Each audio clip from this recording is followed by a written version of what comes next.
Why is the title not the Diablo? What the heck? Should be it's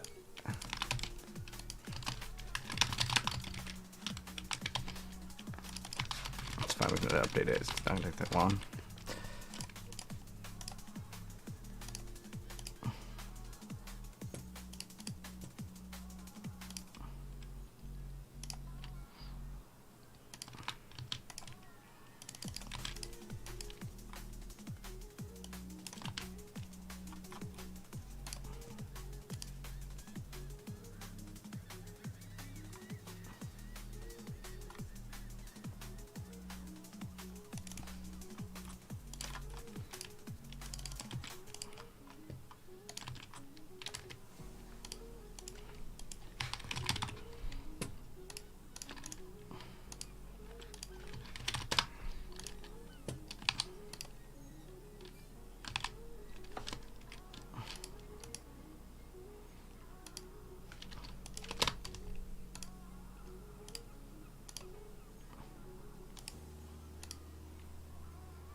Okay, there we go.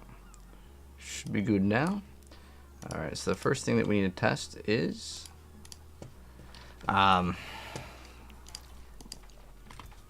we are going to, there's a lot of attack speed though. Oh, we're already capped out on it? Ooh, we only need 25, so we can actually use a regular. The reason why I think we use regular, well, actually the other ring. It's 2 unique rings. 2 unique rings, and then we also need crit, that's fine. We don't really need the armor. Oh, that one just bricked, it's fine, it doesn't really matter. Oh, we're gonna probably swap to Fist of Fate so we can apply vulnerability. Then we also get the bonus. Ah, the lucky hit chance. Okay, so we're gonna replace the gloves.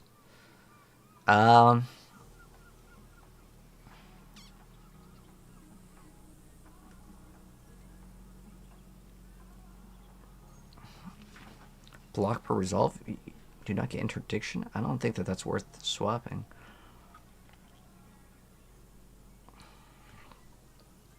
So we run both of the unique rings. I guess with this, we only need to change one thing.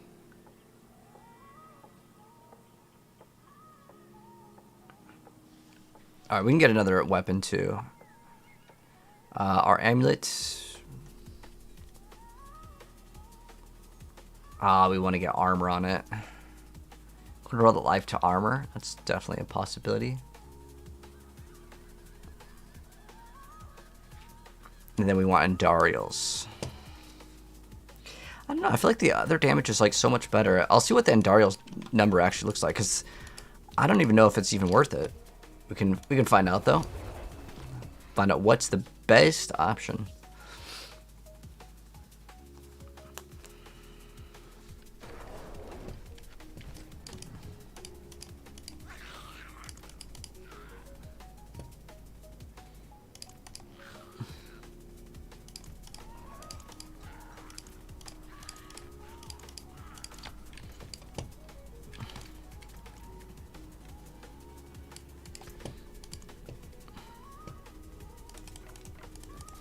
Another good one. It's dot. It's fine too. And keep this. And then so we need to get a. Let me see if I have a good Endarials. Good Endarials. Hello, Glass Arrows. How you doing? There's a new like API for this. What? I'll have to update that one. I'll bookmark this, so I'll activate it later. How are you doing, Glass Arrows?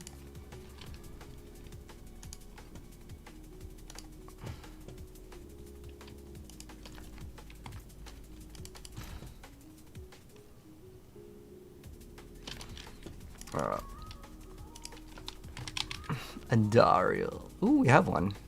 It's a GA on the stuff that matters. Cool, I don't even need to go for one. But what is that number looking like? 26,000?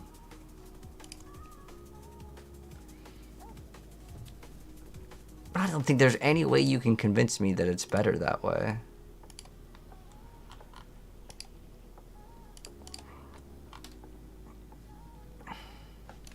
I get the Fist of Fate and the extra resource. I actually understand that one.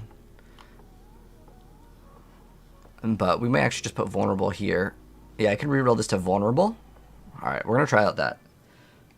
So we're going to try out Vulnerable, but unless this Masterwork gets like more stats. That there is worth the coin.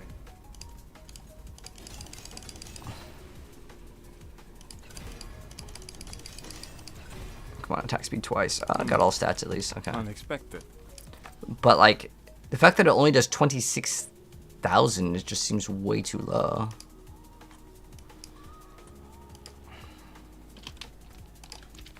So it's what, lucky hit chance? What's the base lucky hit of this anyways? I guess what we could do is we can see what the damage looks like with just Andariel's. Ah, I forgot. You actually have vulnerability with this already.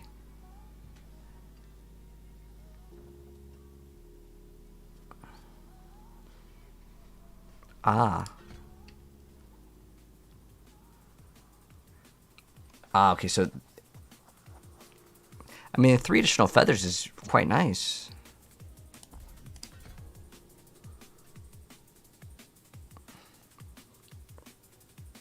Right, that would seem like it's better.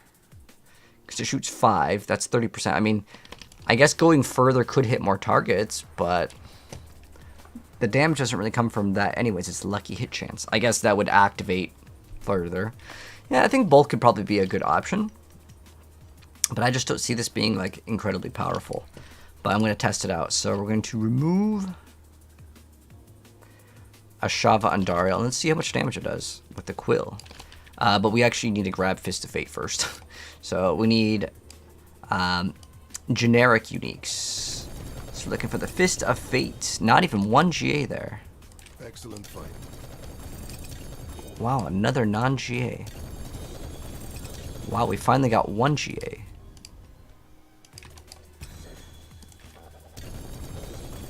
Okay, come on, Fist of Fate. Thank God. Ah, it's 225. The problem is that not only does it have to roll GA, oh, we need both the rings here. Or is there 3 rings? Or is there 4? Alright, so we need the... Ooh, we get crit strike damage, that's good. CDR is good. Mirage. What does Mirage do in the build? Mirage.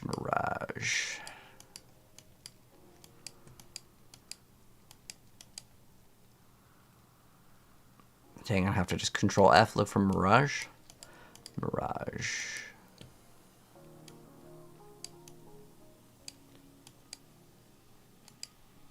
Ah, okay, so Mirage is basically a worthless stat, but it gave us 47%. That's good enough. I'm not going to be too picky on that. Ideally, we would get critical strike damage on that roll, though. And then this one... we just want it for, what does Nourishment give? Is it like some, like, it's probably something defensive, isn't it? That's the way it sounds. Nourishment, man, it would have been so much faster just go to D4. Or like a max roll or something, and then just go here, go to the Spiritborn, and just type in Mirage. Oh, is it not Mirage? What is it? Nourishment? Nourishment.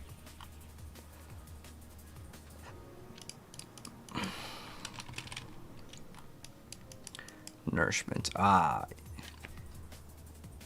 Whenever you healed, your poisoning damage is increased. Ah. Oh, that's actually usable. Actually usable.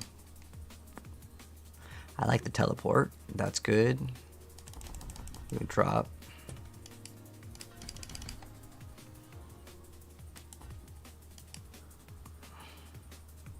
It's okay.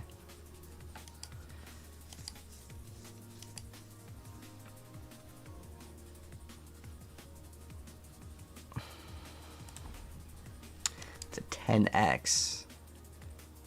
For it's okay. Oh, we don't even have any points in that.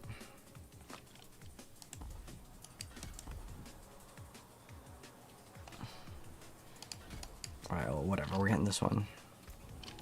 Whenever we would heal. Dang, this build is a lot squishier than I thought. But yeah, we need to get a much better Fist of Fate. And maybe it can help out with the build. We don't really need anything except for that, right? Nourishment was actually a good roll. I guess killing the enemy would give us a little bit of a bonus, but that doesn't really matter that much. Attack speed is good. But, yeah. Okay. So, we're good on the rings. We just need to get a good Fist of Fate. That's all we need. And then maybe a weapon. We'll see if we get the good weapon right now. So we're going to go offensive, and then we want the quill, the eagle. Is it eagle augments or something like that? Eagle. Quill volley, it's a... Wow, first try. Garbage roll, but whatever, dude. I ain't going to go for it twice. Let's go. Nice. So I don't need to grab that. All I want to do is grab these generic ones, so I'm just going to open up all these ones here. We don't need them.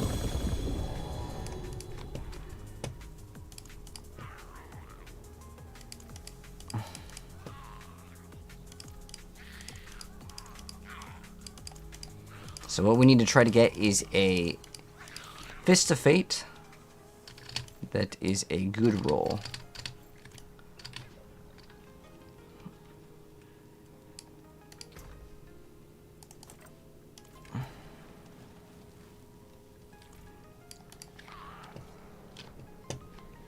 Alright, so let's go. Open up those generic... Oh, dang it, I didn't want to go in there. Unlucky, we stuck. But thank you, Glass.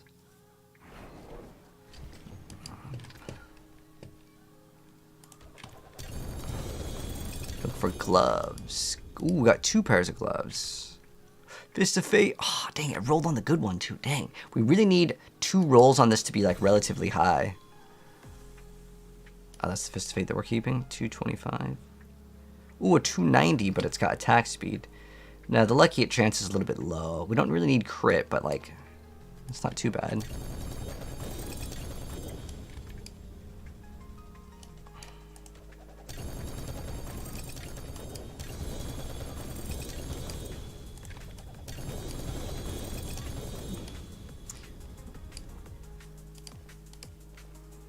That went 3 gloves. Wow. But I guess, ooh, that was a 77 to make them vulnerable. This one's like, okay. Attack speed is a pretty good thing to have. The low amount of lucky hit chances, I mean, both of those rolled kind of mid. Let's just go for more. Well, actually, I kind of want to just play, to be honest.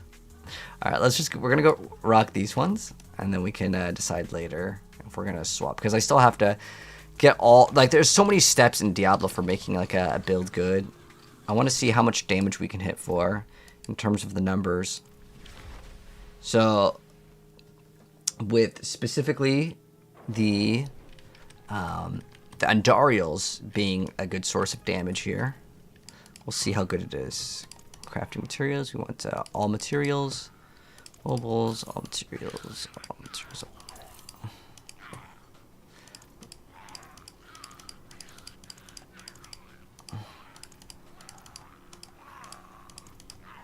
I do this a lot. We have to upgrade 3 things to max, right?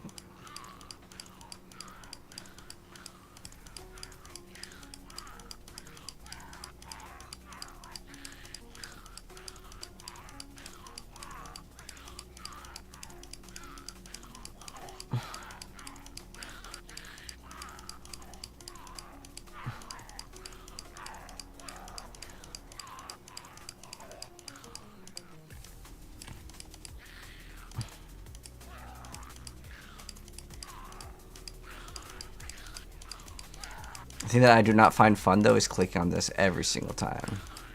If I could just click on the same thing, it'd be so much better, but it makes you click on the other thing.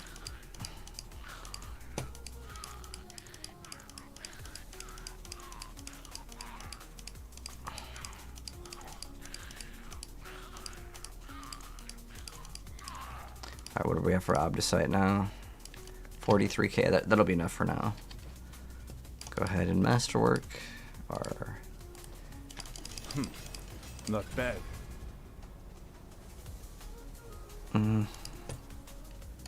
I kind of wanted to have that lucky hit chance to go up. That there is worth the coin. No, no crit. We do not need any critical strike chance in this build. There we go. That's a good amount of lucky hit. Alright, well, that's what it rolled. We're sticking with it.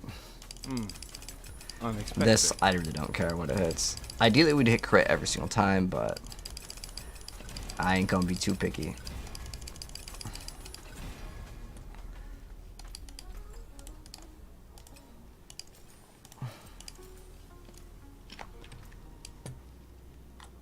We're gonna Seer Ohm, and then we need to go grab some more runes.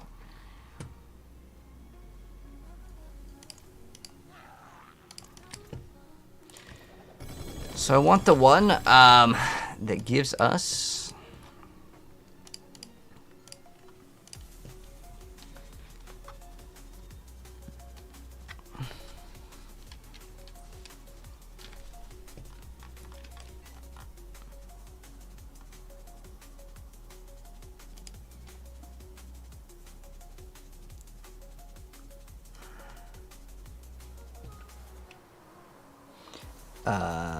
resource.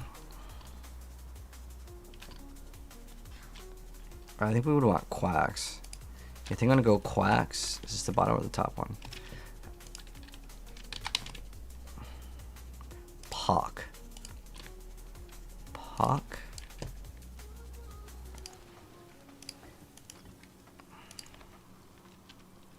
Actually, this could give us crazy numbers, but I'm gonna try it anyways. Where's Cax? There it is. Perfect. Spend 400% of our max resource, which...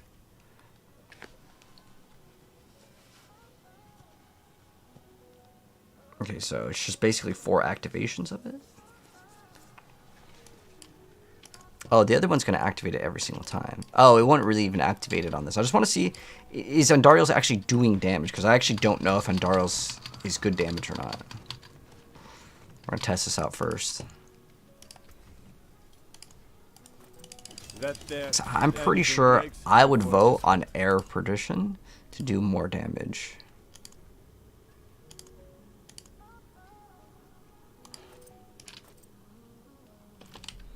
Oh, it's gonna give us the barrier too. Oh, whatever. If it's not like good damage anyways, then it's just not gonna be good damage. It's probably the way I should see it. Because it's not hitting for at least like I don't know, somewhere in at least the billions. I don't know if it'll be viable. All right, so I don't really feel like we need to change anything. I forgot what I had on before. All right, so we have Fist of Fate.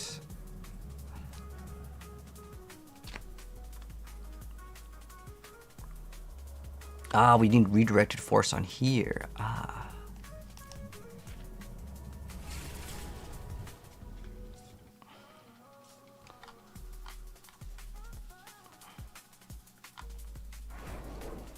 I hope the inn has something to 3 seconds with that? You'd have to activate it so often? That doesn't even make any sense.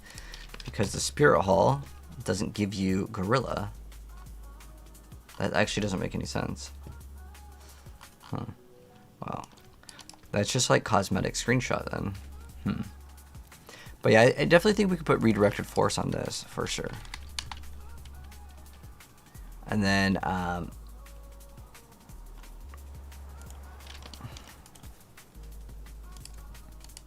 not force 1. Redirected force. Okay. Oh, you've caught a rare So now that we one. have this, I'm gonna try it out. How's our resistances, by the way? Oh, it's like really scuffed. Really scuffed.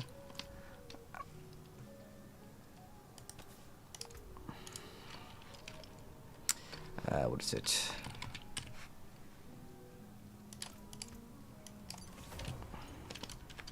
And what, just increase as much armor as possible? I feel like we need resistances though. Like our resistances on what?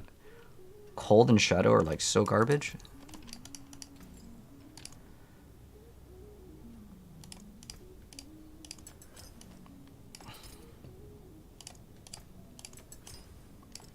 Otherwise, I think the build just becomes way too squishy, and I don't want it to be just a cosmetic damage like build. But I want to see how much damage we're actually getting from just like the poison. Because if it's doing good damage, then we could consider running it. If not, I think Air of Perdition would just be just the better choice.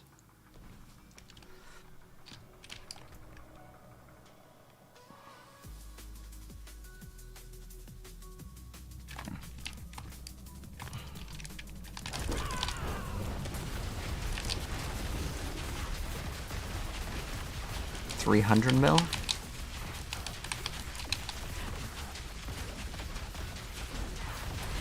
You don't even run the one that makes the quill volley projectiles come back?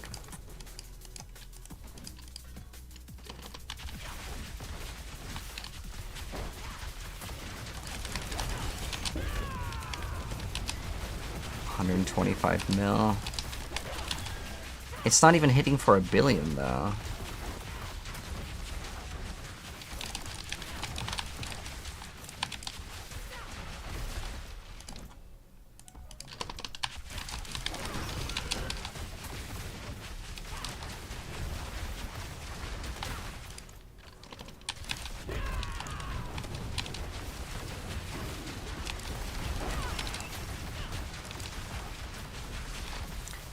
Yeah, I don't even think that's worth running.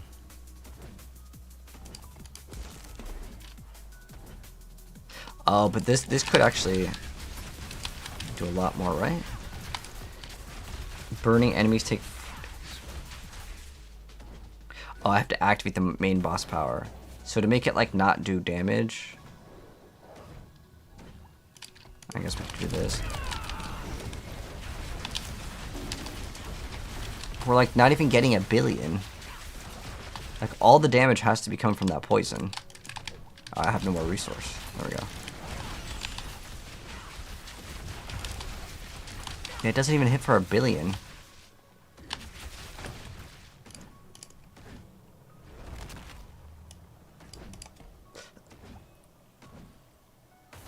Where's the poison one? It's Ashava's. Where's Ashava?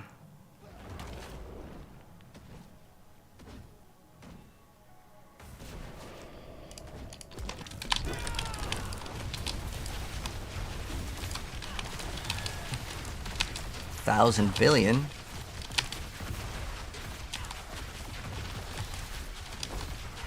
Now let me go swap it out with Air of Perdition. 1,500 B, 1,000. It's about the same, honestly, right?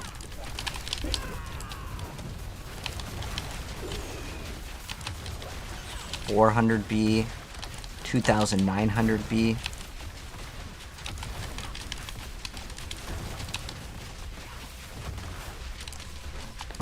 Okay. I wonder what causes this with the other one to do more damage. I wonder if that can actually activate off of a lucky hit. I actually have no idea. But we'll try out this version of the build too. And we'll see where it goes in terms of like the power. We'll start off with the boss too. And we'll get some background gameplay and stuff. Just want to focus it on, start up the TikTok stream. Alright, let's go. You love Fist of Fate and you're never going to take it off? Yeah, it's a pretty cool item, man. Oh, so that's why the numbers are so bad. I just realized it. So the reason why these numbers are kind of like all over the place is because the Fist of Fate are giving us very, very big numbers. That actually makes 100% sense now. Ah. Yes, I get it.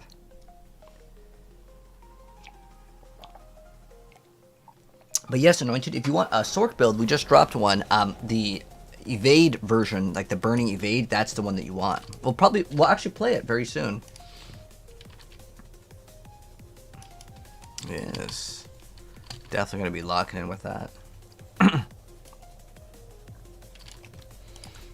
What else do we need to do for this? Is there anything else? I'm trying to compare some other different versions that we've seen. Canny. I think you can play Canny too. It's just like non-fizz damage.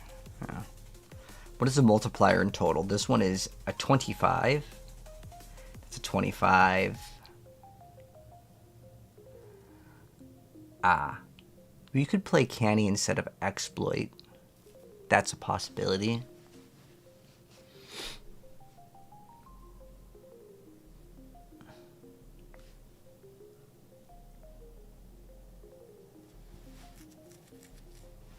Yeah, I think it's fine though. There's a lot of like options in this game where I feel like they're kind of up to you on it.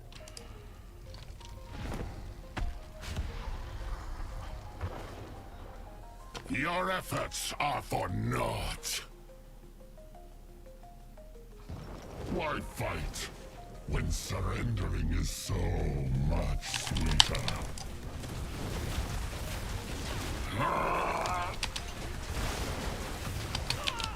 Okay.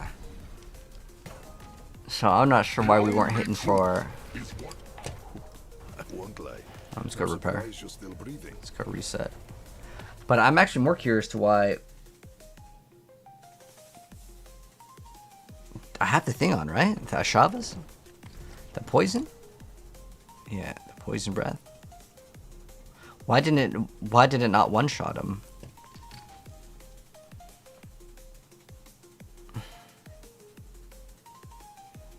That looks worn. I can never seen something finer. Maybe we just got unlucky or something?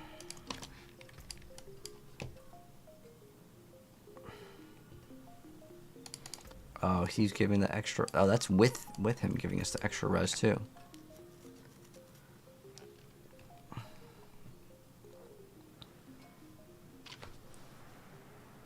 I have all these maxed out. I don't know, why would we not do one-shotting him?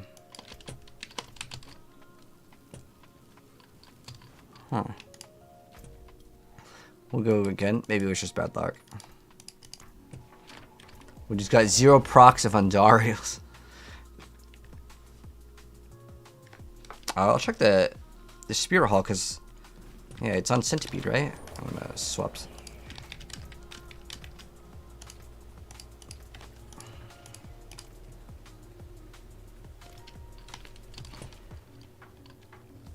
Oh, we don't have a way to generate shields, actually, right?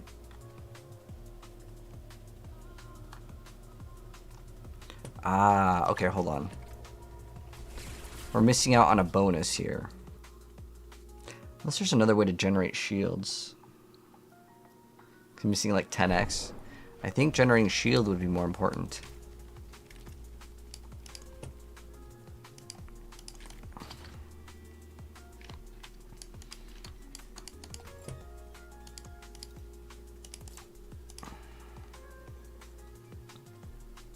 The 100x is great, but we need the other shield. Q instead of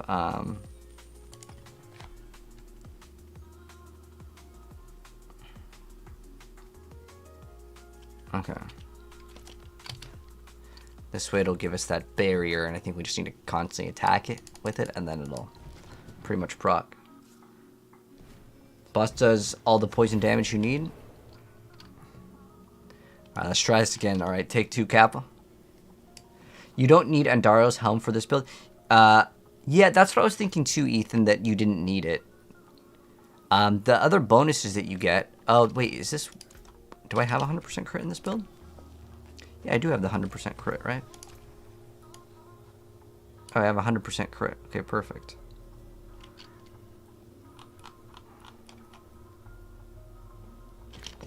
Alright. Well, the thing with Andariels that is nice, though, is you gain crazy attack speed. That is one huge benefit. All stats are pretty good. This is giving us extra lucky hit, which we really don't need. I'm not sure if we even really need Fist of Fate. Or even like the Unyielding. Oh, also casting that Gorilla skill. The only Gorilla skill we have is Armored Hide. Because it only lasts for 3 seconds. So I think we could do aspect of, what is it? The one for crowd control. The crowd control could be something to consider as well. Because that means we only get the bonus for that short amount of time. What is it? It's called Corruption, right? Oh, no, it's called, I don't know, it's, forgot, it's something for damage over time. Creeping Death, yes. So we were missing out on a 60x here. I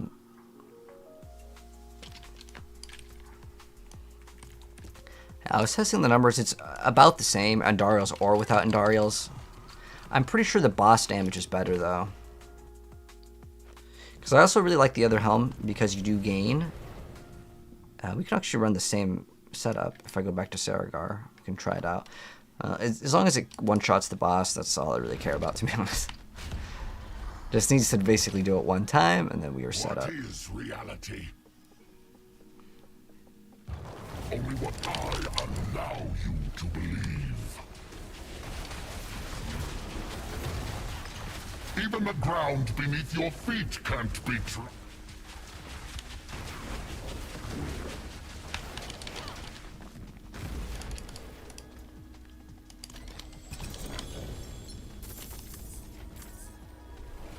Alright, so that was pretty fast, but let's try it out with the different setup.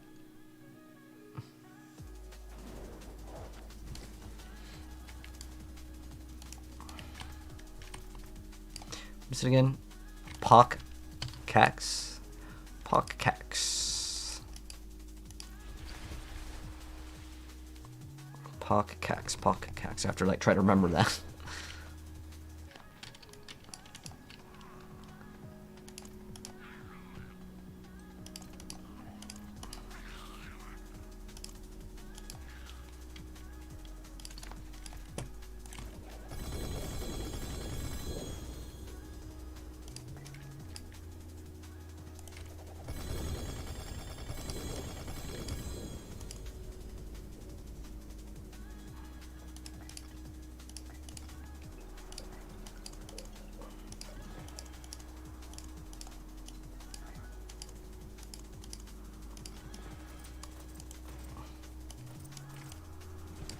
Dang, I didn't want to go back in there. Oh, okay, cool. We can do this.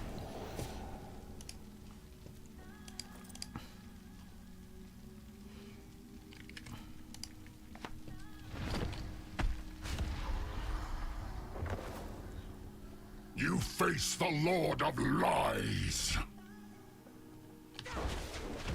Come, be crushed like the insects you are. A fragile thing. No! We melted on that one. Unfortunate. Good Reset. in one piece. I'm wondering if it's just RNG, because the last one we did really smooth, right? But hello, Sophia. 10 years, I'm a grinder. Oh, yes, sir.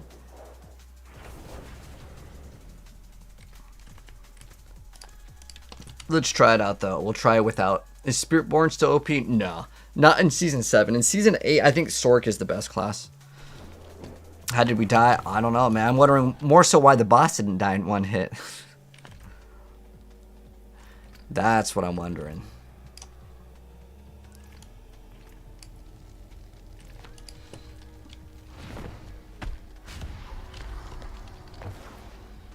Your efforts are for naught.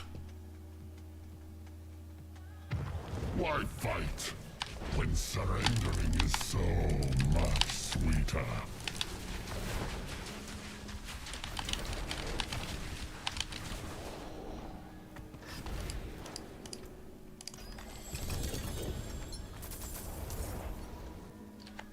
Alright, so in that instance, we did not run the Andariel's Helm, but even when we did run, I think it's just RNG sometimes if the poison procs to get like the double damage.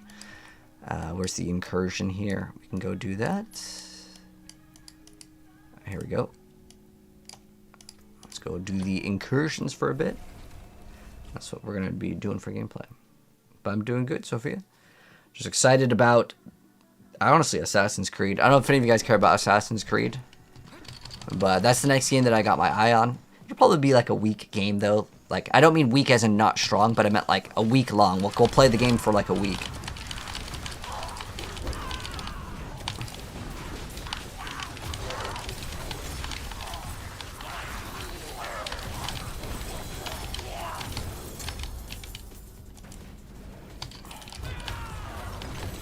Like, you know how, like, with Diablo or, like, you know, Marvel, I can play it for 8 hours every day for an extended period of time. I can always come back.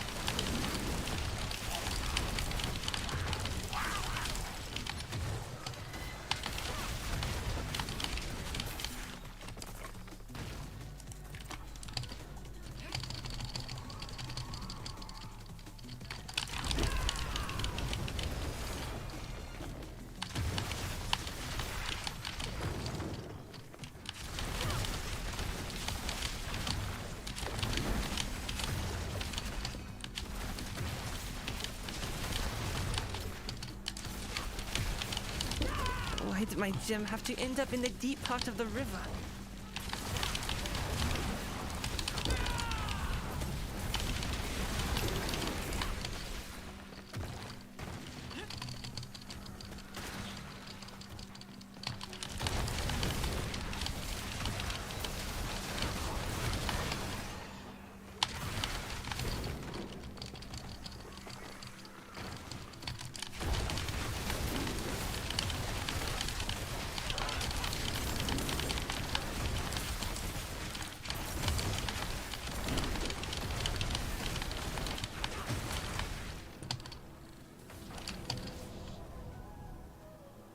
But you know what? One thing I like with the Air of Perdition is you get to get that extra movement speed.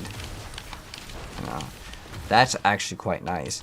We can even swap to like the Gorilla Fist build as well.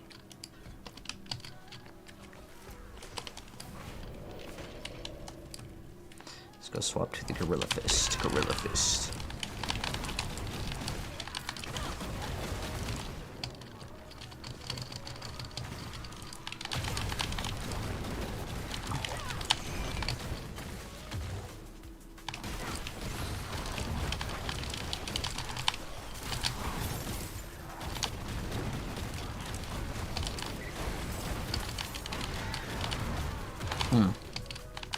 Alright, there we go. Let's see how it kind of behaves now. Your efforts are for naught, mortals. This realm is mine, and I shape it as I wish.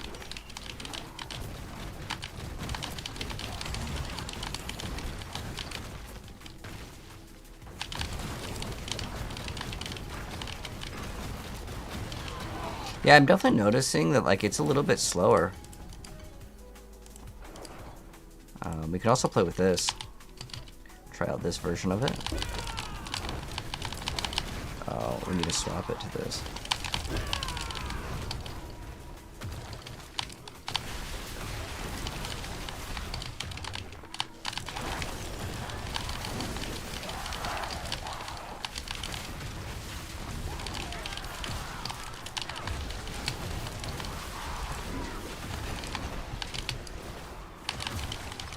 We're playing with that. We can play it back with Andariel's.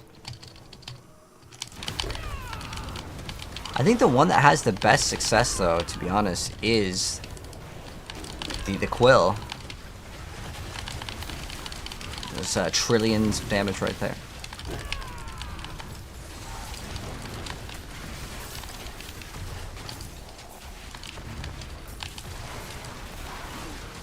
Still think the Sorceress next season is still going to be like the top tier pick for at least me. Alright, where are all these like Belial minions?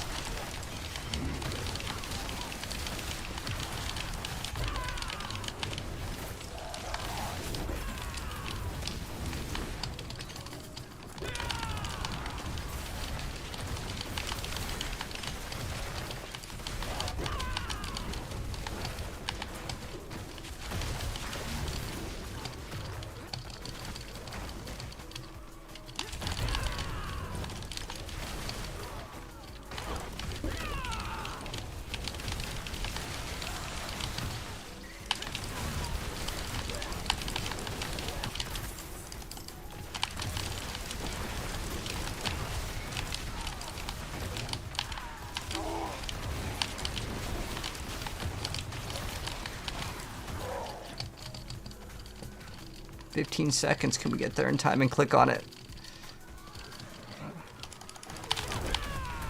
Impressive. Okay, we made it. Nice.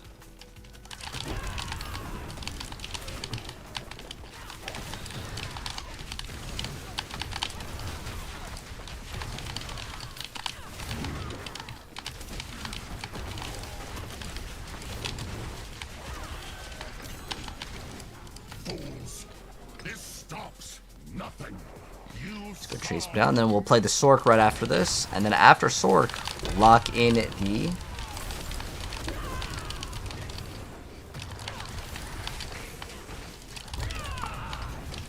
next build.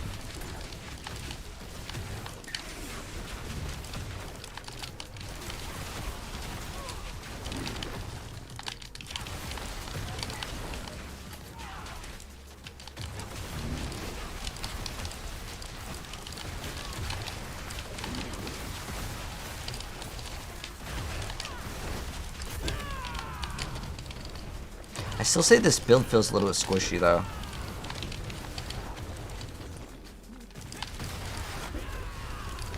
Why is Quill so much better? It is so much better though. Swap back to Andariel's. Oh, we were on Andariel's right there. That felt pretty good. Won't let us swap. Okay. Now we're going back to this one.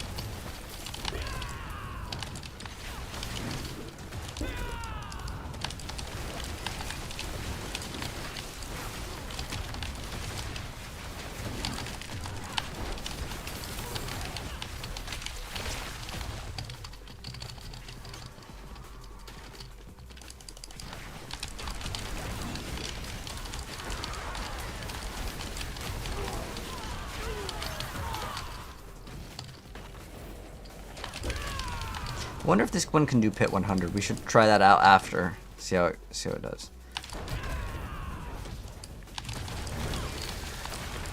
Did they fix D4? What do you mean by fix? On Season 7, the content is much, much harder.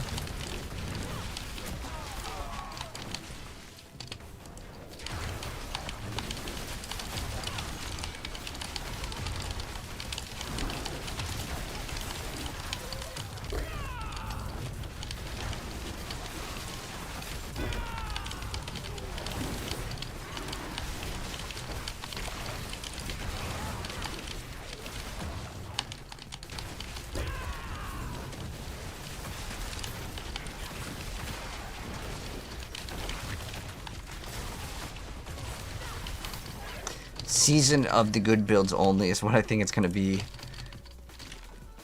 But I guess that's kind of how Diablo is anyways, right? Like, if you wanted to play Ball Lightning, it kind of sucks. Now, this season, you can play Ball Lightning with the new Fire build. That's another option. I'm pretty sure Makuna was saying that that was, like, actually, like, pretty much one of the best ones. It's just any variant of, like, the Sorc with a Fire burn is going to be the best. Do we have air? Okay, we have air in. I actually don't know if Andariel's is better or the other one.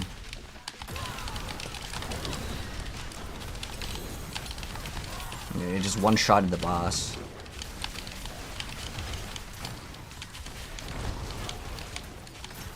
Is endgame? Yeah, Ruthless. And this is kind of the newer endgame too. You're going to see a boss come up, but I'm going to one-shot him.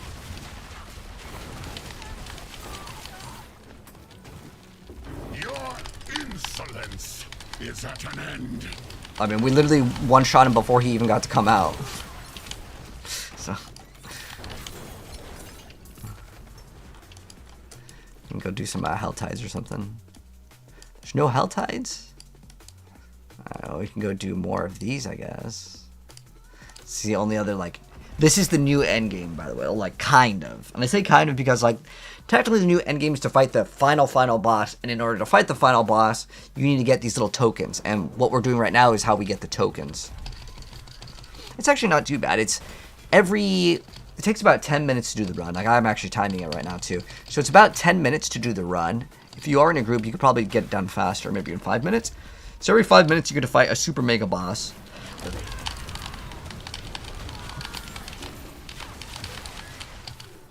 And we'll see how high this build can push in the pits after this.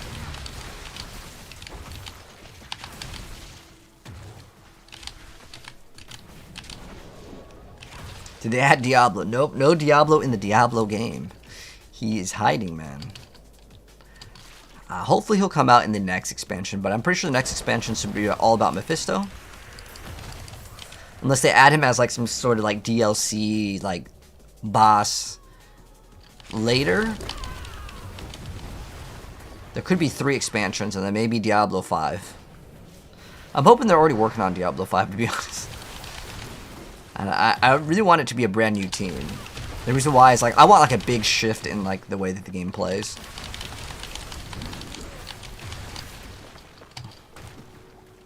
Your efforts are for naught. So like hopefully we still have the same team.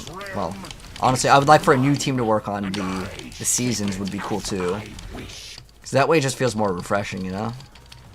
Get some different people. Get some different ideas.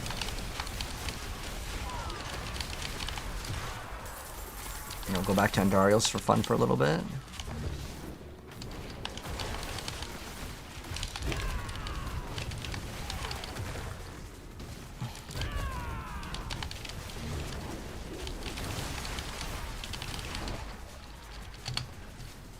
I can't climb down with the horse.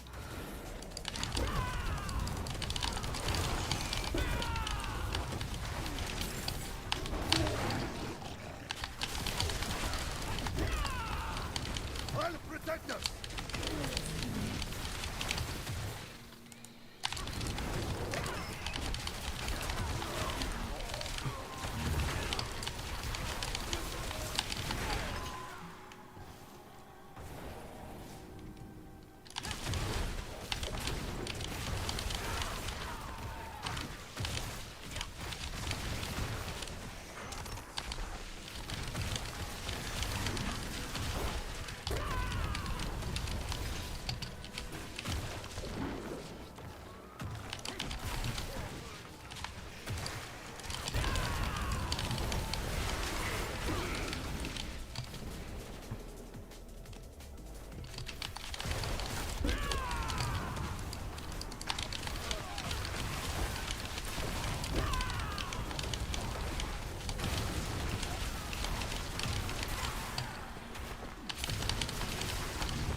Fools! This stops nothing. You solve nothing. The second one might actually be easier to do. Let's see.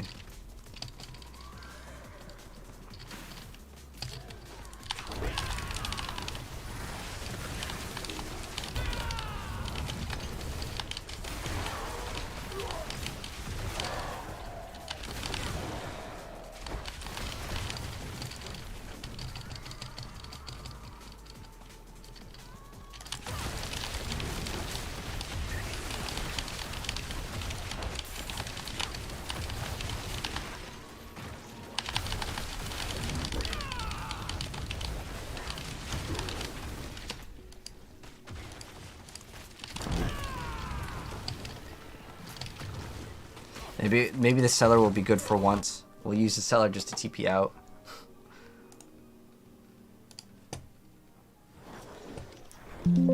Oh! Wow, guys, we got one of them. Guys, this is incredibly rare. We got a goblin cellar. I never go into cellars, but this one is a goblin one. Wait, it only comes out with 3? Let's see if they're at least GA. Alright, how many GAs do we get? And we got a chest at the very end. Okay, I have not seen one of these in Season 8. So we got 1 GA item. I believe it was this one. But yeah, and then here is the chest. Let's see what's in the chest. Wait, not even one Not even one legendary in the chest? Wow, okay. I don't know about you guys, but I think Blizzard, you guys got to be buffing this. At least one GA from each goblin. So like 3 GAs, and then you open up the chest and at least another GA, because otherwise, no one... I accidentally basically went into the cellar, because no one does cellars anyways. So I think they need to really look at buffing the cellars, because this is a super rare one, and no one really does cellars anyways. Like, specifically, also, I think just as a, you know, just some feedback, the little puzzle where you have to step on the things, if it's any of those, I think that those should be reworked or like made way easier if you have to click on the little flames. It's cool that we have like these like puzzle ideas, but I think we need better rewards. Otherwise, I would say mostly people just forget about sellers completely. I think they need to buff that up. You just started your first playthrough? Ah. Well, Harrison, I don't know what class you're playing, but it's good to have a guide if you need it for the end game. But if you're just going through the campaign for your first time, just have fun, man. Try out all of the skills. You can freely remove stuff. Just have fun, man. I wouldn't really worry too much about copying a build, but if you want to, you know, those resources are available. Let's go do the pit, and let's see like kind of how this build is looking for the pit. I want to see kind of like how far can it push. I think this is it, right? This is the we one-shotted him, right? I think it was this one. Gonna check out if we are one-shotting him. Okay, so he comes out, and okay, it took it a second, but he did get basically one-shotted.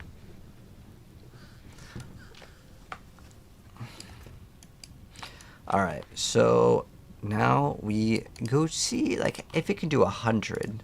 That's like kind of like the benchmark, I would say. We'll try out with Andariel's and we'll see kind of what the numbers are looking like. And then we'll also swap to...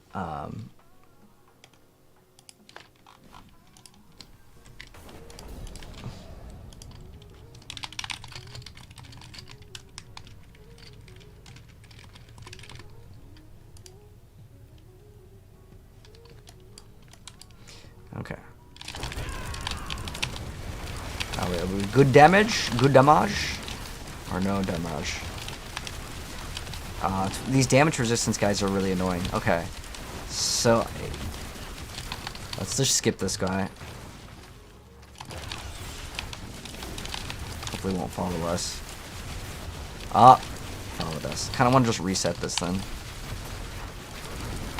Like, those guys mess up, like, if you're trying to do any testing, they mess it up so bad.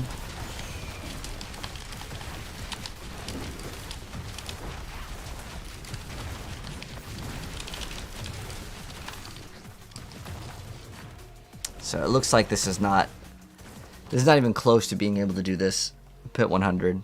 Now I'll try it with the Air of Perdition to see if the results are any different. But it might tap out at like 90 or something like that.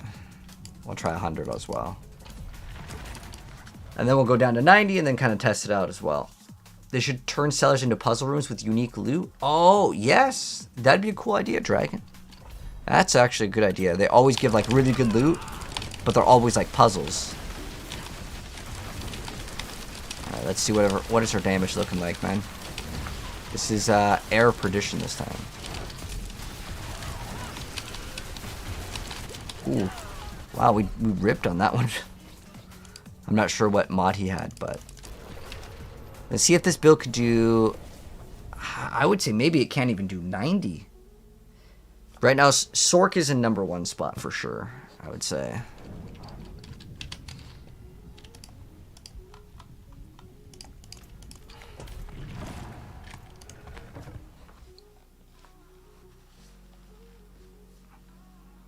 And we'll go to 80 after that. Oh, we didn't pop these. Probably want the resource one, right? Oh, shoot. Do we have 3 of the incenses popped? Oh, 1, 2, 3. There we go. That's the incense. Alright. Alright, we're doing damage. We gotta get rid of this guy. He's one of those damage reduction guys.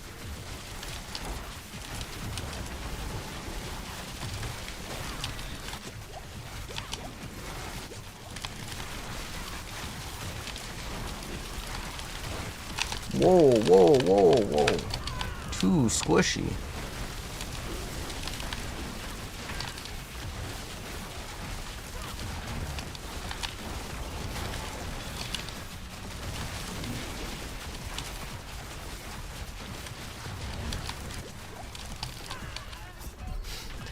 Damn. I was not expecting that at all. So I think we go down to like 70. I don't even know if we could do 80. This is like really bad. I wonder why. Like, I can one-shot the Belial, but that's like Torment 4. This is like... Alright, let's try 75. Let's see if the build can handle that. I mean, we did kill a couple things there, but it was like rough to do that. And remember, this is like Glyphs 100.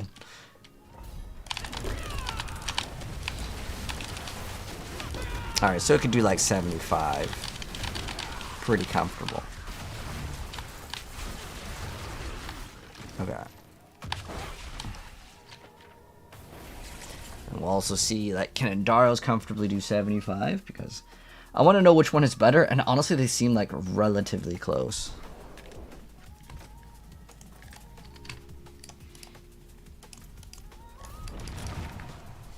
Andariel might be better for lower tier content, but I want to say higher. I just recommend running the other one. It's just so much more damage.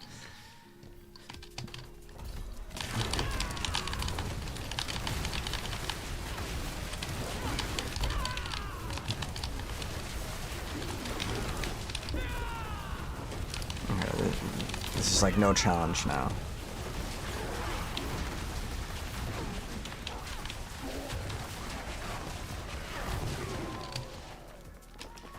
Alright. Let's go to 85, maybe. 85 might be the area. We'll see, though. 85. And then we're going to roll Sorc.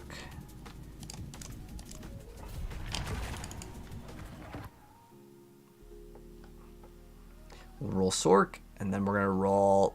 After we roll Sorc for a little bit...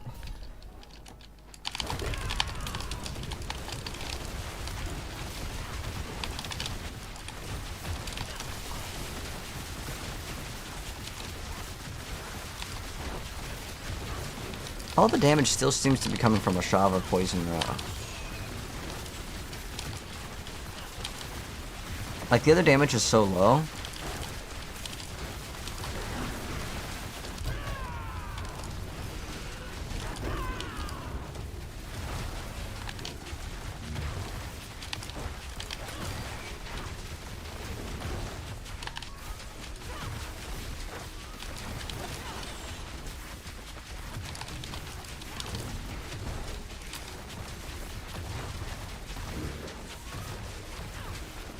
Yeah, all the damage I'm pretty sure comes from Ashavas anyways.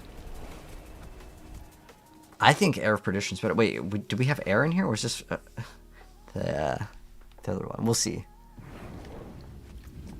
That was Andariel's, okay. Now we'll try and see how smooth it is with this. But yeah, I don't know if this build can do Pit 100.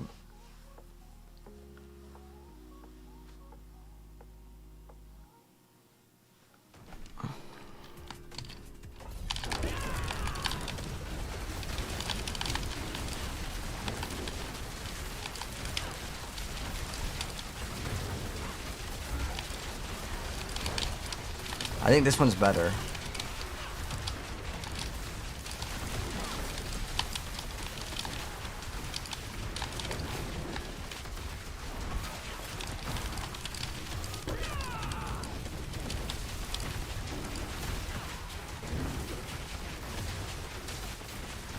Alright, we'll go roll Sorc now. I think we've decided the Andariel's is worse.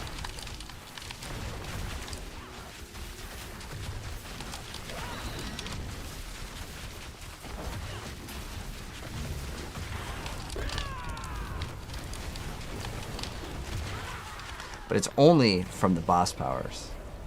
Like, that does all the damage. The extra bonus, I don't know.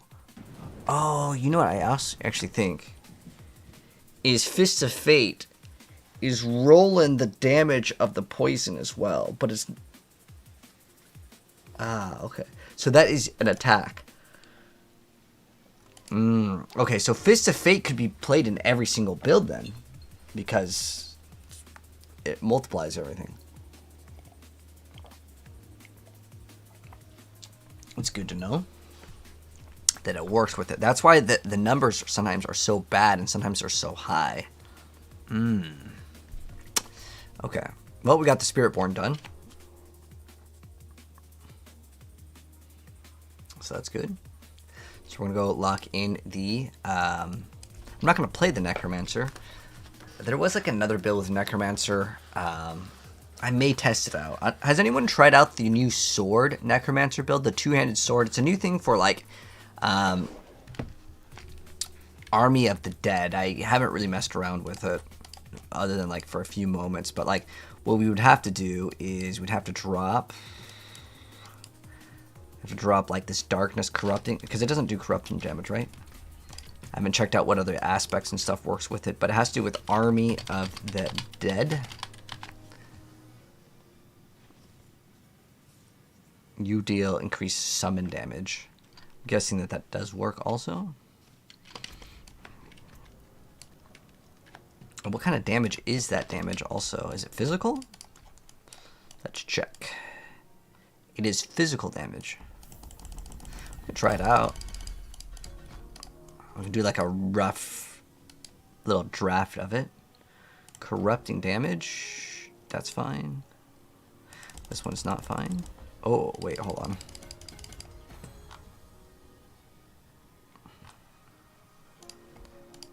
We are going to save this build first before we like basically delete it in case I want to go back for whatever reason.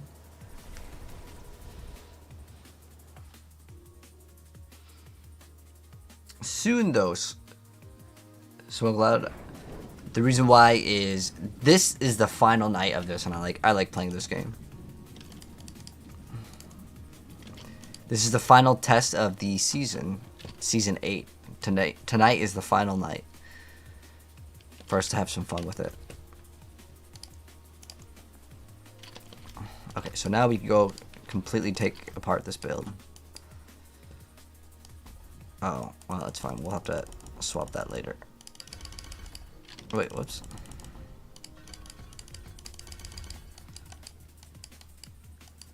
It's pretty much going to be all the same stuff because it's all just damage. And it's like no minions. Although we might want crit in this one.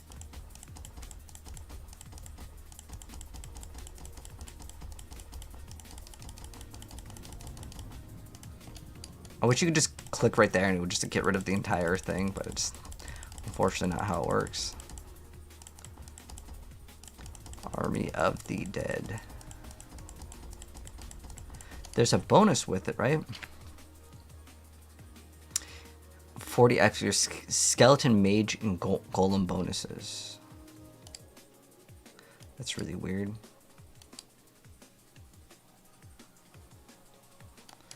It scales off of mage.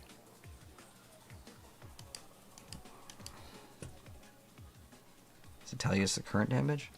Up to 200x. Well, we don't need all the shadow damage then.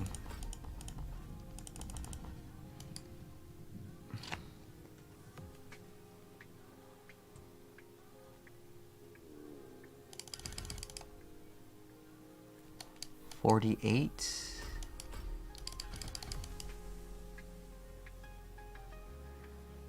Okay, well, we're gonna cook this thing up.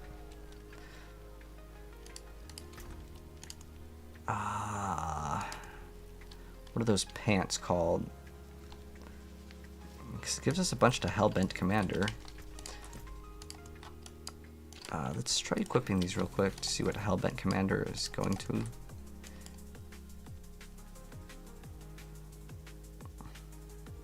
It's just summon damage.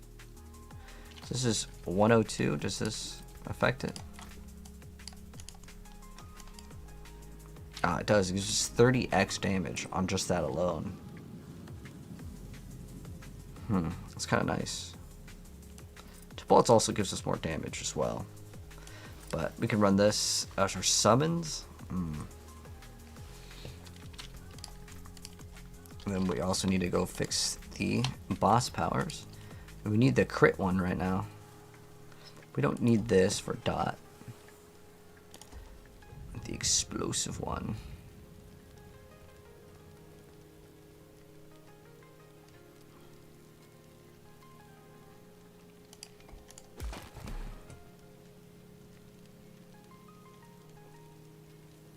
This one, 100% crit. And then this one's based off of something else that we don't need.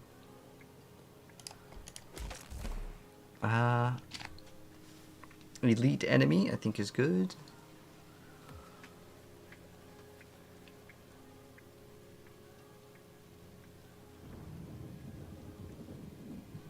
We could get a 20x too, but let's try this. After we remove what? Is that the only one we need to do? I think this is the only one we need to remove. It won't take that long then. Cool. So I really didn't like the idea of like swapping a whole to a whole nother build. Minions, Golem. Ah, Hulking Monstrosity would work then.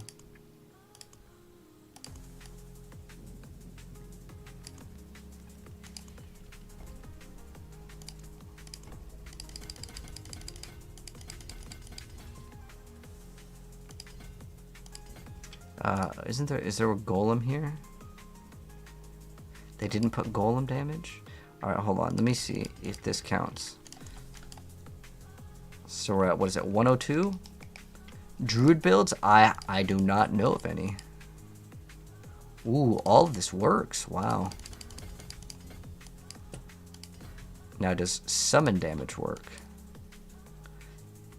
Oh, we're already maxed out. Oh. Well, that's kind of unfortunate that like that I just maxed out my entire thing already without even requiring this. And when do we run the goal? Oh, it's so funny.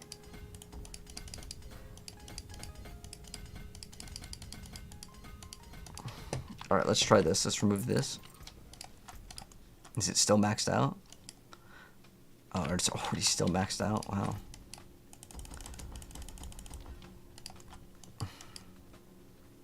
Wow, it's still maxed out? I'm trying to like not max it out.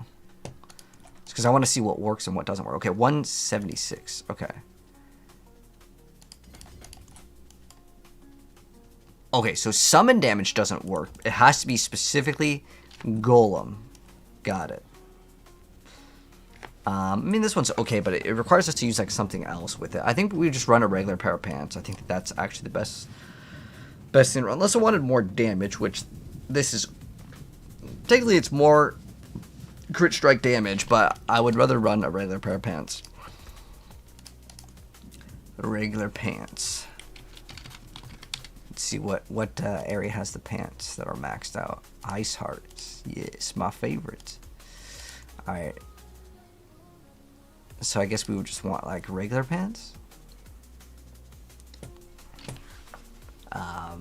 Tibalt is, I guess, what we're gonna go for. Alright, so we have Cursed Aura for sure. We're not running Soul Rift, so we can swap that. What is the other bonus that you get on the Temper? What you need? So instead of getting... oh, there's nothing specifically for that, the Army of the Dead. Okay. Alright, what else do we want? It's different here. Okay, yeah, we definitely want that.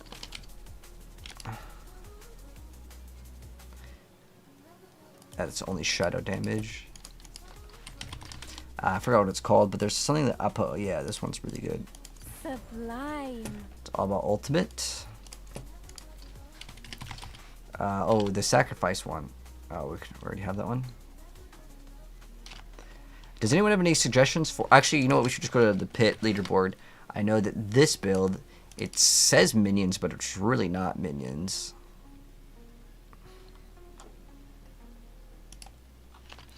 I'm pretty sure it has to do with Army of the Dead, right? Oh, shoot. It's not going to show up properly. Damn.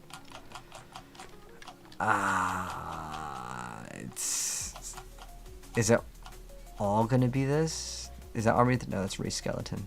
I want Army of the Dead. Here. Oh, that's an 80. I think it's cleared like a 130-ish. Okay, here we go. So I'm pretty sure that Unyielding. Oh, you can run Unyielding in here too. Okay.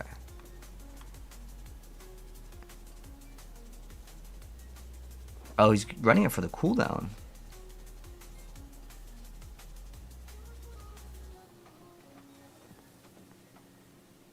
Ah, interesting. So he's just basically using it for... Oh, Great Feast. I don't think I'd do Great Feast, though. Still running Blood Moon.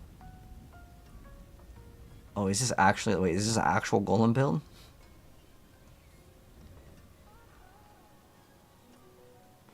I don't know. This guy actually might be playing Golems. I guess we can see... I mean, he's running standalone. Honestly, that doesn't really make any sense. He still runs... What is it, like 5 or 6? It's reducing that by half. I mean, it still gives him some value.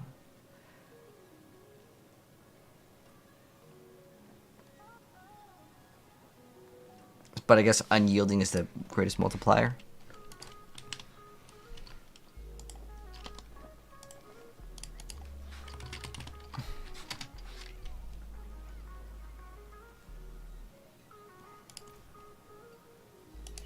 Okay.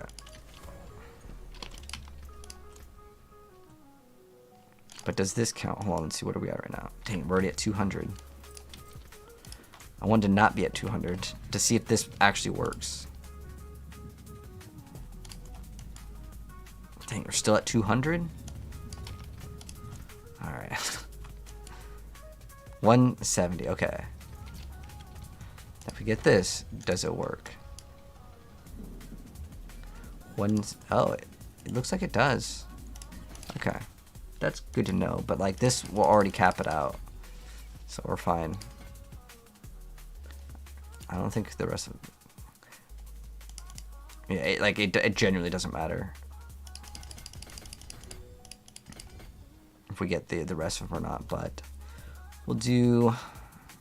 What was the other one that we could have ran that was for minions?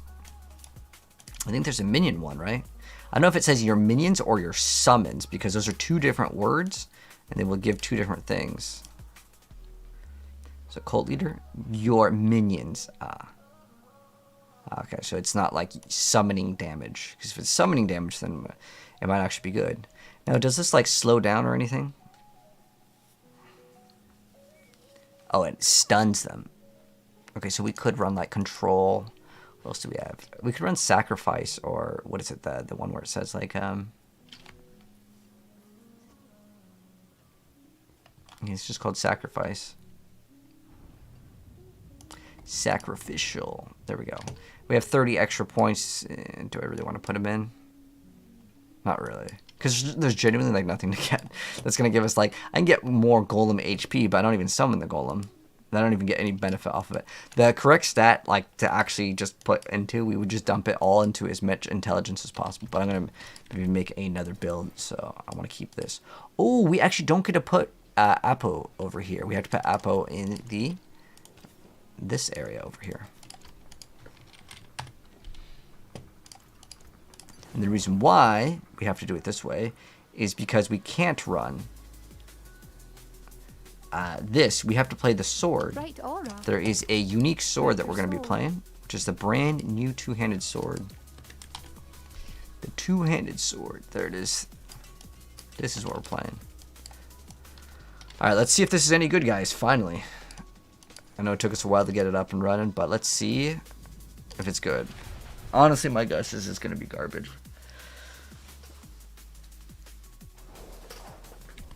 Alright, so let's just see what the results are. Alright, so trying to think of how else we can make this build like good, but I just... Okay, well, we could swap one of the runes out, because I'm probably not going to be wanting to teleport.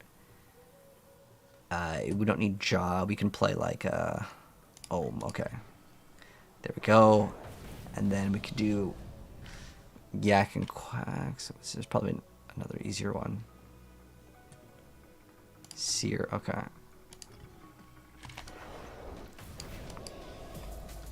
All right. So we're gonna be testing out the brand new Sanguv. What is it? I'll just call it the Blade of Seer. It's probably easier. All right. So Let's test out the brand new Necromancer two-handed sword with the Blade of Zir. So it's supposed to give us a multiplier.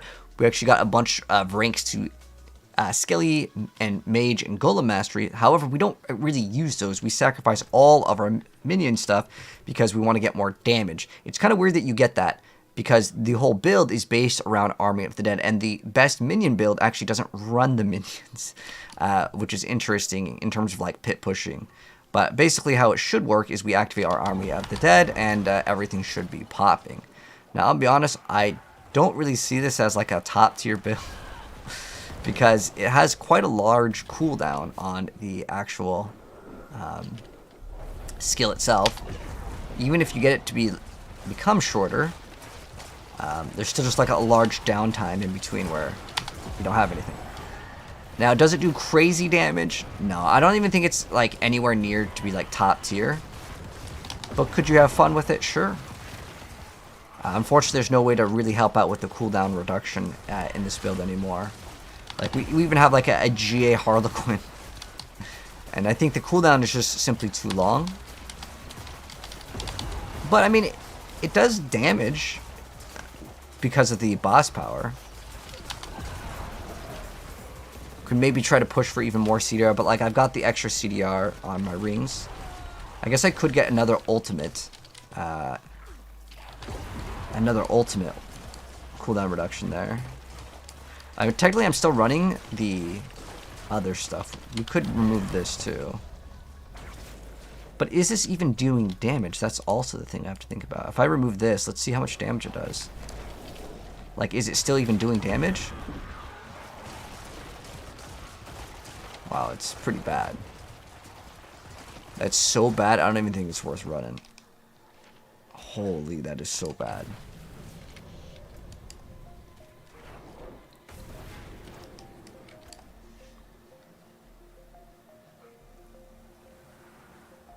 Okay, well, I don't even think we really need to test this. Okay. So, this is going to be a very quick one. The brand new Blade of Zir unique that's all about Army of the Dead. It's interesting that it gives you Golem Mage damage because you don't even use the minions in this build because you want to sacrifice all of them so you can get as much damage as possible with, of course, the brand new Blade of Zir unique weapon. Now, this one's going to be a real easy test. So, I was trying it out with boss powers, and it wasn't really that bad. It was dealing enough damage to kill stuff, but the best one that I have actually seen is having all of the grenades with Urivars. So if I run this, you'll see like this is just Torment 4, which is the new Torment 4, so it's supposed to be a lot harder, but we'll kill this stuff with specifically Urivars, the explosions here. This is, we're in Helltide. But if I activate it, it doesn't look that bad, right? You're like, oh, okay, well, it's not that bad. It's killing most of the stuff. Obviously, we can get a little bit more CDR if we get perfect pieces of gear, but like, I got a GA Harlequin right here. But I noticed if we remove the boss power, that's essentially what's doing the damage. Now, you'd probably want to play that one so you can spam on the skill, because what the thing does is it gives you an extra 5 flat cooldown reduction, which sounds really good. But at the end of the day, when I was testing it without that boss power, you can see the results.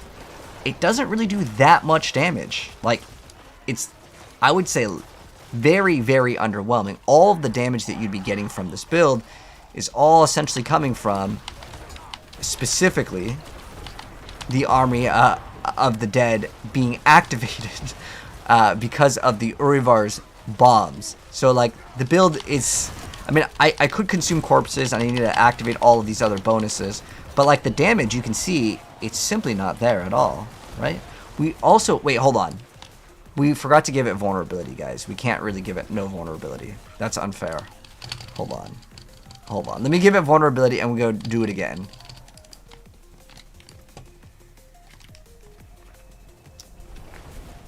Yeah, we need to give it, I'm trying to think of where we can get vulnerability.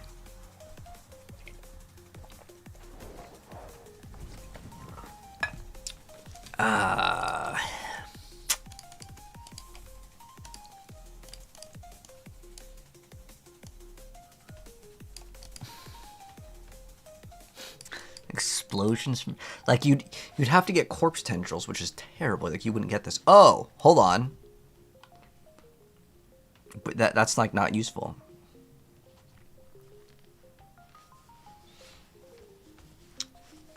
Vulnerable crowd control or what do you even take then? That one doesn't work.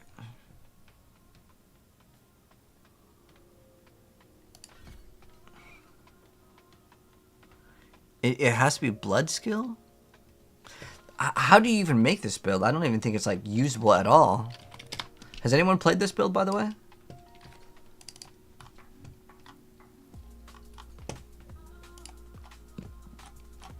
I'm looking for Army of the Dead. Let's get rid of all the 150s because it probably can't do 150. Dang. Maybe this guy will have like the thing in the description or something.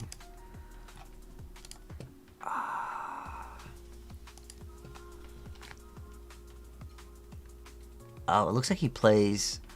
he plays the Reapers only for the CDR. Okay, that actually makes some sense, because I was noticing the CDR just wasn't there. Okay, maybe... Is this with no minions? Okay, so we have to remove this one. It has to do with, like, physical, right? Corporeal? Okay.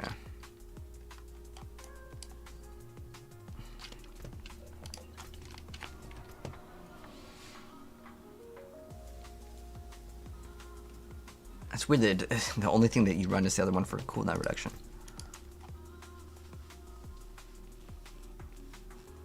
But what key passive do you even run in this build?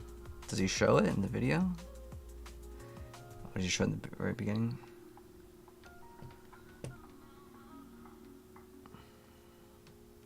He's manually casting Decrepify too? That sounds terrible.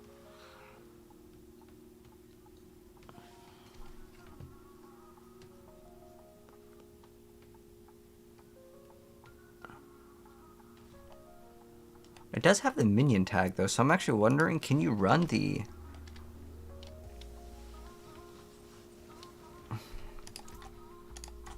that might work, hold on. So, because I wasn't even running the correct key passive. We should, instead of getting damage over time though, and like corruption damage, to roll other things, but is it going to make that much of a difference? I don't know. I don't think it's going to make that much of a difference if it's struggling in like Torment 4. But I was also thinking that I was gonna swap.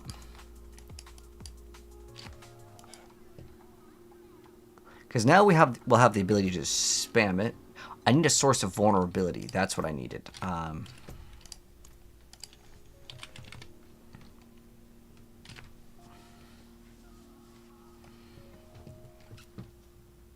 I think we'd have to run a Cursed Touch.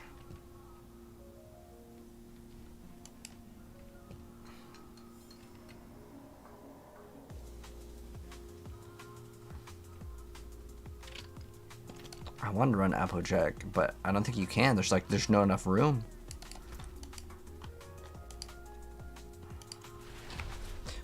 Would be the best class for Season 8, Dylan? Right now, I think it's 100% Sorc. I don't think there's like any room for debate on that one.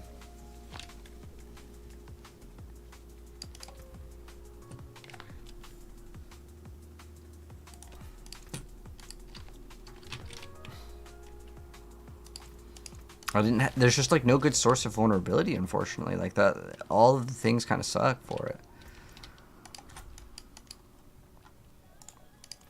You either have to sacrifice running. I mean, I don't even know what the lucky hit chance for this thing is. We'll try it out though. We'll see. At least now we have vulnerability. Now I should be able to spam it with the boss power. What is it? This one? All right. Oh, this is what I was thinking about. I was thinking about removing this and adding summoning.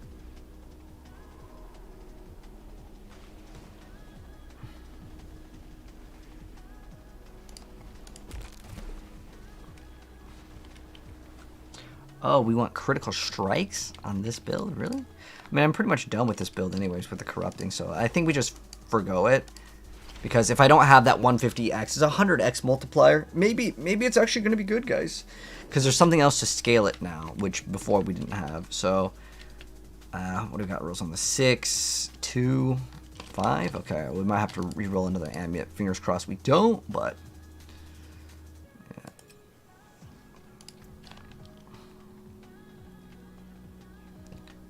yes. What is it? Yeah, it's 1 out of 3 chance. Good. We got it.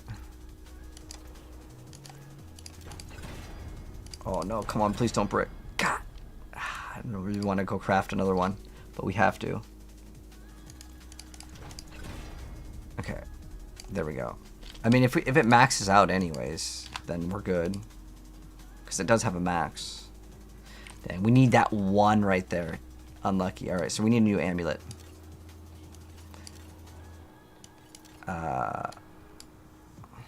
Precious stones to catch the light. Come and see. Alright, so what we need to get on this is...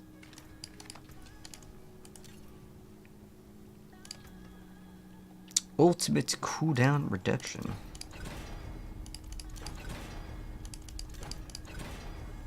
Come on, you're gonna give me the same thing 4 times? No way. It's 1 out of 4. Dude, that rapid ossification like 10 times in a row. Cool. That was awesome. Kappa. That was so bad. What was in the last one though? Unyielding. Okay, I gotta remember that.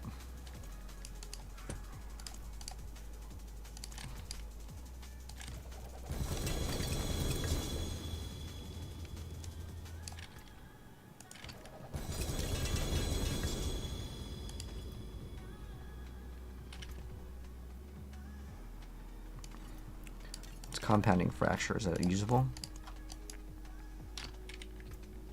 Do this. It's easier. So I can just look at whatever it gives pluses to. Just look for whatever's in blue. Wait, where is it? With the bone skill? No. We're getting a new one. Amulet. Amulet. Could potentially get a better ring too. We don't need the damage over time. Coalesced blood, is that a good one? Ah, okay, cool. That 100% works.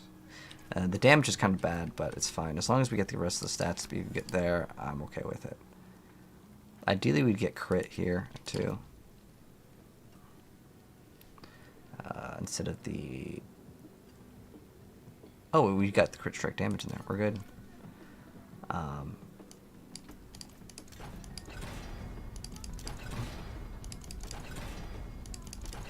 gonna roll overpowered 10 times. Alright, ultimate cooldown reduction. Woo, first try. But the other thing that is on it is actually kind of bad. The damage, but I have to reroll the fire res. Okay, cool. So now we're good on this. Just going to go ahead and get this one up. That there is worth it. I don't really care what it hits. Just max it out. Alright.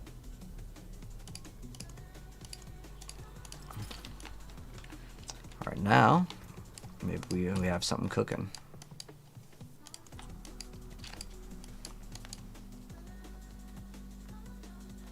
We don't do core skills. I mean, it's going to be the same as the other build, I want to say.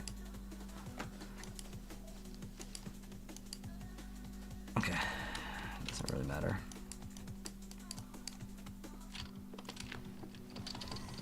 Alright, let's see what the results are looking like. Boss summons plus minus prices. Oh no, I have no idea. I would go to Diablo.trade, edit and look at what's like being sold. That's probably your best bet. Season 7 ain't out on the... No, Season 7 doesn't come out until April 29th, so... This is the test server. So yeah, you're gonna have to wait basically 2 months. It's the end of next month. Is it doing good damage? No. It's still so bad. It's still so bad. Oh, I need to like run Ray Skeleton actually over here.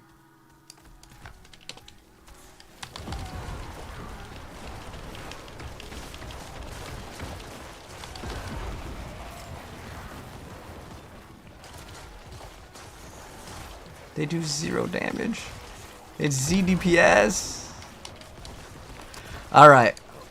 Now, maybe I'm missing something here, guys, but I'm running the brand new, unique, the Blade of Zir. Maybe someone can figure out how to make this work. I was super excited because it's a chance for Army of the Dead to deal double damage.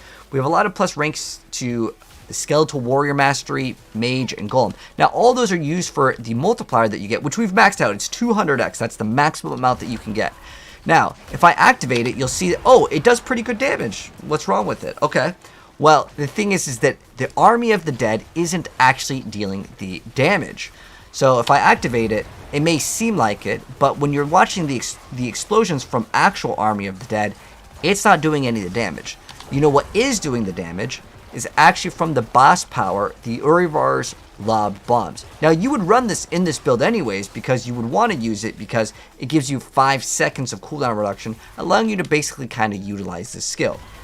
Now, if I activate it, again, it looks good, it makes the build totally playable, but you could also just run Soul Rift and get a multiplier of 75x and the build would actually be way better. If I remove the Urivar's lobbed bombs from this build, this is what actually happens. So I will activate the ultimate and you will see yeah, we're running into a big situation of a problem here because this itself, we have it rank 11. I'm still running a Harlequin, so I have all the bonus ranks to it. The build just simply isn't that amazing. And that is the biggest problem with this build, is that it's just super underperforming. And so I was kind of looking at like kind of why it was underperforming. Actually, hold on. I actually think there's one more thing. I didn't actually throw in the unyielding. Let me throw that on and let me test it out again. Because maybe that's all we needed, man.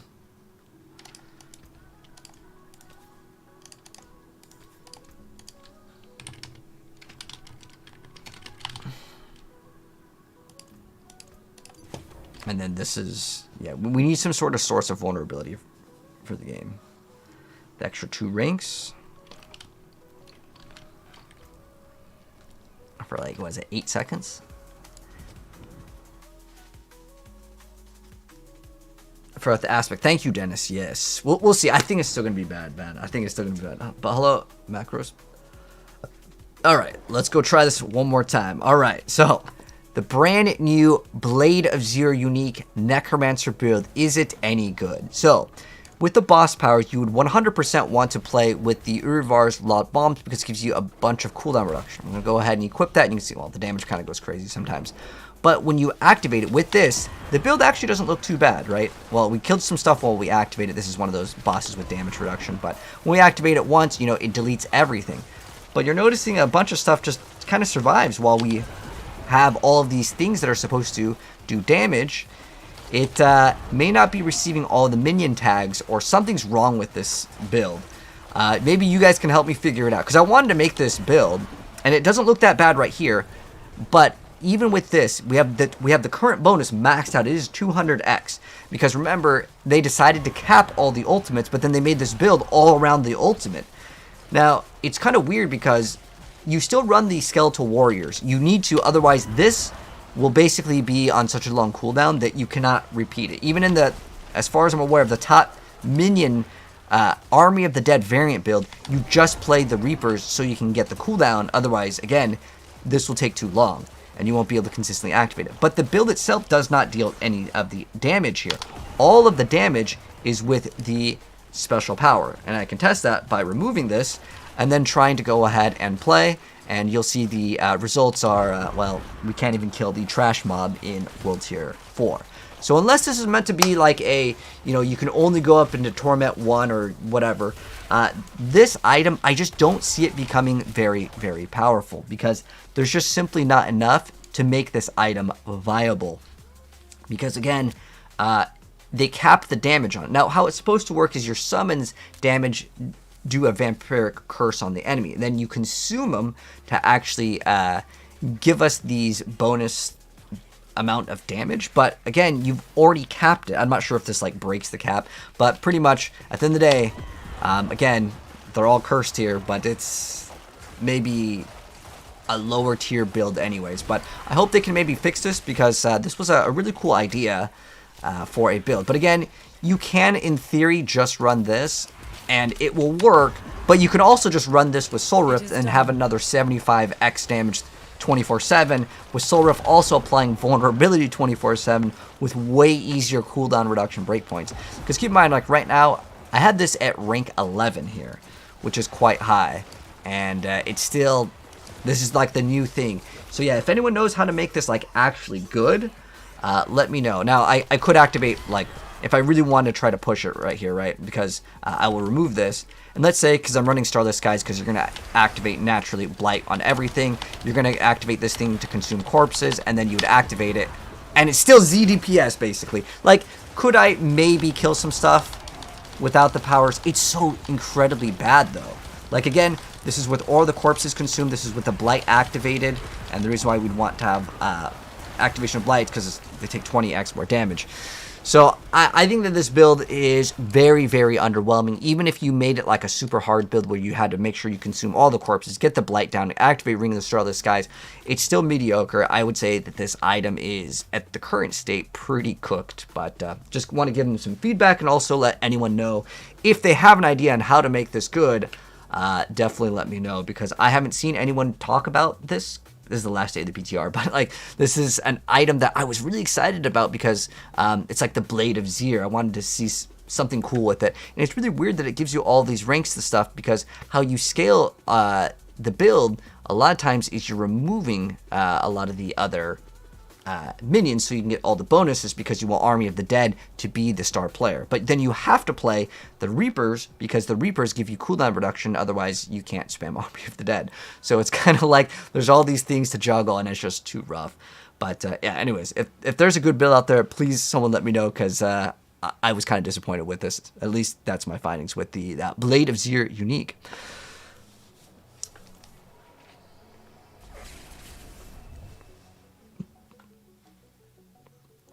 Bar for bar. Yeah, the thing is really weak. Like, very disappointing. Okay, so now that we've done this, let's go play the Sorceress. The Sorceress, yes. Sorceress time. Because I'm, as far as I'm aware of, we are like 100% done with Necro. I don't have any other like things that I want to test out with it. And we got to record some stuff for the Sorc. The stuff that I want to do with the Sorc is the Ball Lightning. I don't know if I'm going to get... Is it 1? So I still want to play 3 classes today, but this one will be pretty easy. I think the Ohm is fine. Cast 5 skills. The skills that I was playing. Probably Incinerate. And then this. Yeah. Okay, cool. That was easy. I don't know. I think Makuna had the build for this one. He was doing something with Ball Lightning. I'm pretty sure all it is just Ball Lightning, and he's using Ball Lightning for the amount of oh dang, it's for the amount that it ticks. However, like, I think you'd have to sacrifice an aspect, wouldn't you?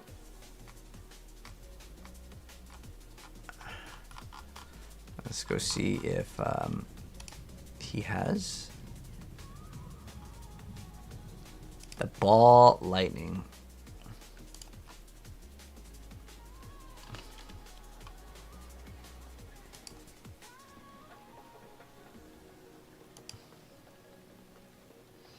Oh, it's manual Ball Lightning?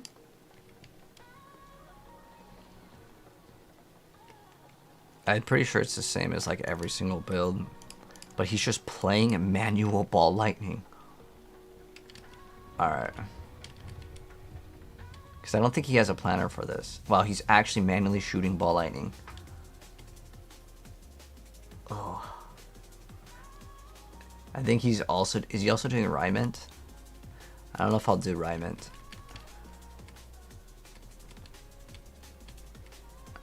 It's kind of cool to see all these like more interesting builds like kind of emerge. I guess there is one thing you could play. You can actually play Firewall.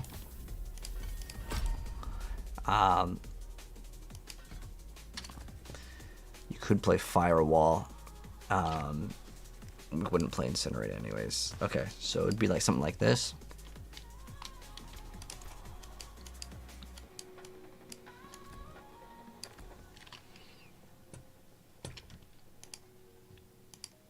And then it'd just be like ball lightning. Alright.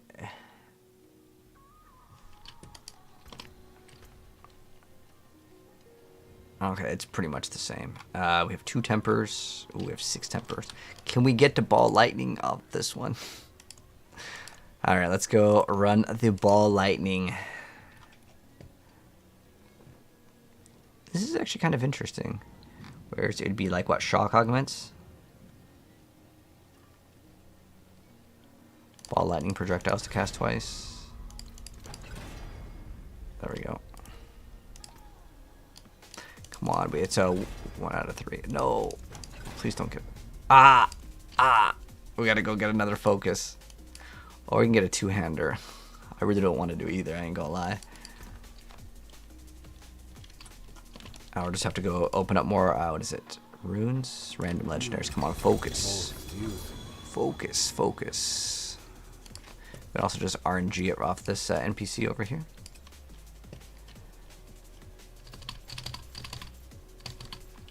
Focus, focus. Oof. Well, hello, shining. Oof. Not a bad pull, that. Shame that. Go one more.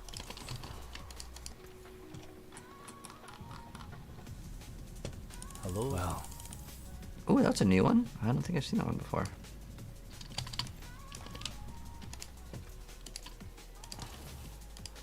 Alright, let's go temper on it. We need,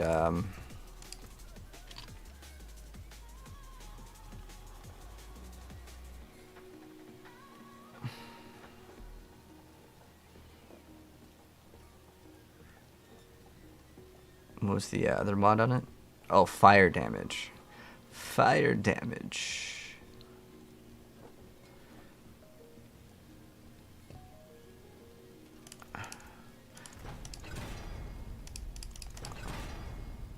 There we go. It's so weird that this works. Like, you get fire damage and then you get, like, the ball lightning. There we go. And then we got that good. Let's masterwork this all the way. I don't care what this hits. Just max it out. There's a good one. And then we have to go roll it to have instead of lucky hit chance. We're going to have it have the chance to restore primary resource. Lucky hit chance to restore primary resource. Let's heal, resource cost reduction. There we go.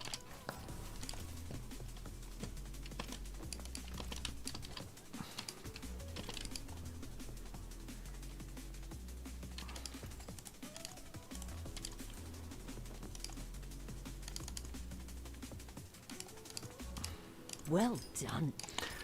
All right, now that we have this, we get to play. I think we want the one with resource as well. Resourcefulness.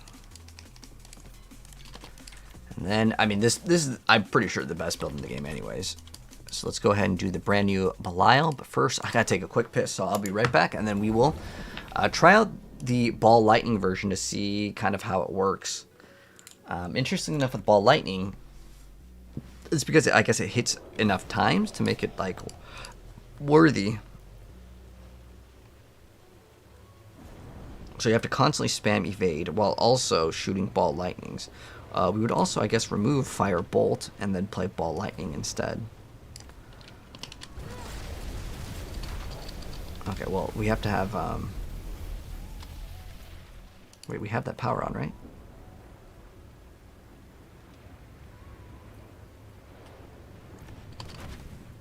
Oh, that's right. Oh, there needs to be targets. Otherwise, we run out of resource too. Oh, okay.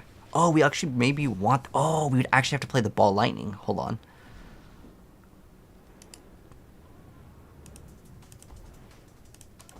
Okay, hold on. We would need to have the thing give us the energy. Otherwise, we'd run out, and that would be no good.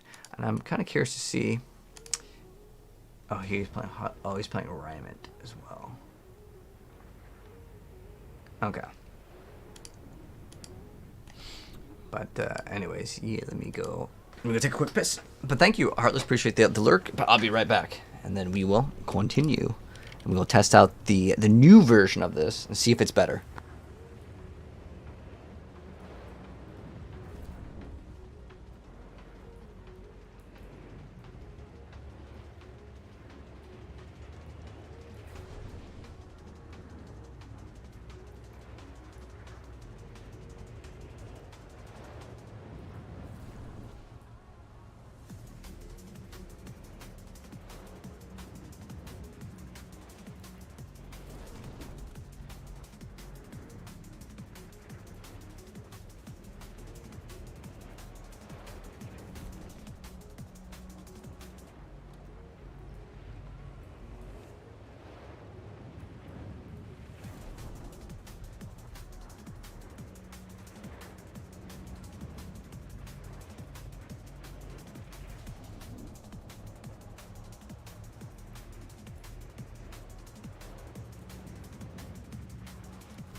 All right, so the first test is going to be obviously against the boss, and we'll see how the build actually plays. We can also get more. I thought we got on. Oh, is it on teleport? We get the. Oh, it has to be on hit, right? I think we actually have to hit a target for it to reg properly. Oh, I just thought about it. The ball lightnings. Oh, I guess we could get ball lightnings like that too. To get used to how it plays again. Okay, we do have intercom. Okay.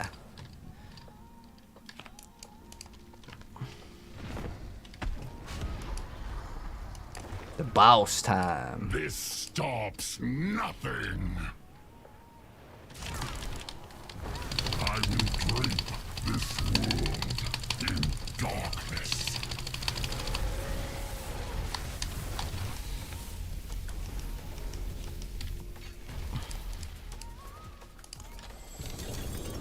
We the pod, huh? So we get some background gameplays of this.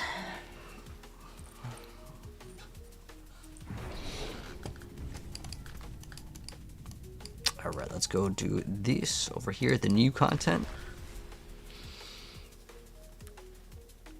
I'm gonna see which one I like better too.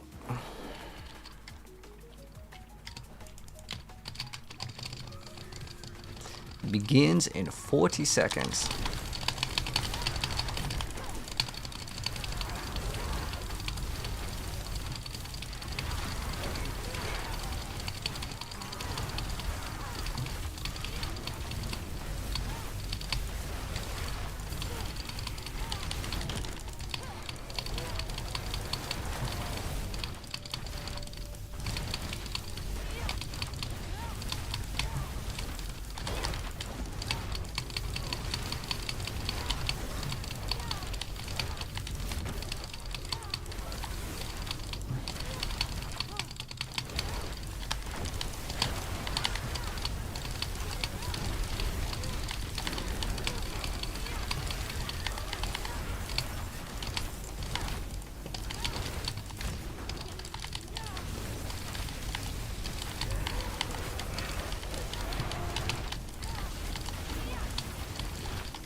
Pretty good though. I like it a lot.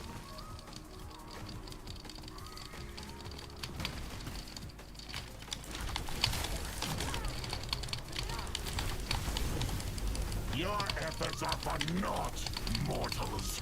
This realm is mine, and I shape it as I wish.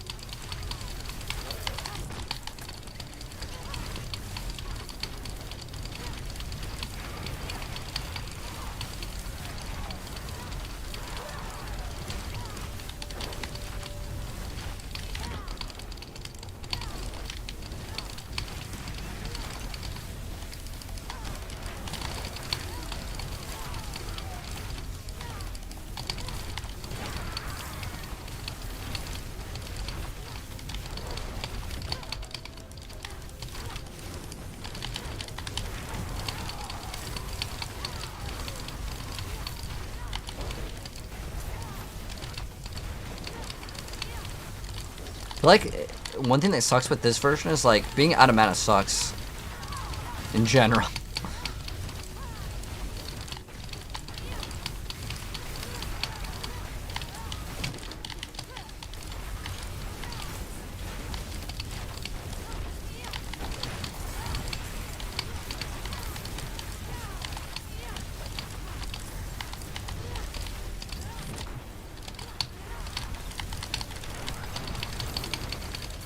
Fools. This stops.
I think the Firebolt one is so much more enjoyable.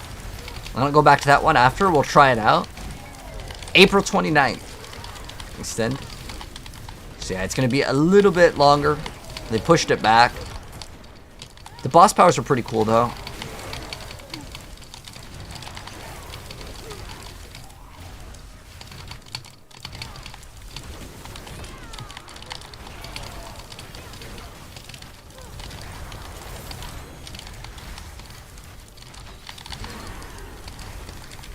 But the reason why I don't like this one is it's just constantly just out of mana. And that's no fun.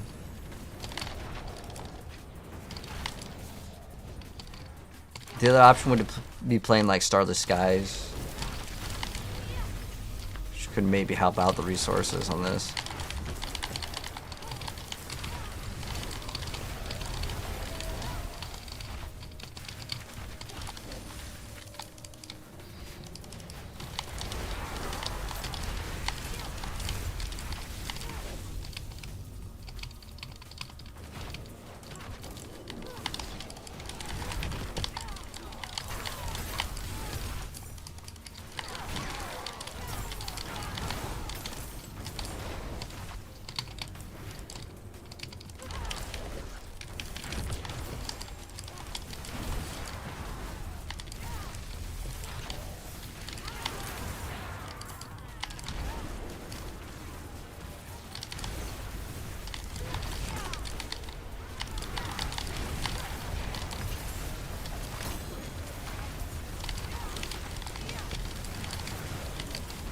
Alright, then we fight Belial.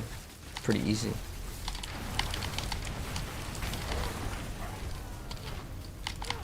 But I'm pretty sure this one will be probably best in the pit. Your insolence is at an end. I expect you to eat that.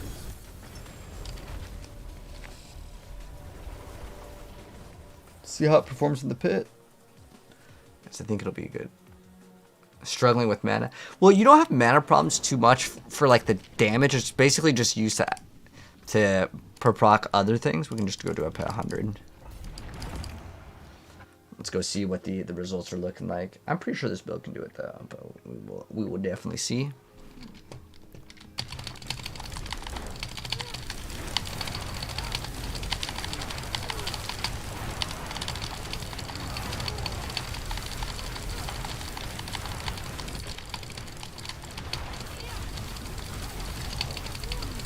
Still kind of rough for the build, not gonna lie.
My hands get so much more tired after playing this build. Holy, my hands are so tired already. But we can't stop.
guy's tanky.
I think this build's too micro-intensive.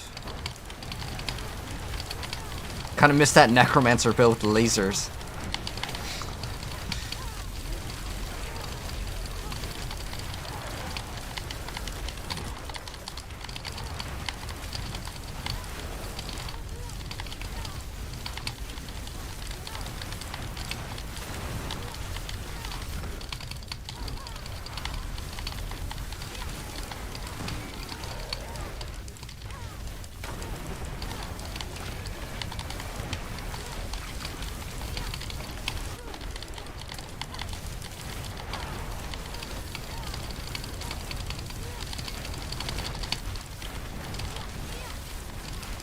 Okay, let's see how the boss goes.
It's crazy how how much damage this build actually does.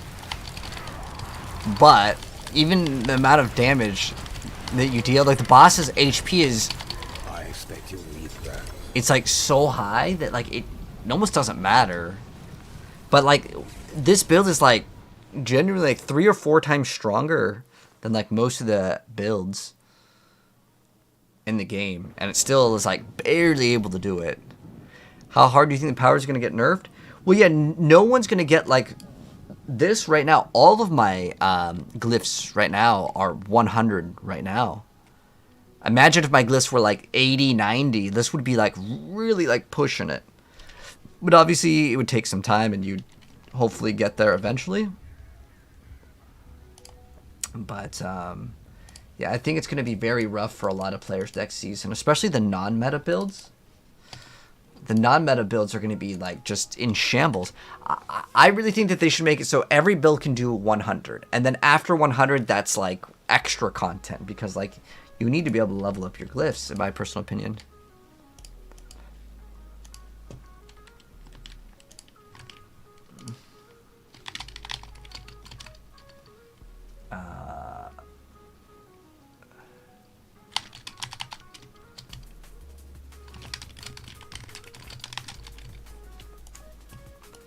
I actually don't really like this build though, as much as I like the Firebolt. I like the Firebolt a lot more. That one was just so much smoother. Jeez. Now, do I need to get the thing from Firebolt's attack twice? Would be nice, but I can definitely play without it. It's not a big deal. Ah, we lost out on that that one. It's fine though. Doesn't really matter. This one I think is now permanently bricked. This one over here though, yeah, we can have the other thing cast twice. Do I really care about that? No, I don't even think it's necessary.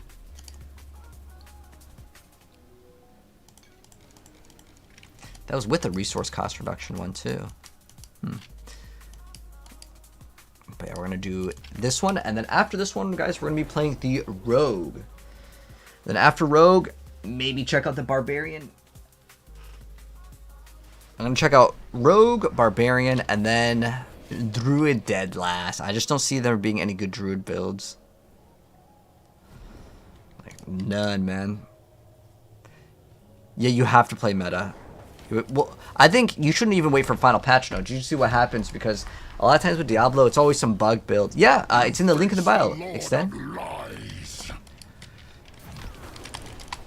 Come, be crushed like the insects you are.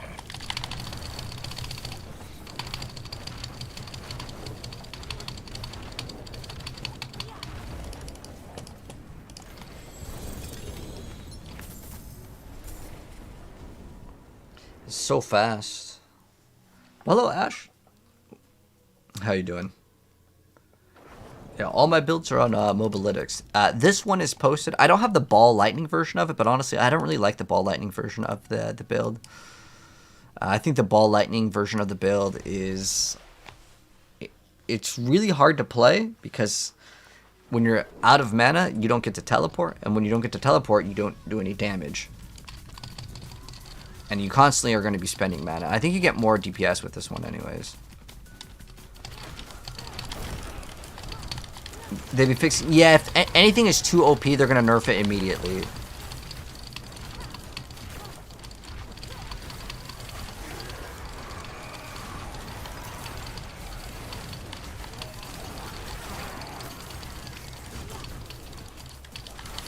So they did say that.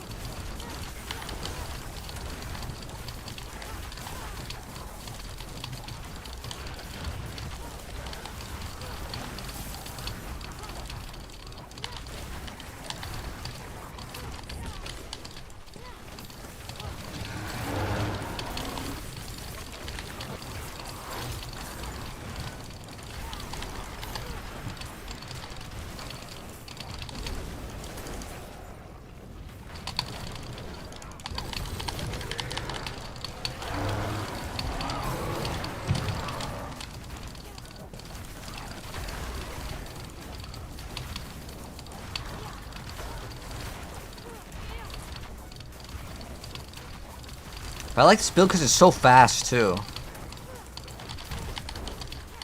Can I quickly show the piece I have on this one? Oh, this is the same one. This I haven't updated this one. I just needed to record background gameplay, so that's what I'm doing right now.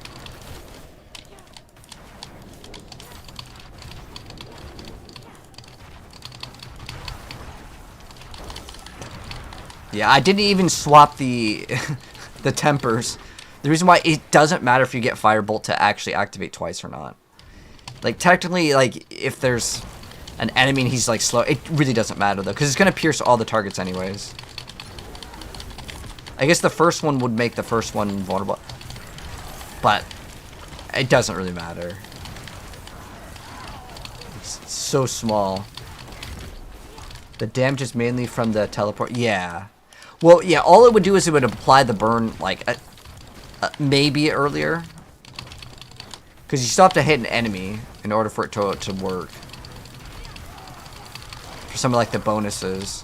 Right, like, if you want to apply vulnerability, then the damage goes a lot harder. Hurry, please. Excuse me. But, yeah, I'm not going to wait for that NPC. It's too long. I'm just going to peace out. That's how I feel like with a lot of these little quests with the NPCs. They're like, help me, and I'm just like, nah, I'm good. I don't want to do it. Too slow. I want to be teleporting around, going fast.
I don't even know why I'm opening up these. I don't really need anything out of it, but just for fun.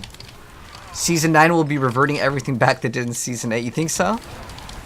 Well, one problem that they're making for themselves is that the powers are so powerful that if you don't use them, your character is super bricked. So the Eternal characters get dude, okay. Eternal is going to be so bad next season. I didn't even think about that. Eternal is like dead. You cannot even play Eternal at all. Did any of you guys think about that?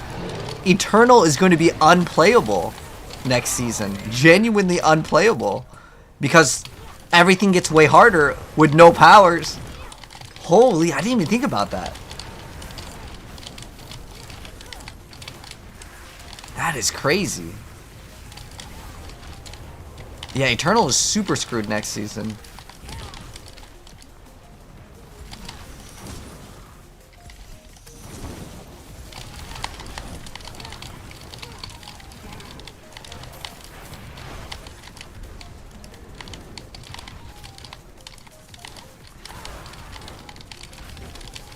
They'll get massive backlash and they're reverting things.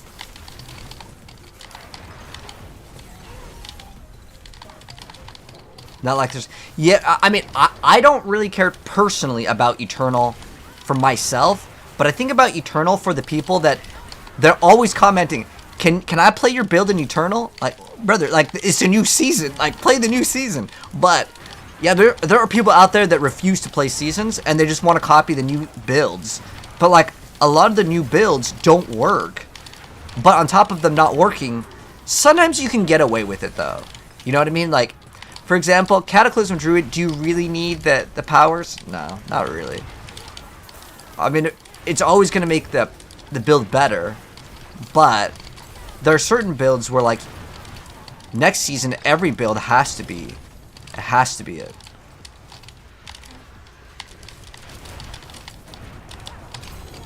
That was the maiden right there. Not even 1 GA. See, look at the loot. It's so bad now too. And I think a lot of the players that are casual, they might leave the game. They may leave the game, man.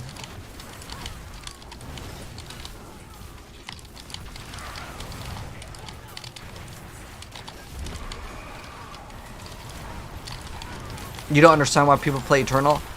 There's a lot of casuals that, like, they don't want to restart their character because it took them so long. Like, let's say, like, average gamer dad 25. He's probably not going to be like, yeah, I want to... If it took him, let's say it took him 100 hours to get to level 60. There are people out there like that, though, okay? You'd be surprised, but, like, there are people out there that are just so bad at games. Or, like, they just don't care about, like, you know, making a good build. And so, like, he might have rare weapons. He's like, I really like this aspect, but I got it at level 5. He doesn't know that you can salvage to keep the aspect. And he's like, I want to keep this aspect forever. And he'll run it from level, like, you know, 20. And he'll like, finish the whole campaign. And he'll be like, a skill tree? What's that? Like, you'd be surprised how bad. There was an interview, actually. It was on Rax's YouTube channel. And it was showing off. He was talking about... It was with, I believe it was David Pipora. And he was saying that, like, there's a lot of players that will put 5 points into all of the beginner, like, skill tree. Like, you know how you select a basic skill? People will select all 5 of those and invest points into all of them. Like, there are people out there that have no idea what the heck they're doing. And that's okay. Because then they can go watch a guide. But, you know what I find even crazier? You guys want to know a crazy number? Less than 5% of people have actually even completed the campaign for Xbox. The reason why I know this, because you can see the achievement, like, points. It was like 3 point something percent. So less than 5% of people even complete the campaign. And when you complete the campaign, you're about level 50. So that means most people don't even get to endgame, ever. Yeah. You don't want to start over and redo everything? Yeah. No, I get you, Ash, from the viewpoint of someone that, like, I play a lot of video games, and, like, I don't really want to level up in a lot of games. Like, and there's this game called The First Ascendant. I don't know if any of you guys play the game. I like that game. But when I have to level up the characters and prestige them like 10 times, like, yeah, it only takes me like a couple hours to prestige, but I don't want to do it. But in Diablo, like, I played this game so much that, like, I don't even need to, like, look at the screen half the time. And I can level up to max level in a couple hours. And also, like, it's kind of work, so. The entire D4 lifetime? No, the entire D4 lifetime. This was taken last month. I made a little short on it. And I was genuinely surprised. I was like, dang, less than 5% of people. Less than 5% of people. And I was thinking, like, do they need to make this game easier? I mean, if you think about it, there's always, like, these welcome back boosters. If you guys didn't know, you can get a level 50 character for free in Diablo. Like, they have these things called welcome back. Like, if you haven't played in a while or something, I don't know how it registers, but I even had it on my account. So it's probably not if you haven't played in a while, but basically, you get to create a character at level 50 because there's just 0 people that, like, really get to the end game, which is crazy. Because, like, there's a lot of people that will watch, like, video guides, and I guess they just never make it to the end. Like, I don't know what the exact number is in terms of people that play the game, but if less than 5% get to end game, then yeah, that's a pretty big deal, you know? Alright, we can do one of the apparitions or whatever.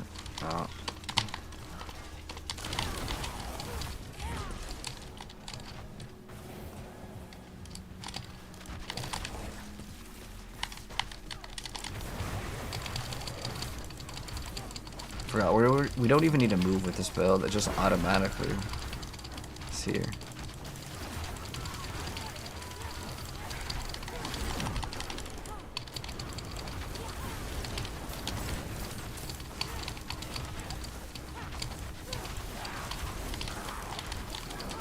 Formidable.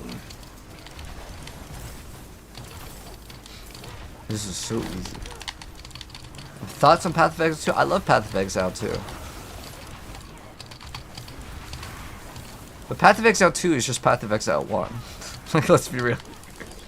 I mean, the end game is basically the same. No, it's not a bad thing. They'll probably add more stuff later, and there's still, like, more classes cooking up. But like, I like Path of Exile 2 a lot. Even though it's just Path of Exile 1 minus content. I still say Path of Exile 1 better game. Because the crafting in PoE 2 is terrible. The crafting in PoE 2 is slot machine. There's no, like, skill to it. There's no get a fracture item, get prefixes or suffixes can't be changed, throw in something to block, and maybe hit it up with some essences first at some point, and then again block something and then slam or do veil. There's so many more things that you can do, right? Beastcraft, split. Like, I think Path of Exile 1's just better. How many players did D4 launch have? You know, I don't know the exact number, but Diablo 4 is probably one of the most successful games. I actually could check the sales. We can check that, actually. Let's do that, man.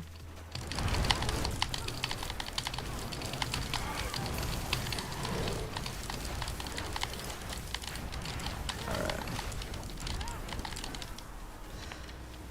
Let's go. Video game sales. Diablo. 4. Oops, Diablo 5. Yeah, dude. I don't know if it's listed. Alright. I know that Diablo made like $1 billion. Let's see.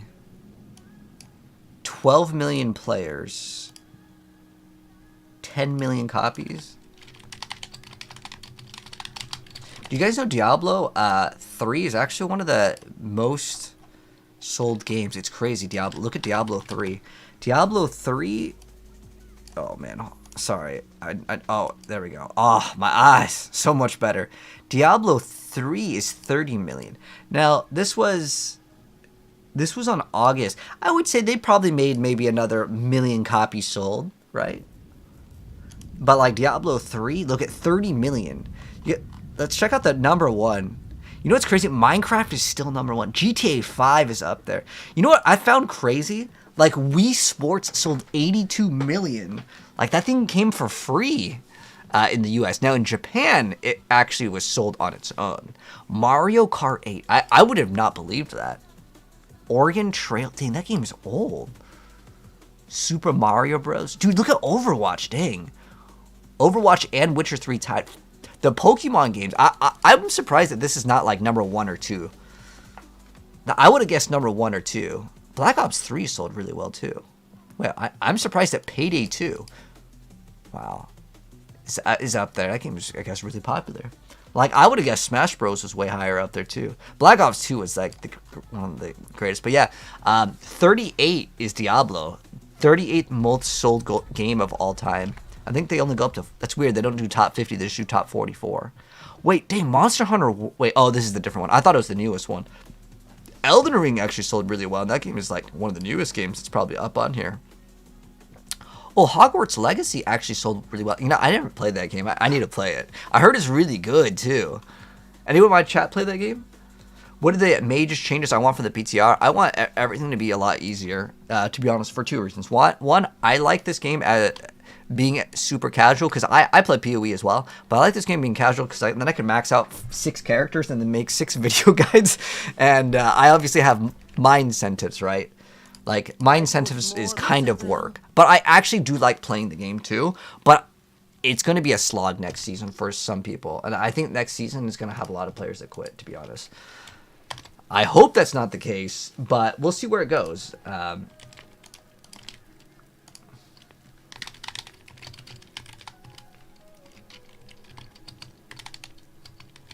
Okay. So I got my teleport Sorc done. Now we have the last... few classes, guys. We have 2 more classes to play. Actually, I should just salvage all these, and I'm gonna get my adept site back.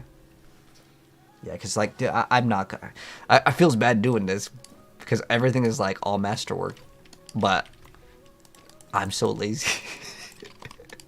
It feels so bad, but we gotta salvage it, man. Gotta salvage everything. The reason why I'm doing this, guys, is I want the Obdusite. Oh wait, hold on, not this. Yeah, we can do that one too. Boom. 34,000 Obdusite. Boom. Right back in my pocket. I got my ice bill. It doesn't matter. It's too late now. The reason why is, see, I have a folder here, and I've got all of my builds that are like, I have like background gameplay. So what I personally do to save some time is I get like 20 minutes of background gameplay for all of the good builds. And then before the season comes out, we drop the build guides.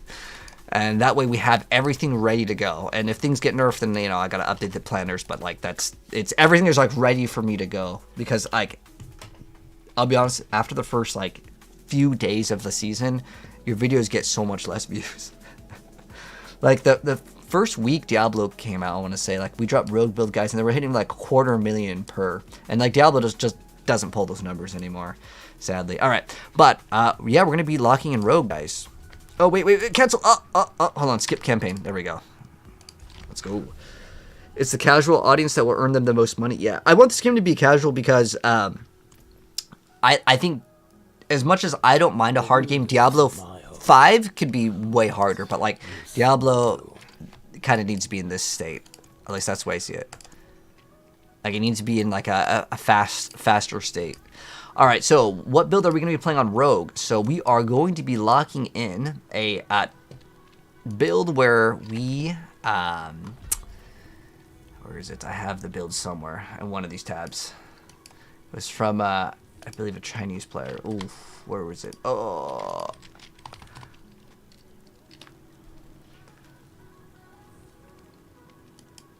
let's go to Rogue. Okay, his name was AO, so shoutouts to him for it. But we are going to be playing with, ooh, it looks like Air of Perdition. It's for that multiplier. So this whole build, it's, you know what's funny is all these builds are basically the same. It's oh, is this the potion one? Oh, okay, so it's potion. It's all corrupt damage. It's the same thing. All of the builds are basically, you throw in one of the big boss powers and then, yeah. Yeah. Alright, so then we run, and this one's, oh, this is all based on the potion. Okay, so what we need to grab is this and this. And then gloves, I guess we can get dot. Oh, we want damage to close. Oh, we're running air perdition. I have a good one right here, right? Okay, cool.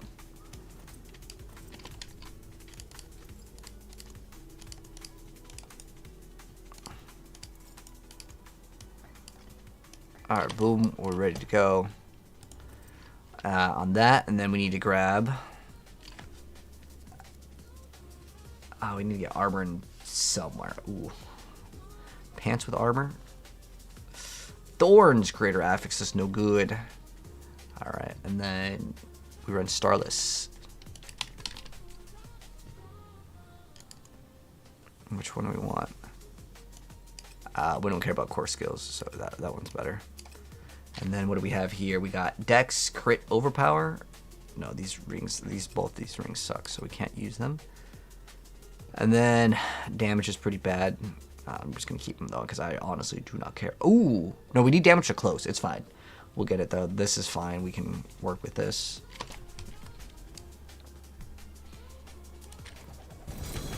So what we need to get is gloves. Actually, this is fine.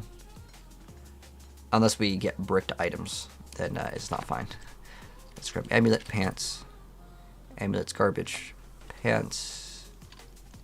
And we'd want armor instead. So I'm gonna grab some more pants. No more pants.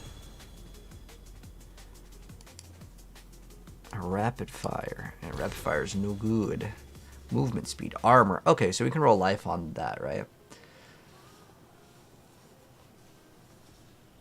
Okay, and then what is it? Twisting blades to hit twice. I guess that's okay. Oh, you want a lot of twisting blades. Oh, I guess that way you can hit more enemies. Okay, that kind of makes sense.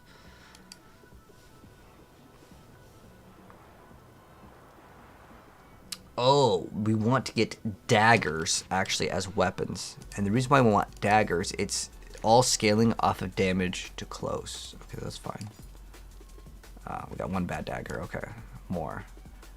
Oh, I need to grab these so we can... Oh.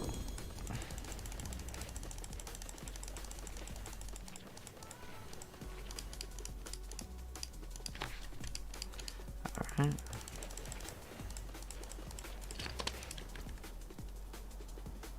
I'll get the runes.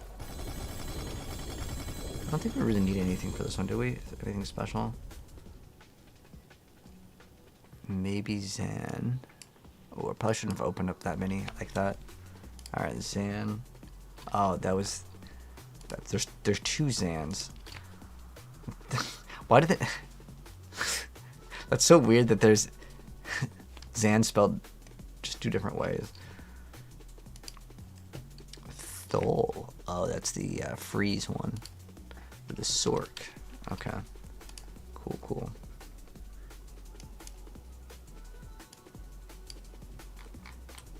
Do you think anyone's going to use the blue and yellow gear for leveling? Oh no, Fireheart. I played like within like 1 hour-ish. I think was about 1 hour. Everything was like legendary.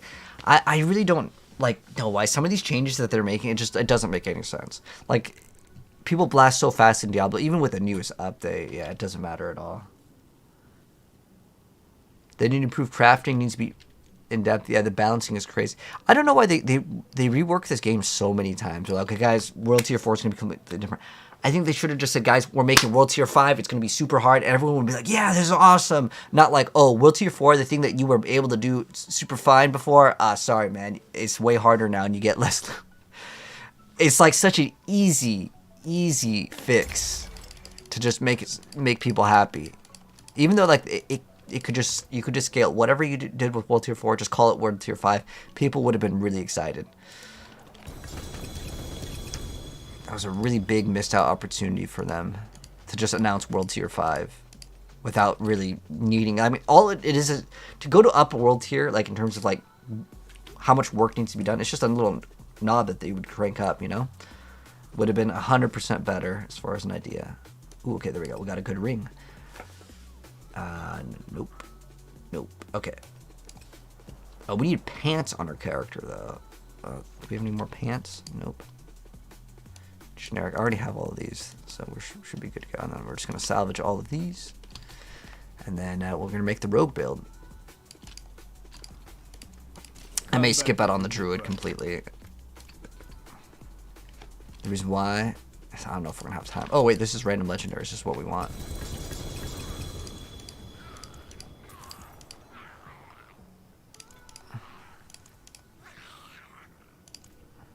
So we want pants. Pants. That's the only thing we need? Okay, cool. That works. That works. Yep. Yeah, it works. Okay, cool. As long as we don't get any bricks. If we get more bricks, then we'll manage after. Alright, so we got our boss powers in. The next step is to put in the skill tree. Let's see if I like this version or not, and then we'll modify it.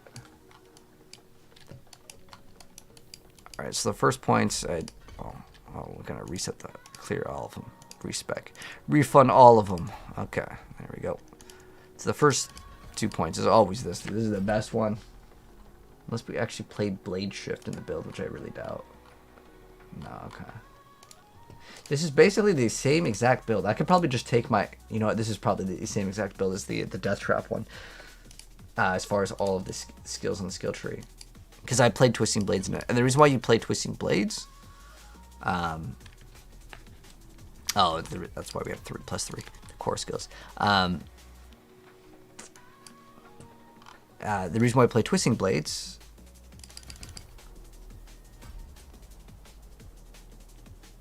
movement speed, none of that,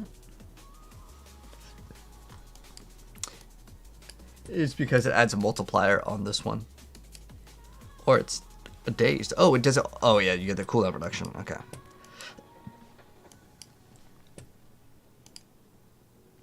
Damage over time effects.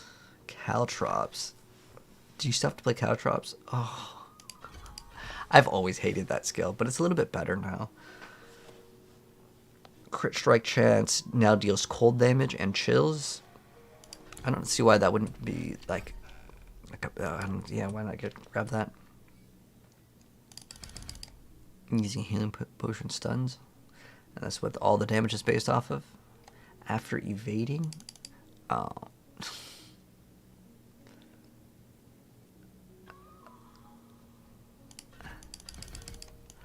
I mean, that's kind of cool that like they want the rogue to kind of evade.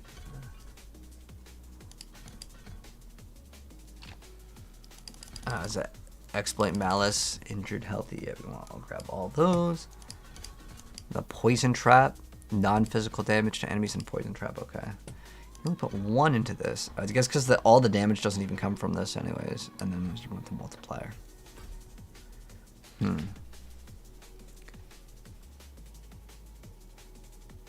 Now, does that apply on the hit too? Because I guess we already have Fist of Fate actually on my Necromancer. Let me go grab this before I forget. Because I know that my Necromancer has that. And I can also get all my Obdicite from my Necromancer. Salvage all gear. What new heroes are coming in Season 2 of Marvel? You know, I don't know personally. But... they've been talking about Blade for so long. He's even in like the comics. I want to say Blade's probably coming out, man.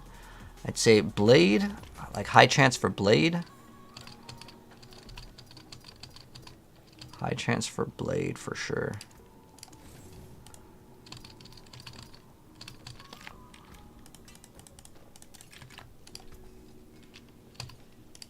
You can take what's left.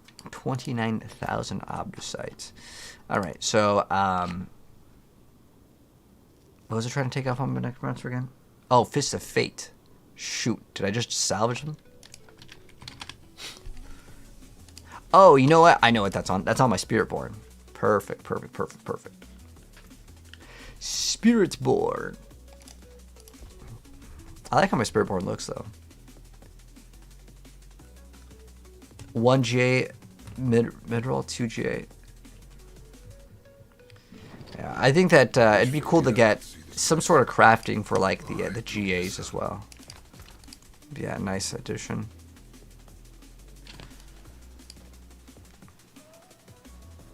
Zero temper, so I was gonna throw that on my other character. This has a bunch of stats that maybe we can use. The reason why I'm gonna salvage all these is because it gives me the Obdusite, so I don't have to go for it on my other characters, because it takes a long time to get all of it. Oh! Wait, we already put a Fist of Fate in here, right?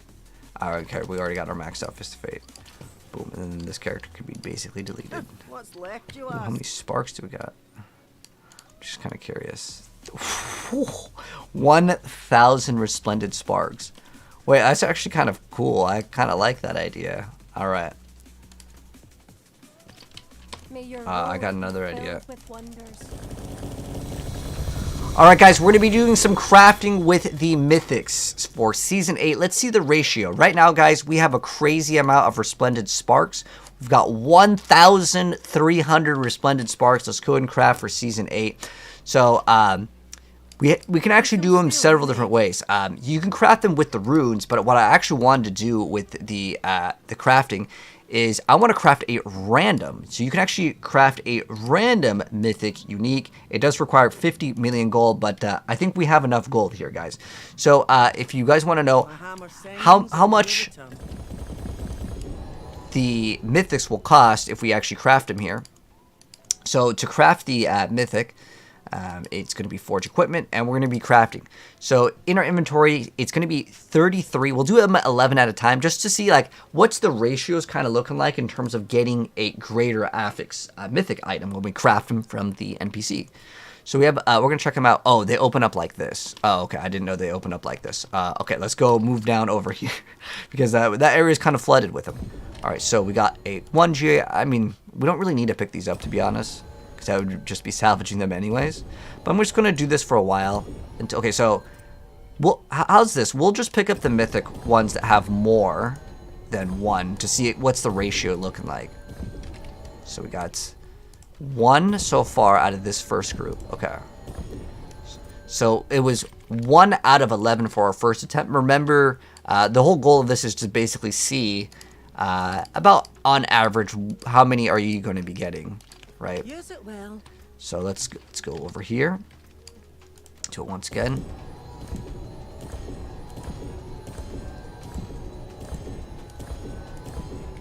All right, so we got zero mythics on. Oh wait, hold on. We have one more to open over here. This whole town is going to be filled with mythics. So let's go ahead and forge 11 more. We can actually do more. The total that you can detect. Oh, you can only craft 20 at once. Okay. So we'll craft another. Each row is 11, so it'd be 12 over here to fill up the inventory. Okay. And this way we get to see kind of what the ratio looks like. Oh wait, hold on. There's a 2 GA here. Oh well, we're full. Let's go ahead and just open up another one. So I accidentally missed one. If I accidentally missed one, well, there's a 3 GA right there. Okay. So we can see. So I think we've opened up 20 right now. And so it looks like it's about 1 in 10. Although this one got a triple. Alright, so let's go and open up this row over here. So 0 out of those ones. I'd say it's probably about 1 in 10 chance. Alright, we got nothing on those. Let's go see again. Alright, we got two GAs over there. And I think at this point we're probably at about like 50-ish. It's maybe like 55-ish. Keep in mind, I have a bunch in here, so it's kind of scuffing up the numbers. It's maybe I should do this properly, because yeah, I didn't actually. You know, let's do it properly. Because I feel like this could be some good content here, to be honest. Let's also just equip a bunch of stuff so my character isn't like moving at like a snail's pace here, and also so our character doesn't look like they're homeless. There's no mythic pants though, is there? I don't want this one. I just want the blacksmith cache. Oh, well, okay. Just so our character again just doesn't look homeless. Boots. Hopefully have some movement speed. Pants. Okay, pants. Gloves. And then this way our character will look cool. Okay. What about rings? Rings! Just so we can fill up the character's inventory. I don't know why.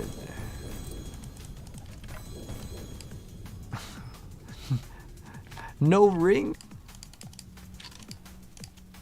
Someone said that you can get mythics off of these blacksmith's cache.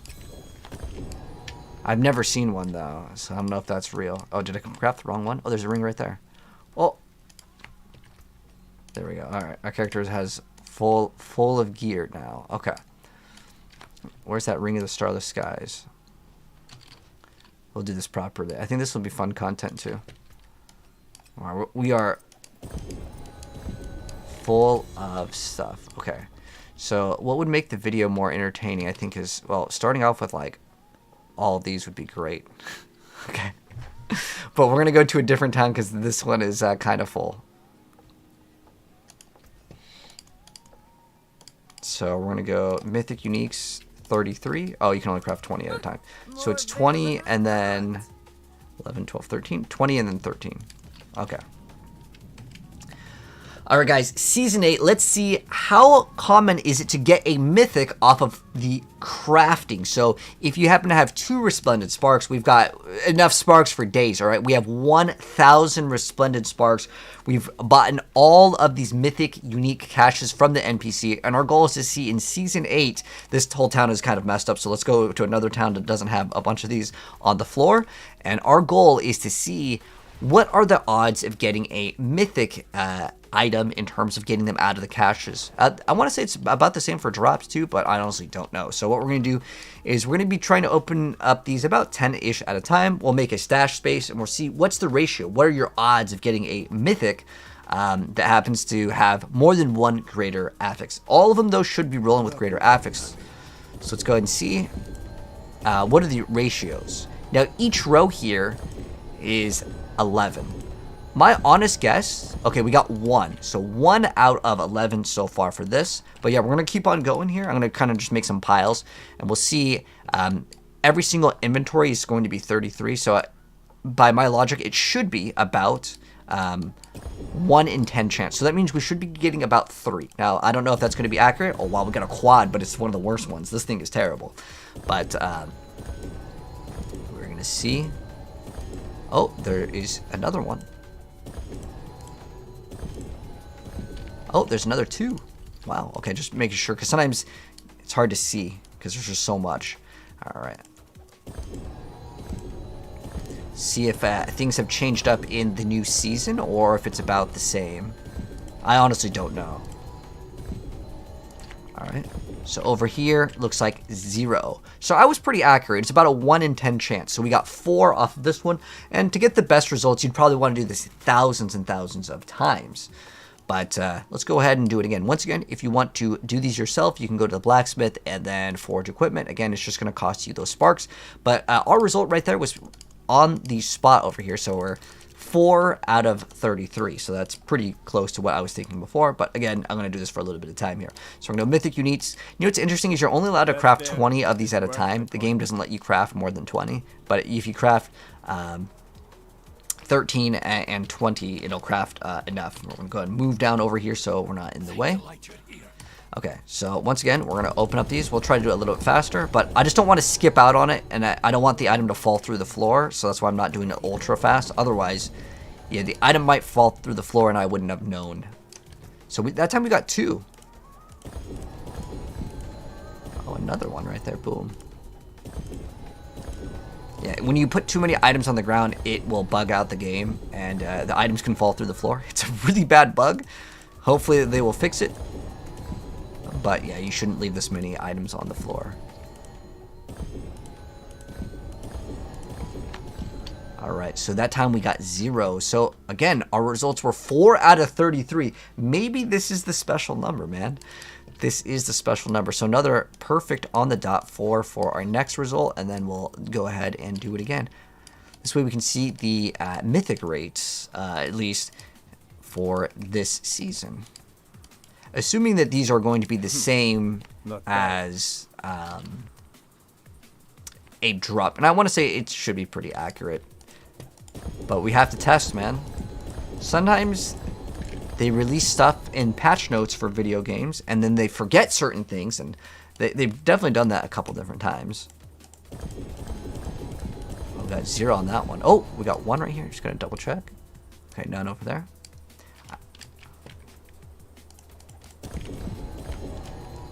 We missed one in this group? Really? Hold on. Are you guys trolling me? Okay, I'll double check. You're saying in the very, very first one over here, we missed one? Unless I'm blind, I really don't see it. All right, let's go continue. So this time it was pretty bad though. We got, but if I missed 1 or 2, I mean, you guys probably get the idea. Wow, is it 4 again? Okay, this time we got 3. So yeah, the accuracy, I want to say, is almost certain right now that it is a 1 out of 10 chance. And I feel like this probably gives you guys the idea of, you know, what the ratios are. So to kind of give a quick little recap, we could do this again, and I can make this video longer, but I don't think it's really necessary. Our average is about getting 3 in a group of 11, so 1 out of 10 is probably what the ratio is. But again, you'd want to do this thousands and thousands of times to get the best and most accurate results. But what do you guys think the actual ratio is? My guess is, in terms of the code, it is definitely coded for 1 out of 10. We got 1 4GA. Okay, we could, I guess, recap this part, because all of them were at least 2, right? But how many were 3 and how many were 4? So we got 1 3. The rest were all 2. Yeah, so we got 1 2 3 4 5 6 7 8 2 GAs. Oh, 9 2 GAs. 1. Oh, this is also 2 GA. That wasn't even 3. Wait, so we only got 1 4GA. I don't know what the ratio of this one is. I mean, that one would be pretty rare to test out, but that's our results from just a quick little test over there. One more time. Oh, you want me to do it one more? All right, where do we get them again? We'll do one more for Mr. Coco. We'll do it extra fast. Unexpected. I got you. All right, ready? We'll do a fast one. For curiosity. So again, we should be getting 3, unless the items fall through the floor. So we got 1. Only 1? No. Wow, that... What? We only got 1. Look. Wow, dude, that... Okay. I mean, that one might have been really unlucky, but look, there's only 1. That's the results, man. That is the real results. But anyways, going back to your question about, like, Marvel Rivals, I don't know any secrets. I know, like, I am a Marvel Rivals partner, but they didn't even tell us any secrets on the new heroes. I can't tell you guys everything as soon as I find out, because the server's under NDA. However, if they don't tell us something, I can tell you that they didn't tell us anything on that. But, like, they did give us early access to some of the characters before, which I've shown you guys gameplay, because they said we can show the gameplay. Like, we had a lot of the characters, like, a week before they came out. They had, like, a test server, and I could show you guys gameplay. That's how I had the Mr. Fantastic, and then also the Human Torch. We had all those characters early. Now it's Rogue time, yes. Time to play the Rogue. But yeah, I'm hoping that the next season we get Blade. I want to see Jubilee. I want to see Gambit. But I don't know of any other files other than... I think that people have leaked some of the files, like they've data mined it. There's apparently going to be Ghost Rider as well. Not necessarily next season, but sometime. I don't know when. But yeah, let's go work on the build. Oh, we need a Fist of Fate, right? That's what I was trying to grab from my other character. And I got distracted. All right. There we go. Back to the character build. Now that you've played on the PTR... Oh, Season 7 was way more fun because you get to play a lot more builds. Season 7 was way more fun. Season 7 is an incredibly long grind. It's incredibly long because you can't just go up like several pit tiers and then just level up all your glyphs like really, really fast. It's like, oh, I just barely made it and I gotta struggle. It's gonna be, I want to say, I'm I'm hopeful that Blizzard will fix it, but in the current state, it is definitely going to be a downer for anyone that's not like a top 1% player. You're going to be in for it, man.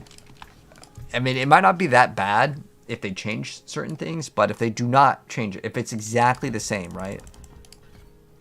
If they do not change anything. Oh, is this all... Wait, what? Poison damage?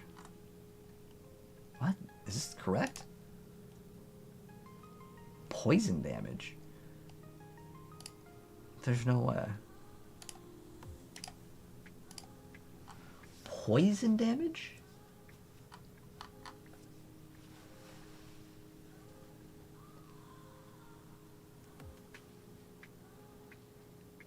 Yeah, why would you get poison damage?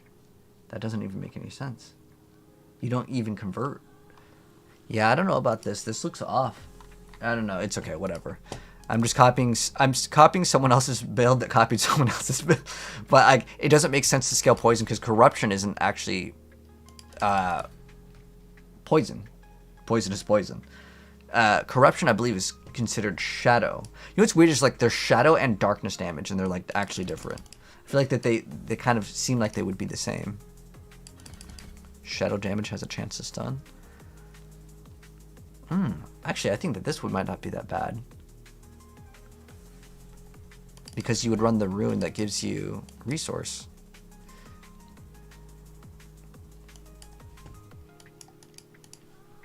Unless anyone knows, why would you go for that? Okay, let's see. Death Trap, I guess, pulls in the enemies. I'm not sure if the Shadow Clone can summon your stuff. I'm guessing it cannot, but like... if we don't test it, we can't find out, so... what I want to know, can the... What is the point? I have to drink a potion. Oh, yeah, I don't think that's going to work. I'm going to test it out anyways, though. I'm like 99% sure we don't get double lasers that shoot out. If we did get double lasers, then it would be good. But let's see. Got my Shadow Clone. I don't even know where my Shadow Clone is, but he definitely does not shoot out... and my Shadow Clone is not shooting out the laser, so a Shadow Clone, no good.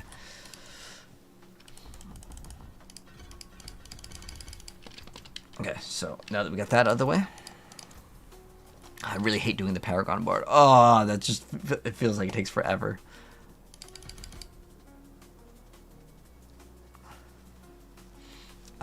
Ultimate skill deals damage. We do not need any of that. Oh, this one is really good. Spending the energy. Lucky hit, chance to gain energy. Haste.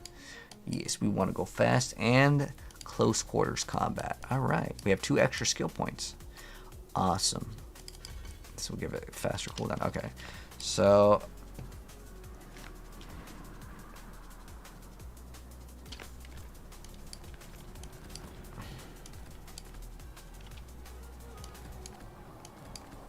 what's the skill bar look like? Oh, we need imbue. I forgot about imbue. That's actually pretty important for the build.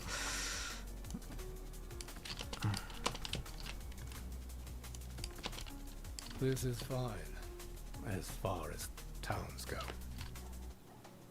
Oh, we also need poison trap. Oh, whoops.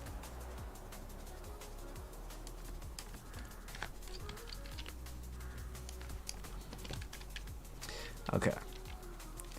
So, now we have to put in the Paragon board. So what is the plan for Paragon?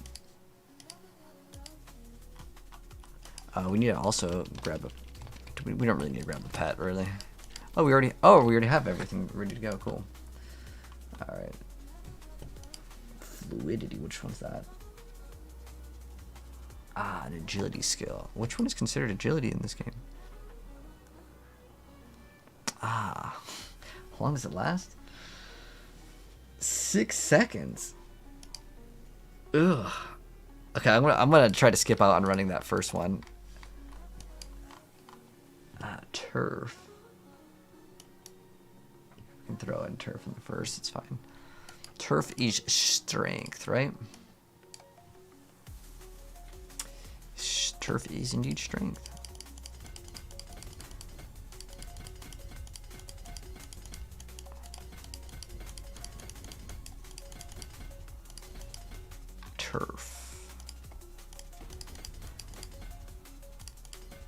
Oh, we didn't need to grab these.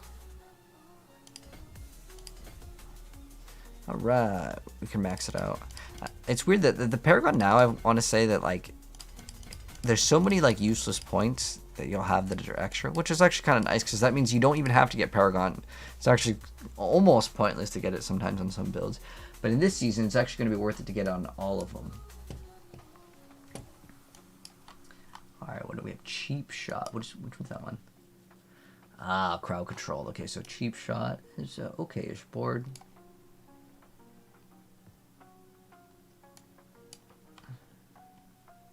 Then we go Cheap Shot next. Alright, let's see what boards are actually good. Okay, so we don't need that. Okay, so we're definitely doing Eldritch Bounty, right? Alright, so yeah, definitely Eldritch Bounty. The next skill. I don't think we can run that, right? Yeah, it doesn't. I don't think it counts. So we'll do Eldritch. Eldritch Cheap Shot. Eldritch Cheap Shot.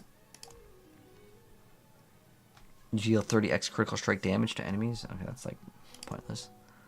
Leirana's here.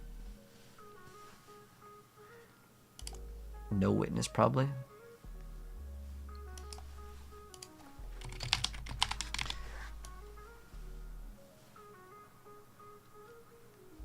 Yeah, okay, No Witness is also there. And then Exploit Weakness. Okay. Yeah, I guarantee these are all of them. But yeah, Cheap Shot's a pretty good board to go off of at the very beginning. The reason why is it's got that damage reduction from elites. Like, we can just grab this, branch out. And we need to grab this one anyways. It is what, 1, 2, 3, 4, 5. Yeah, I probably should just go this way anyways.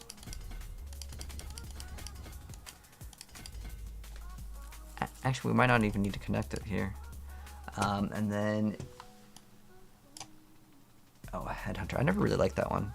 So I want to do damage to everything. But I'll probably run something else here. Okay, so instead of getting that... what are the glyphs now? The glyphs are going to be... I don't think I'm going to play Fluidity. So Turf for sure. Turf, it's probably Turf, Uncanny. Turf, Canny. Control. Dang, okay, there's really a lot that you can't play, I guess? Oh, we need whatever one that gives us damage to, like, close. Oh, Turf. Yeah, Turf is the best one. Which one is the most amount of strength? 54. Control has the most amount of strength.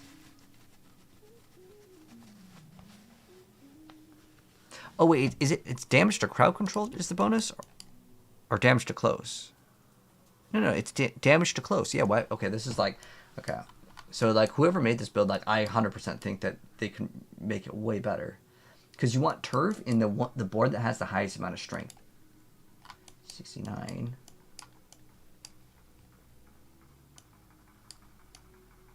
Which is No Witness. 64. Ah, okay, it is in this one. So No Witness on Turf. So I'm going to remove this one over here. Alright. Ambush. It's affected by trap skills. Poisoning. Canny's int. Okay.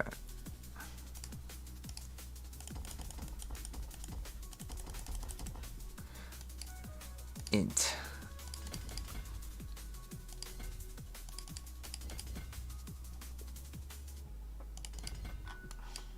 Okay. And then in Cheap Shot, let's see, what do we want to play?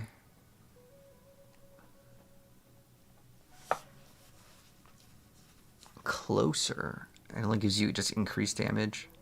Crit damage. So I think it was Control. There's also another option that we could play.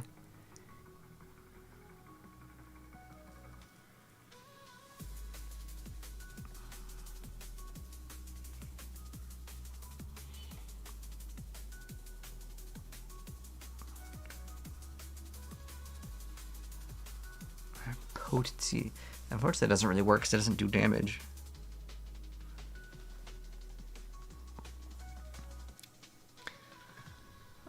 Exploit might be okay.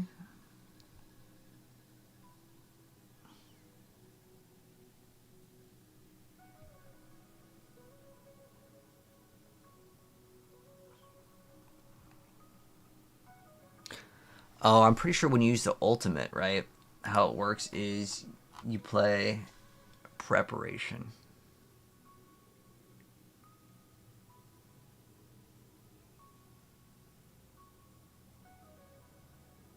So you reset your cooldown with that, and that's how you can spam it on agility.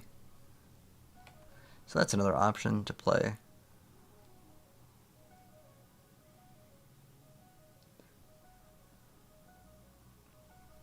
Because fluidity technically gives you the highest one, but like it just requires more micromanagement. Is that only against elites? I guess it just works pretty well against the bosses.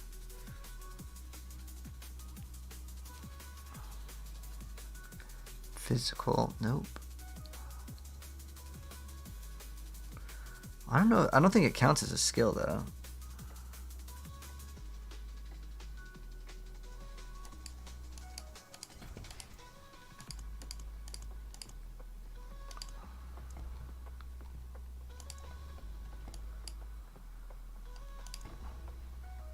Both those are really good.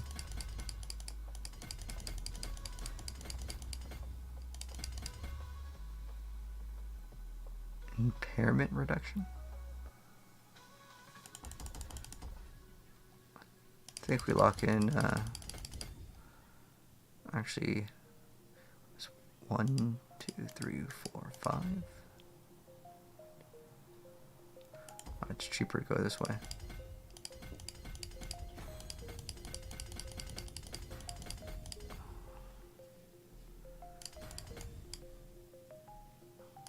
It would be probably cheaper if we just went this way.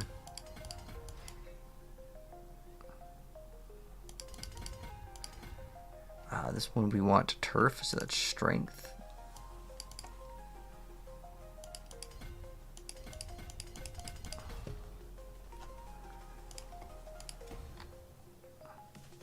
This one has so much.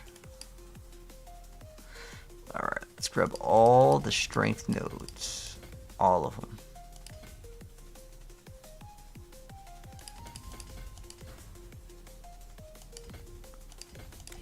Now, okay, the max bonus. Okay, we got all of them. Oh, that one doesn't count.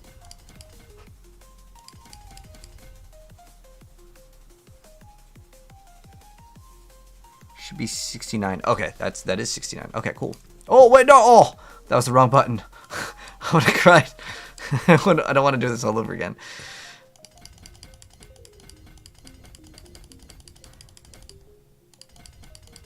I like them all connected off of one board, so I'm going to keep it that way. The reason why is it just makes it so much easier when you're making builds for people. Okay, we've got all the damage to crowd control. This one, unfortunately, though, like, it's only 4 points to go over here. But there is this damage to healthy over here. But still, this one's, like, way too far. Alright, anyways, the next one is Eldritch Bounty. Eldritch Bounty, and then Cheap Shot. It's Eldritch Bounty for sure. Exploit Weakness, okay.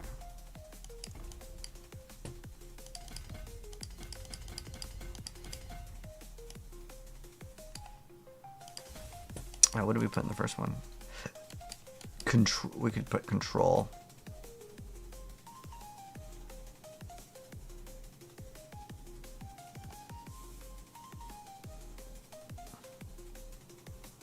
control should be C.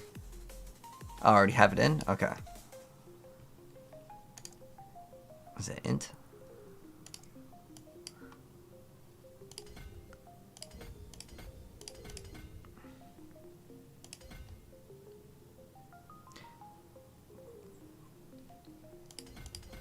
I guess maybe we can just go branch out from that one, because we're getting all the int. Oh, that one doesn't even count. All those points just for that one. Alright, that way we can save 1 point worth. Alright. There we go. Is that all of them?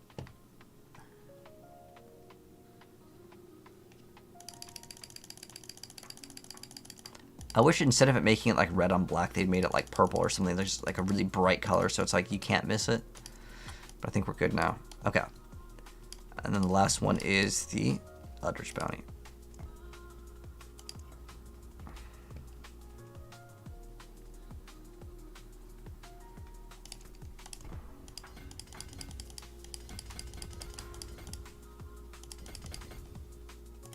We don't want the healing received, but you have to take it.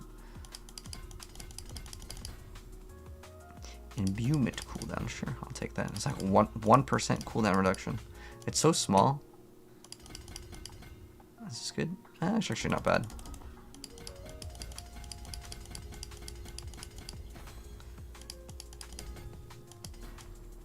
Damage reduction.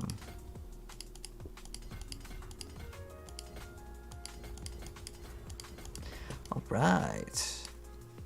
Now, grab all these.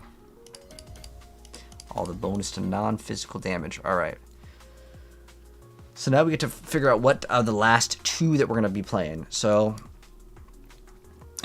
Chip surprisingly can work because it's increases the damage they take from you, not physical damage, but the other multiplier is physical. So Devious could be okay, but it only works against crowd control. So I think I'm going to actually have to play that other one. Oh wait, closer. Oh, it's cutthroat skill damage, which is no good. Damage to close. It's only a 12x multiplier. Usually you want like 2 different multipliers. I was thinking Devious had a little bit of potential.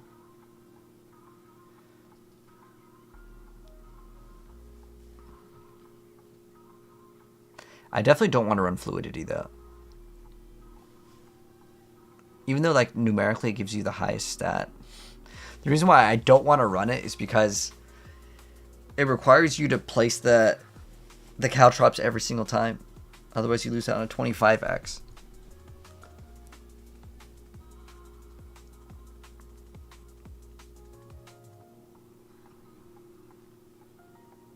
The last two would be definitely Agility.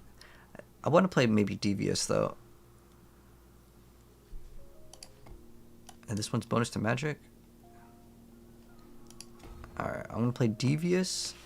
And then it's either Exploit. I actually kind of like that though. The reason why is I don't like for that thing waiting for it to proc.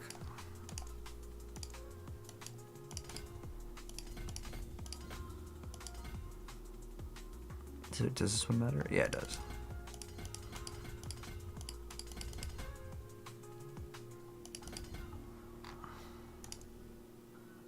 $59, and then the last one is Devious, which is Dexterity. This is a perfect one. Like we can get like all the bonuses. It's perfect. With all the vulnerable damage.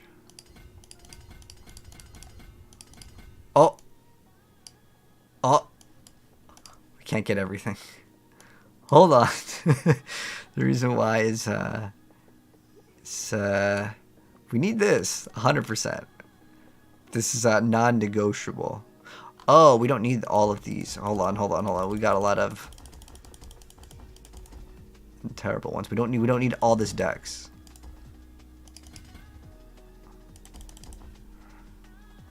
We either grab the max life or damage, more damage. How much more dex do we have? We have way too much dex. All right. Perfect on the dot. Oh, one more. There we go. Actually, the best path is all the dexterity. Okay. The reason why is because our character's main stat in this build is going to be dexterity. Ooh, we have that damage reduction. Hold on. We need to remove 3. This is like actually required. Actually required. Wow, how's our resistances? Wow. Oh, no, it's because it's not World Tier 4. We need to do that. To preset your whole Paragon board as you level up and automatically... Yes, I agree, Hades. That'd be really cool. I think it'd be good that you can import, like, you could copy and paste the code and you would import it into the game. Oh, man, it would be just so much easier. I don't know if they would do that, though. Hello, Sergio. How you doing? Do I speak? Speak what? Do I speak Diablo? Yes. Is this Roa? Oh, this is the potion build. It's using the Belial's I-beams.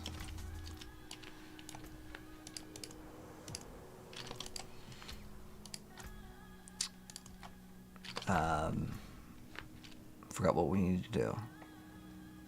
We're looking at Paragon board? No, we already did Paragon. Oh, yes, we were looking at Paragon board because I was checking my armor. Okay, so yeah, we are significantly down in armor, so we need to add armor. And resistances are really bad. Really bad. Oh, man, our armor is terrible. Hold on, let's fix a little bit of armor here so I can see what the numbers are looking like. Skull. Let's craft 2 more of these. Because armor is the most important stat in the game. Another time, then. Like in terms of Precious defense. stones to catch the light. Come and see. Alright, so we're like almost there in armor. We just need 1 roll somewhere, temper it, whatever. Will do. And then we'll be good on armor. I want to see what the number is.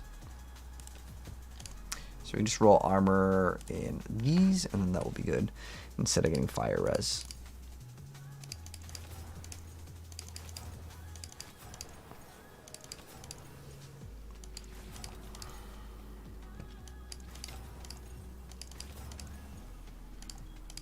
Alright, we're now capped on armor, but now if I masterwork these will probably go up so high that it doesn't really matter. But we're going to go temper on the correct stats first to see if we need to go get brand new ones.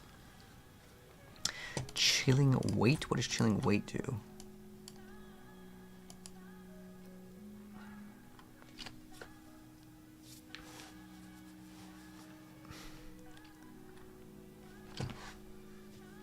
Lucky at chance to freeze. I think you'd probably want lucky at chance to freeze. Need something for The it? build. Be wary on the road.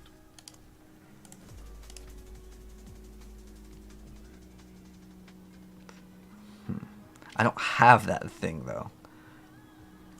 It's weird because it's supposed to give you when you go to what is it? Masterworking. Temper manuals.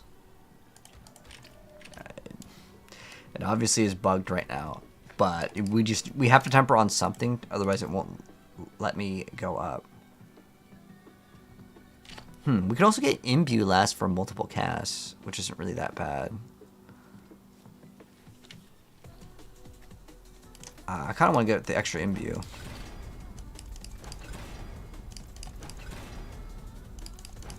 Give me shadow. Oh, come on, give me shadow imbue game. Oh no, come on. Dude, you rolled every single time. You rolled every single one, and you didn't give me the thing one time, man. Oh, feels bad. There's boots.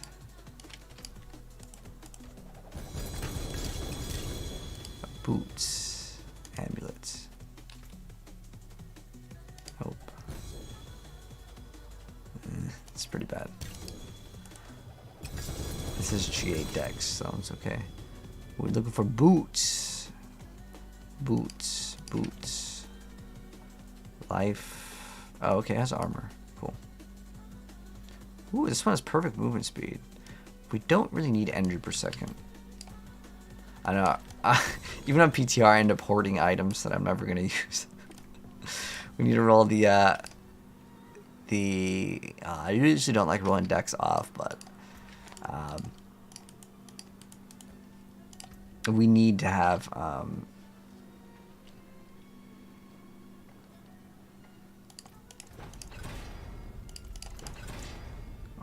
gosh, one cast, whatever. Oh, whatever. I'm not gonna be super picky. And movement speed on every single one. No movement speed after elite. There we go. Perfect roll on that. Awesome. All right. Oh, we don't have that much stuff to temper? Oh, it's because I selected very specific temper. I was like, oh, yeah, that's awesome. But no, we still got lots of stuff to temper because we need to get the siphoned victuals. Okay. So we need, ooh, you can get ranks to second wind. That's really cool. So second wind is one of my favorite things actually in the game. Do you not run Dark Shroud in this build? That's actually very surprising. I'm going to throw Dark Shroud in the build. I kind of want to drop Poison Trap for it. But we'd also have to throw in another aspect that would give us... Oh, dang.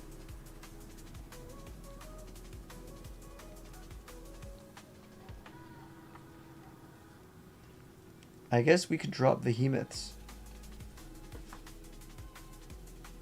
If we needed survivability, but... Oh, I would definitely not run a Retribution. I don't know if it's still bugged. Conceded, Intercom.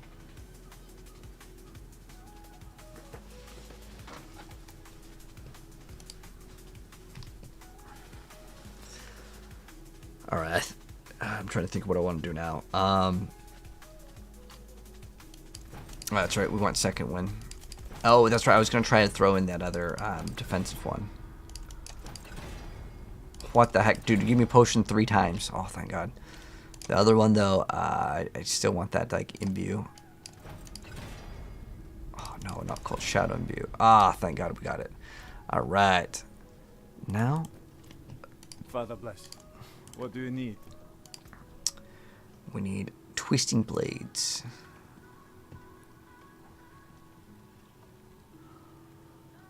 To hit twice? I'm not sure how that like registers. Can it like impale multiple targets? I don't know. I guess we'll find out. Yes. Then we want damage to close.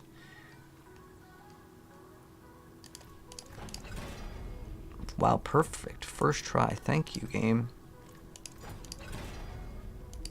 Oh, that's not what we wanted. Damage to close.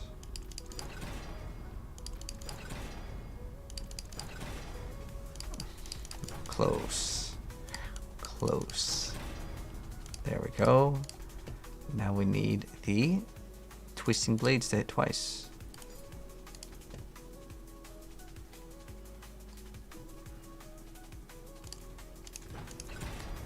Oh, perfect. That's the final roll too, man.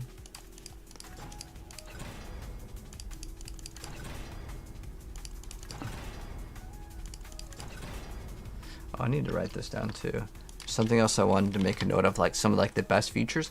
I was trying to make this list, guys, of the top best features in. I guess I actually wrote it down already. So when you temper, it auto saves the last rolled one. What are some of the things that you guys like about Season 8? Is there any quality of life changes? So I put the temper that it auto saves. And then I also put that you can teleport to the new boss. I like that there's a new boss. And then everyone puts in materials so you don't have someone that kind of just leeches. Because I know that's kind of a big issue, especially with console, where people, like, they use the party finder. And then no one else puts in materials. Only one person does. And then everyone else is just like, oh. They get mad at the other person. So right now, I guess that this has no...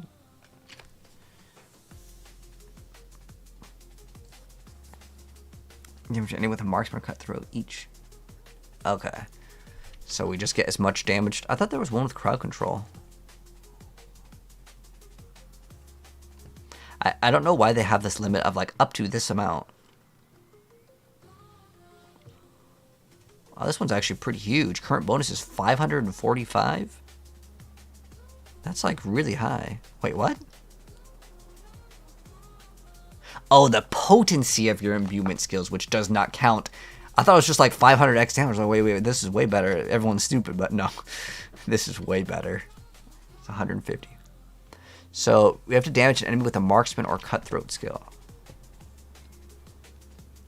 Wait, does that even need to be active? Hold on, it says. While both attacks, you deal increased damage equal to 25x. Ah. Well, what's the marksman skill in the build? Wait, I don't even think this build works. Hold on. Let me see. Because this build currently has no marksman skill.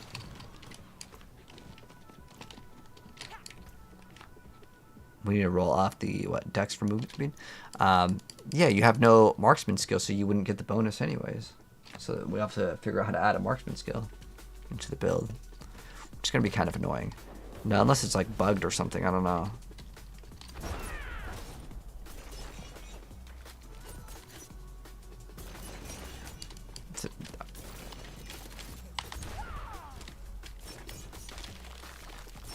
At least I can put my skills to use. Yeah, I'm not sure how we're getting this thing to count as marksman. Ah, Caltrops is now marksman skill that throws piercing daggers. Ah, okay. So you can convert Caltrops to a marksman skill, or you can activate something else. Let's see what other things activate the marksman. This works, but its cooldown is a little bit longer. You'd also have to, no, okay. Yeah, you definitely are playing that. You have to play that one. Okay, so that's absolutely required. And we'd also reroll all of our stuff pretty soon. What will it be?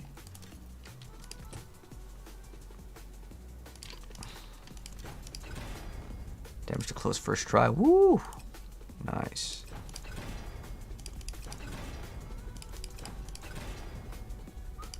It used to be damage to crowd controls. It's strange they just changed to close. No, the ring is bricked. Alright, well, I've got to go get more rings.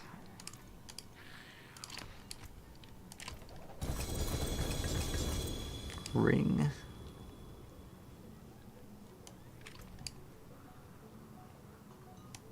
It's usable.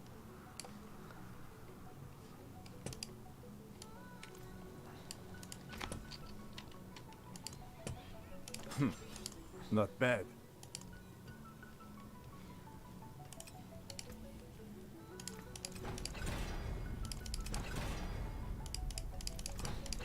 Damage to close. Damage to close. Crowd controlled. Nope. Oh, we got that. It's the lowest roll. And then what is it, like ultimate cooldown reduction? Death trap cooldown reduction? Anything break? Need something forged?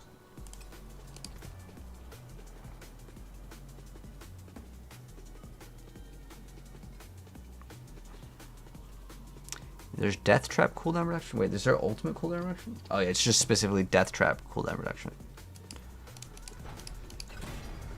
Oh, unlucky. It bricked again, so we need to get another ring. It's okay, that one wasn't really good anyways.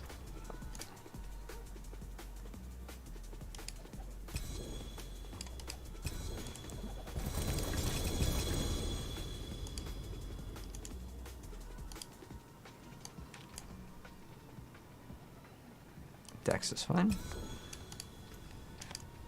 Ideally, we get attack speed as like the other GA.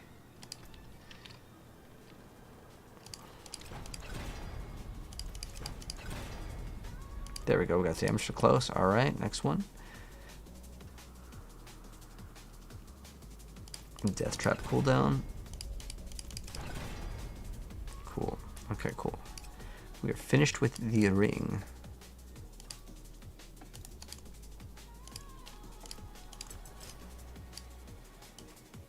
Come back and Father bless. What do And you then, need? oh wait, we need to throw one more thing on this one, which is getting the death trap cooldown reduction.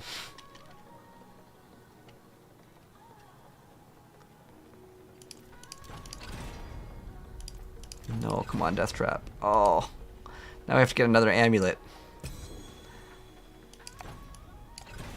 Oh, wait. No? Oh, wait, hold on. We're still good on the amulet. Ooh, okay, hold on. We're good. Awesome. Come back. Alright, now we have to do masterworking. Now, do I want to masterwork the correct stuff? No. I just want to play, man. Unexpected.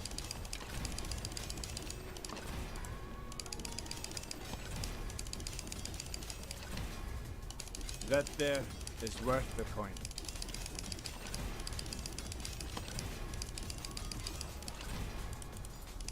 Ideally, we probably get Twisting Blades to roll twice on this, Not but bad. I do not care.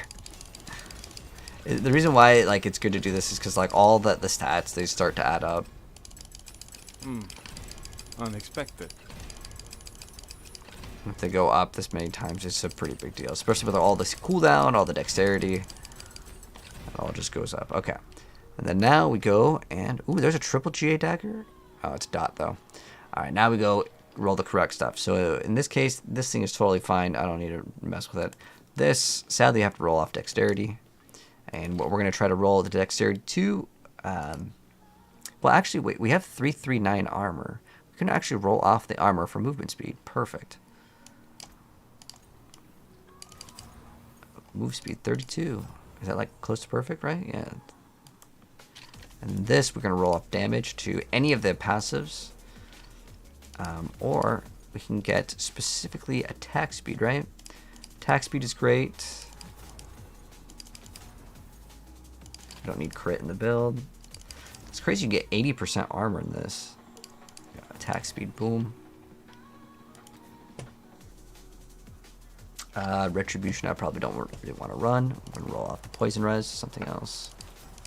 It's not the GA, right? Okay. This one we want attack speed. There we go. That is done. Now get a chance to restore. Ooh, it's actually not that bad. We still probably want HP though. Oh shoot. Rolled over, but it's okay. HP is such a common one. The reason why I'm thinking about that, like, that restore, which we don't really need. Wouldn't be that bad though. We already have like second wind and stuff.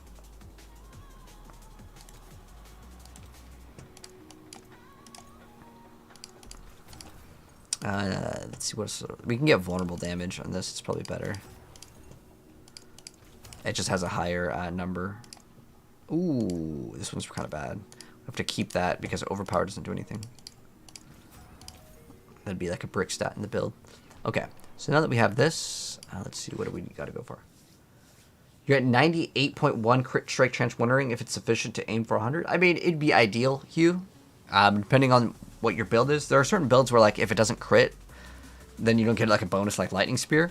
So it's really important that you get that extra crit. So that could be done via just remaster working or just getting a greater affix in crit strike chance somewhere in your build. Those are kind of like your areas to try to go for it if you want to. I carry the best shards of the heavens. We still have more gems.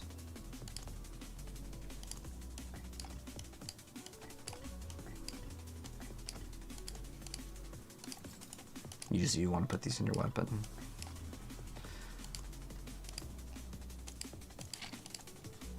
Oops, just two. We still have, ooh, I think with this build though, we actually may want to not put it in here. The reason why is you put diamonds. Okay. One-handers is fine, I guess.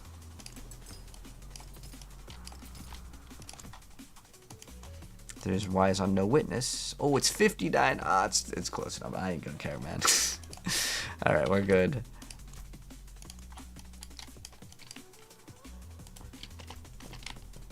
Is it increased damage to poisoned targets?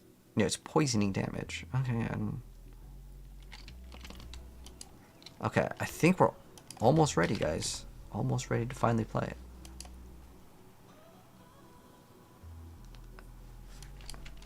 All right, let's see like how the build is looking.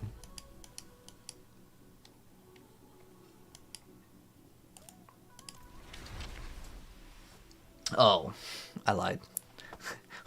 We forgot to put it on the aspects. That is kind of important. You kind of need aspects in this game. So once we get the aspects, we are done. I'm wondering if there's any other like uniques to throw on this build. I suppose. I think you could probably throw in like cooldown reduction here. Oh, wait. Let's see.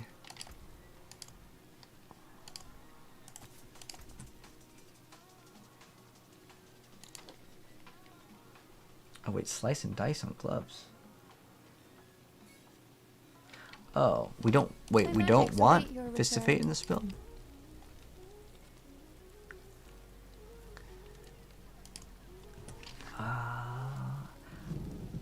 Okay, if I move that one...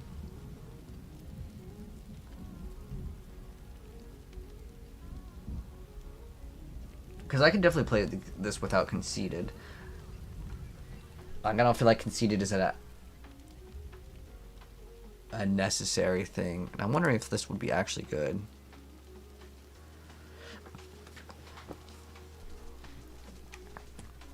It could be okay. But hello, Merjani. How you doing? We are trying out Twisting Blades. Okay, Twisting Blades. See some steel you need? Probably want the damage to close. Damage to close. Damage to close. Perfect. And the other one, I don't know. I'm going to go with Shadow Imbue. Shadow Imbue. Oh my gosh, you give me every single one multiple times, but not Shadow Imbue one time. Oh my. Dude, I swear this game just likes to troll you. It's just like, nah. We give you know what you want? Every single one but the one that you want. Alright, we can actually imprint the rest though, real quick. So yeah, Siphon Victuals for sure.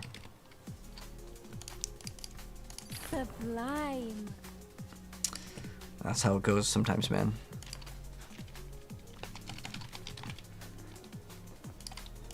Masterful work.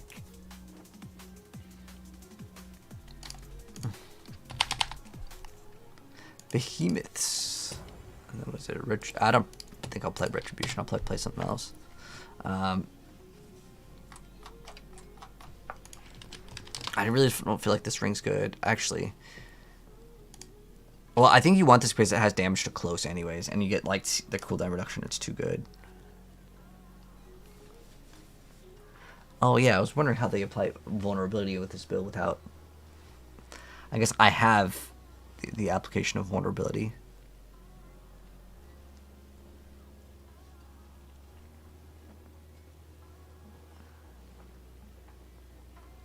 Dang, that's kind of cool.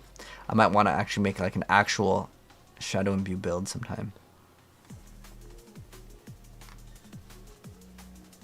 Oh, can't we run Creeping Death? Oh, we run Creeping Death already in this. I was gonna say, why wouldn't we run Creeping Death in here? It seems like it'd be very good. Alright. One of them runs Intercom? Impeccable.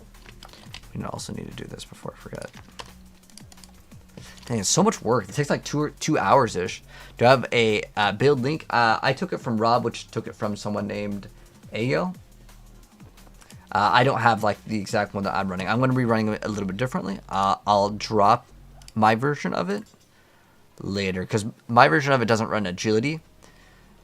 And that way you don't have to cast Caltrops every 6 seconds. Otherwise you're going to have to do that, which... I think you're going to want to use... You need to use a marksman skill anyways, and this counts as a marksman skill. But you waste an aspect for it. So I want to try to get around that, and I'm trying to think of how you can get around that. It's either run like another skill, which we could totally do. You could also run a different ultimate. I was thinking about saving the... Oh, we could... We'd have to get Rain of Arrows cooldown reduction, though. But I think we could do it. The thing is that Death Trap groups up the enemies, so it's a little bit better in that area. I'm trying to think. Twisting Blade is just because of the multiplier that you get with it compared to any of the other core skills. And it technically gives you cooldown as well. I'm going to do... So is it intercom? Quick intercom conceded.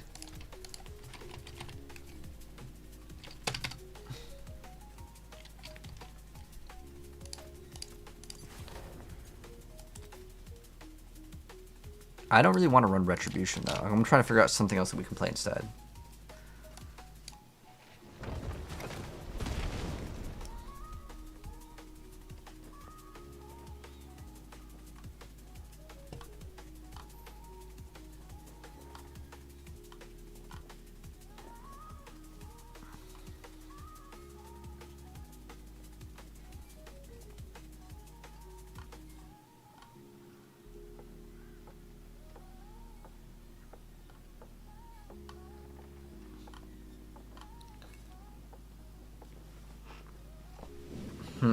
This could give you even more cooldown reduction. I just really don't want to run Retribution. It used to be really good. I don't know if it's bad now.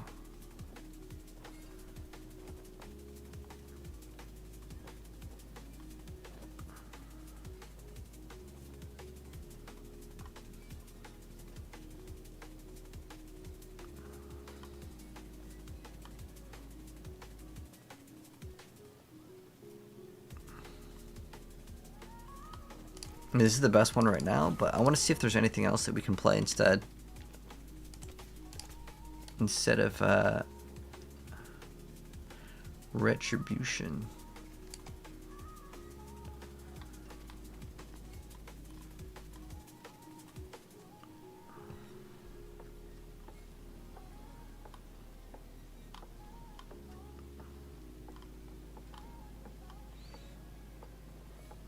Actually thinking about running the... Oh, does it...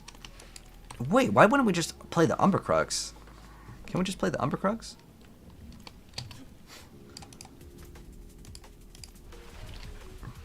How would I feel if Neyrelle became Diablo? You know, Hugh, I'm not even kidding. I was talking about that like a while ago. I'm like, they're just going to be like Diablo 3 all over again, man. All the girl was Diablo all along. I mean, she obviously, I don't think she can be Mephisto, but man, I wouldn't be surprised if they did that. If they did that, I'd be pretty upset. I ain't gonna lie. But we'll see, man. We will see. Let's see if there's another dagger. Because there's definitely room for like improvement on like the.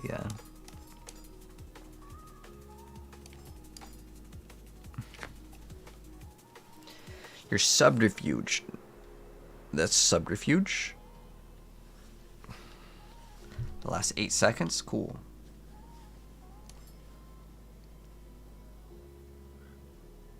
Conceded is okay.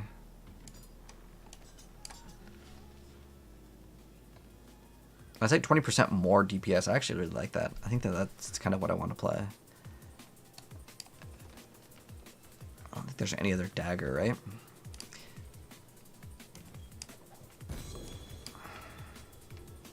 What are other the subterfuge skills? Oh, that poison trap counts too.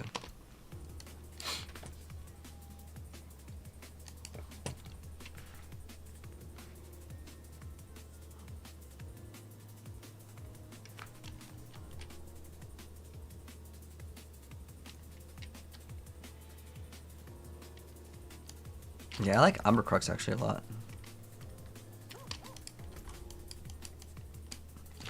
I also feel like we don't really need to run intercom. If there's a... I don't think the ring is good though, right?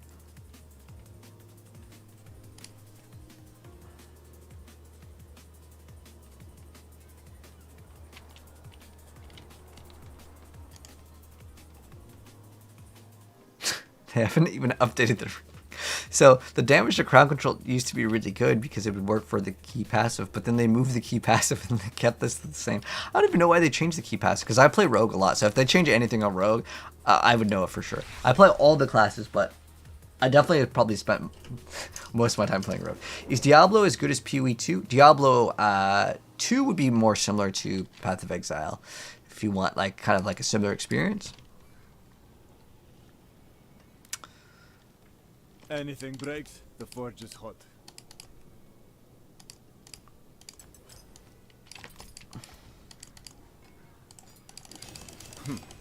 Not bad. I don't really care what it hits. The Umbra Crux. What are the other subterfuge skills? Oh, that counts too? Ooh, I really want to play Dark Shroud. Because I hate that we have to play Caltrops. You have to play it, though. It's the only other marksman skill. So it's either we play Caltrops or we lock in... Well, I'd have to re-roll this ring, this amulet. I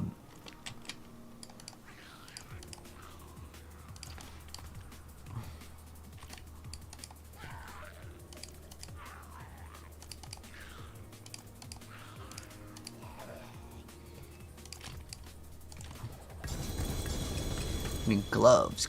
Ooh, double GA gloves. Come on, be good. Twisting blades, woo! But it's not really a twisting blades build. Dang, what else did it roll? Resource cost reduction. Gloves. We got triple GA boots, woo! Alright, gloves. Dex, attack speed. Good. It's got like all the stats we want. It's got to roll damage to close, though. Damage to close.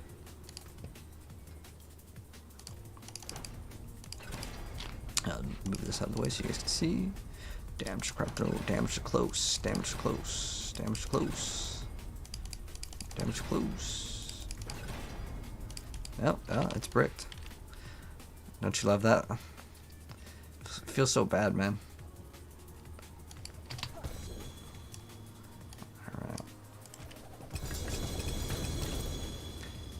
Gloves.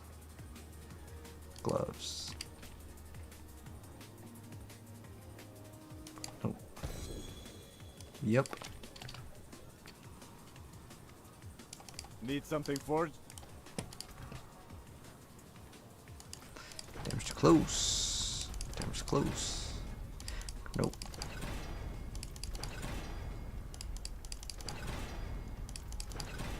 Oh, come on, game.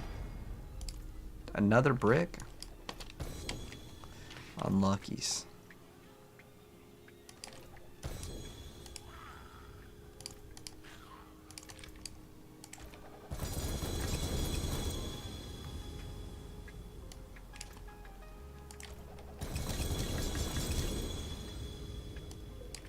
No gloves dropped. 3? 3 no gloves? That's crazy. 3 no.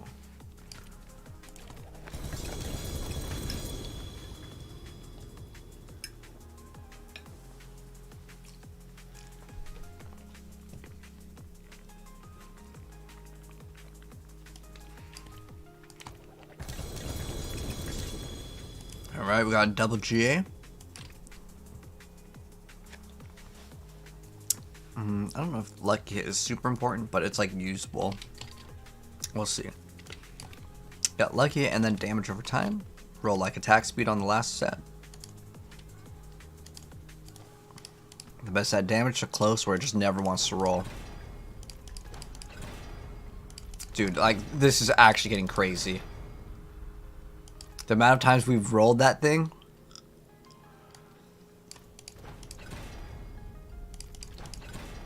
I don't care if it's even +1. Okay. We got it. Oh, we needed to go now masterwork the thing all the way. What do you need? That there is worth the coin. Come back if you need work. Roll these shadow resistance to something better. Okay, that works too, actually. What else do we have for vulnerability in the build?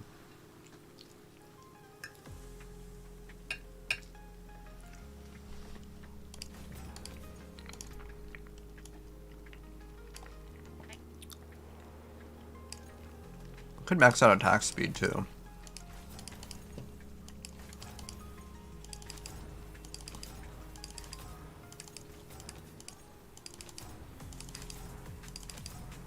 Oh, we'll actually max out on attack speed, so this is totally fine that we keep this.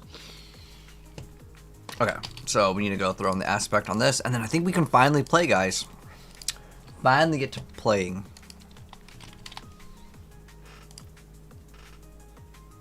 Oh.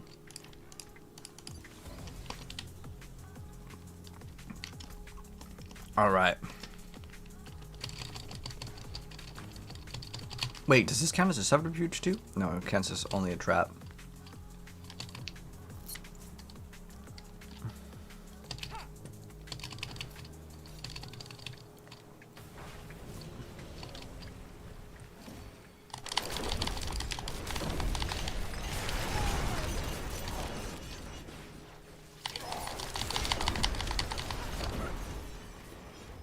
Wait, I'm actually like doing like really good damage.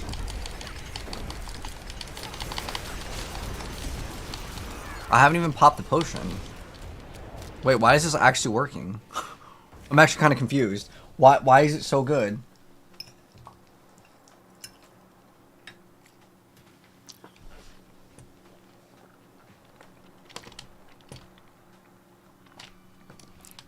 Like, is Twisting Blades actually doing damage?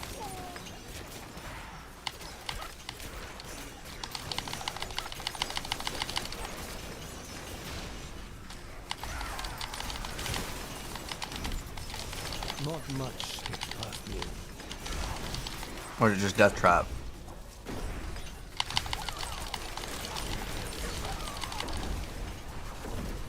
Wait, it's actually like not bad on its own. Like even without the powers.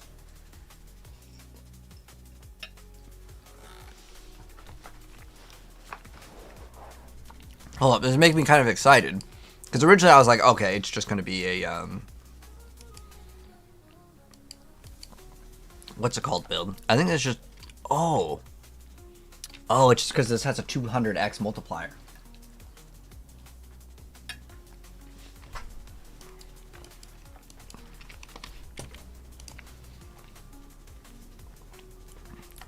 I kind of want to just play it. Wait, so if this is just a 200 multiplier that's multiplying everything, can I just play this twist, like actual just pure Twisting Blades? And run anything that's non-physical. Because it has to be non-physical damage for the build to work. Wait, this is actually really cool. I'm actually really excited now.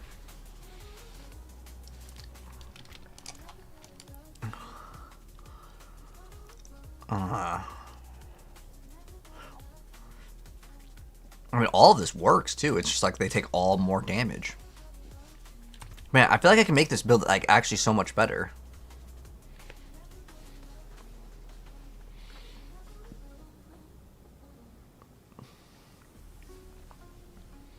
Because I could just give myself max crit, right? If I just go max crit, probably go cold. Or even shadow, because you can get extra energy. Wow, there's actually like a possible extra build out of this. I'm so excited now.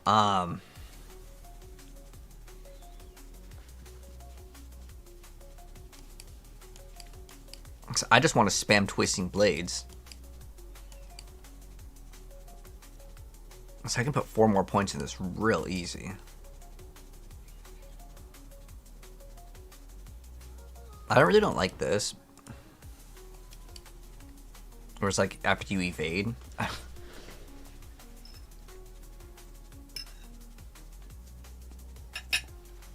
Alright, you know what? We'll play the non...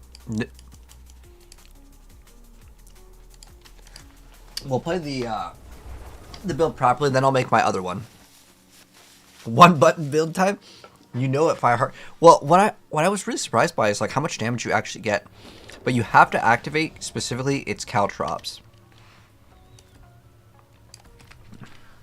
Like on every single like fight. You have to activate it, and then we'll just get some background gameplay, and then I'll make the other version of this build. The one that I want to play. Oh wait. We need to go get our potions up so we can get the big damage.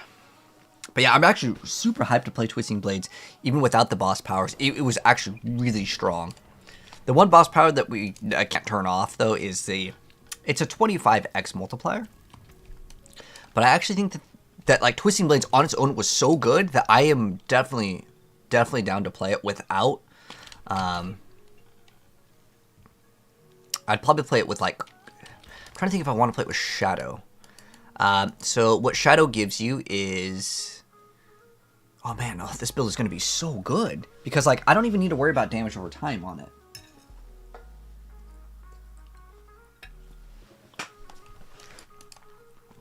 The multipliers on close quarters, because there's no cap on it, it goes crazy.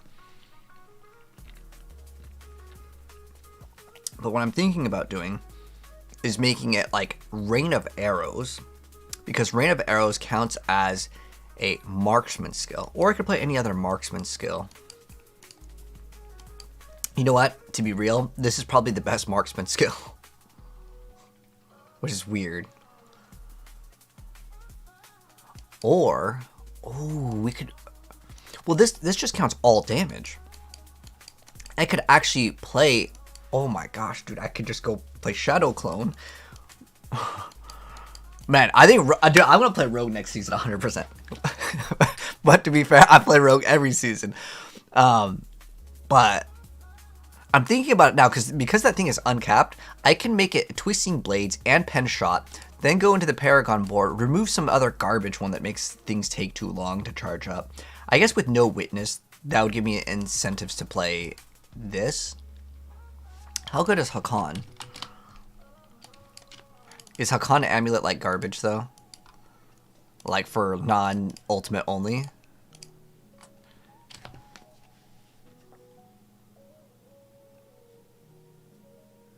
It's damage to distance. It's pretty bad. Ultimate damage is kind of cool, but like you can reach the ultimate bonus without it. It'd probably be either Twisting Blades with Barrage, because the other... Oh, no, you know what? I think they changed it. It's like 8 seconds, right? Your marksman skills grant Cutthroat 25% increased damage. Your Cutthroat skills grant... Yeah, okay. So it's every 8 seconds you have to swap. So the reason why I would play this is for that, and it has to work with this. It's every 8 seconds. So that means as long as I can get the cooldown of Rain of Arrows to be 8 seconds, I'm good. And I think we can do that. I think what we do actually, though, is we play Shadow Clone, because I think this is like the coolest thing ever. But it does have a cast animation. I'm trying to think if I play Shadow Clone, will it actually deal damage? The answer is it'll probably not deal damage. I'm pretty sure how the Shadow Clone works is it usually doesn't get your aspects. If they fix it though, Shadow Clone will be the one I would play, because I just think it's really cool, like the way it's made. But then also we can get 100% crit in this build. Well, I have so many really cool ideas with this build. But yeah, I need to play the regular version first. I need to play the meta version, and then we'll play the non-meta. Well, I don't know, because the other one actually has a lot of potential, but these boss powers scale like crazy, so. But I'm pretty sure that it won't top the other ones. I don't think it beats the Sorc. I think the Sorc is probably still the best build in the game. This is just because it's another multiplier. It's like impossible to beat that one. It's what they had dexterity. And then 20 of these. And then this one. Soothing Spices, yes.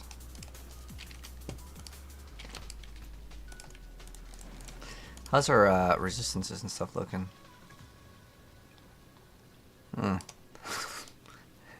Optional.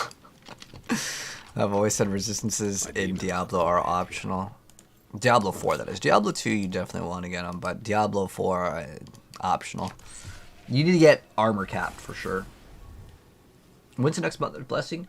Today's 18th, right? Today, my friend. Today in 7 hours is when it should be going live, and then also this thing gets shut down.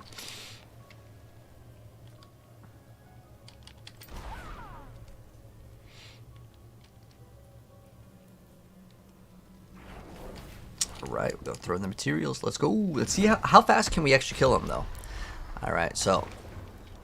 Twisting Blades, Death Trap, Poison Rogue. Like, dude, it looks crazy, but, like, it's actually a thing. Alright. See how good is Twisting Blades going to be on the boss.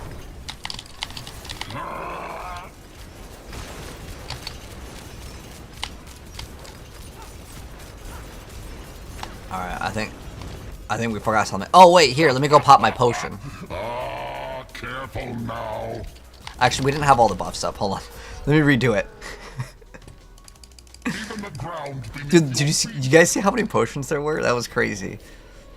So basically, we just kind of cast everything and we kind of cast the potion, and then it should just work.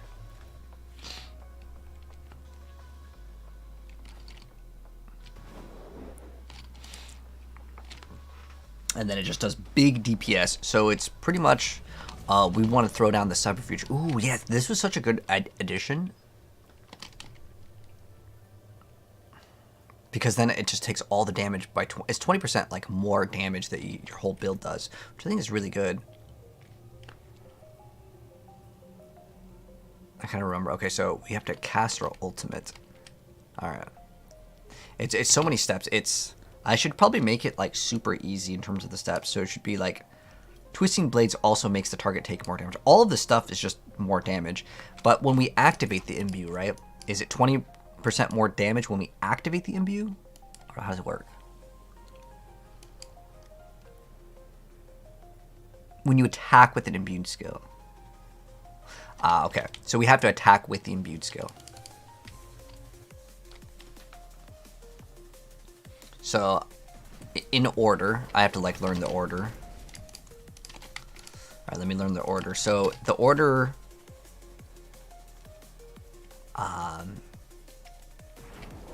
well, we could just attack with imbued skill. So it's Caltrops, Poison, Trap.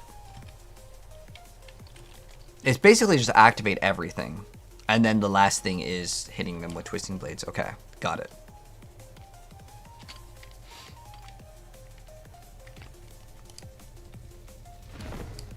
Alright, let's go. Twisting Blades versus the new Super Mega Belial. what is reality? Go ahead and throw down this. Activate our imbue. We can throw down What I allow. our Caltrops. Throw them with this, hit them with this, and then go ahead and hit a potion. Come on. Oh, is my character? Oh, hold on. I mean, I guess I scuffed it up. My bad. I'll go again. So okay, I don't know why it didn't want to activate the potion.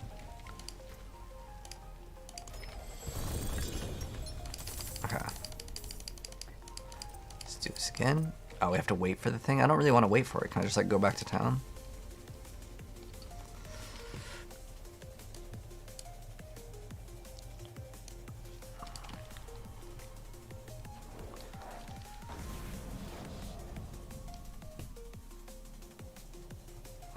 Trying to think of which is the best imbue.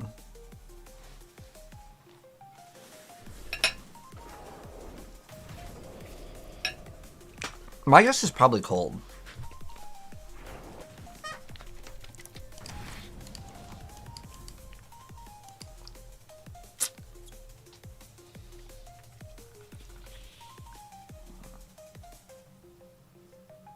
Ah, it's a 40x.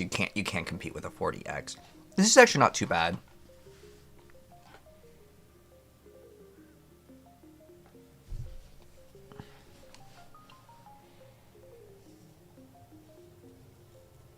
This would help out the other power, though.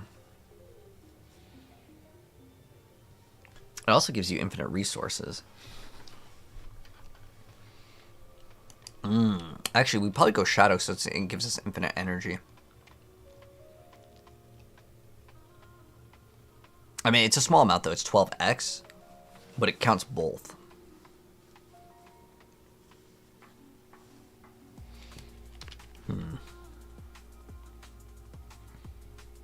Because the other damage doesn't really matter. Was it 51,000? Yeah, it's pretty low. Probably would be okay for clear speed. But I'm also thinking like this energy that it gives us would instantly let us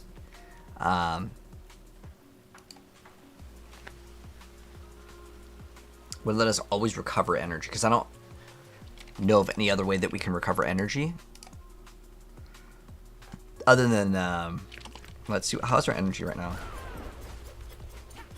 Oh, it's pretty bad. This is with Starless Skies too? Wow. Okay.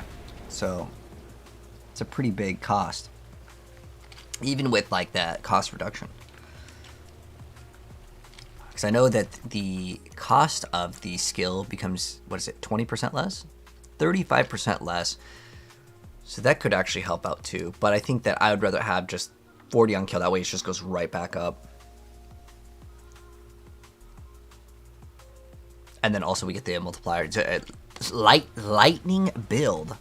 It's going to be interesting because what we would do is...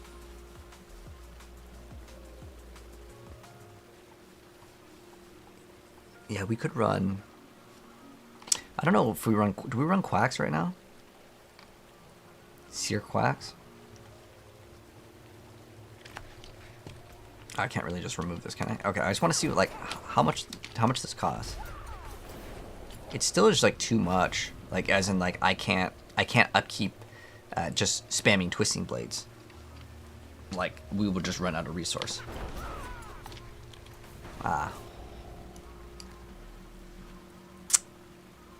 Well, maybe the ice one would let us do it. We'll see. We should just get this one gameplay finished. I've been trying to like get this one running for a while, and we finally got it. So it's gonna be cool. All right. Hopefully the chest will go away. Or is it just gonna stand there? All right. Your efforts All right. Mega Belial versus Twisting Blades. I will drape this world in darkness. Alright, so let's go do Twisting Blades. There we go. Dude, look, I like how this is just taking billions and billions of damage still. That's awesome. Alright, so let's go ahead and get some like open world gameplay now too with the build. So I would say the build's pretty solid. We'll also test it out against Pit, but I think the build is fun, and I also really like running the Umber Crux just in general. So we'll go ahead and do the new forms of content. But I actually think it's so good on its own already. As long as we activate again an ultimate that's also a marksman skill, I think that would be key. Because I really don't care too much about running Caltrops.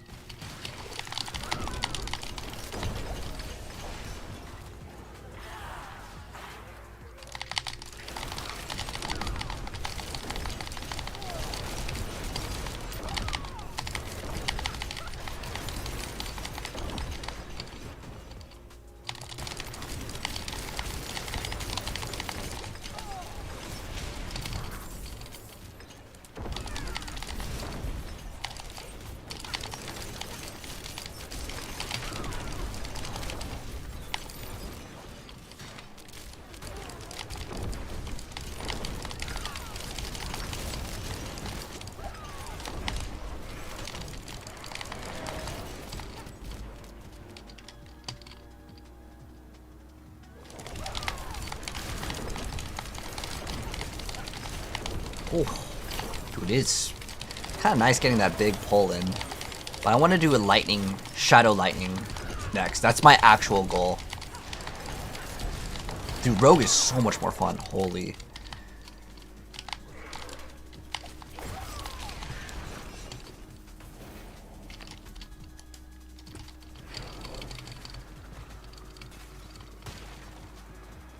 Thanks for the info. Yeah, no problem. If you're trying to hit a pair of 300, yeah, wait for the Muzzler's Blessing. It's like 35 or something like that. It's a pretty nice multiplier.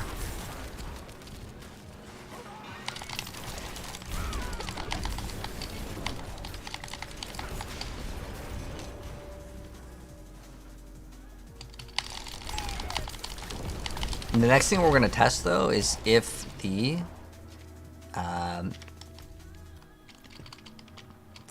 NPC or the clone. I want to see if the clone can actually run.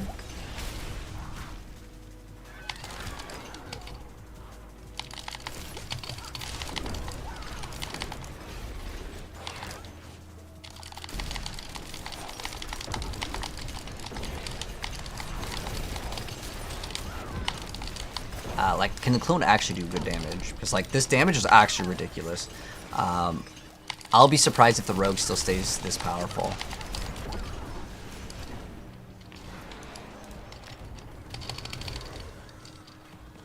But I want to say, like, without a doubt, I want to play rogue. I want to play this build too.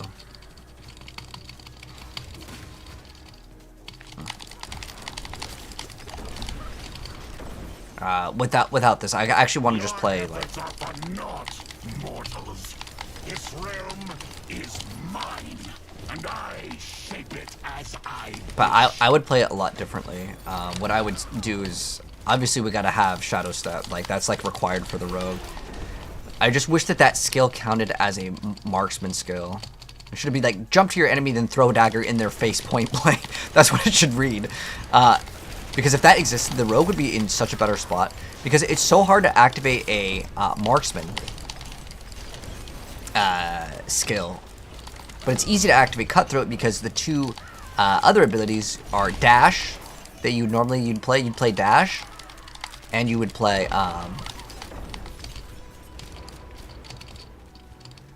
Dash, and then Shadow Step.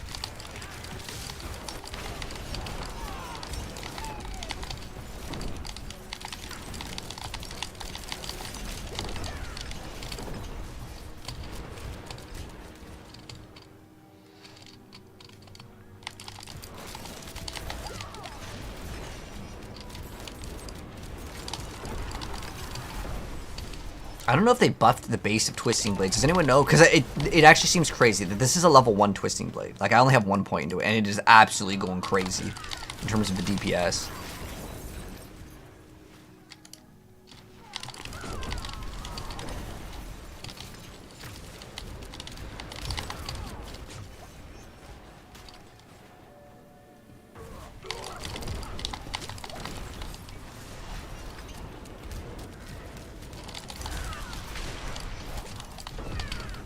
My totem will probably just kill him outright.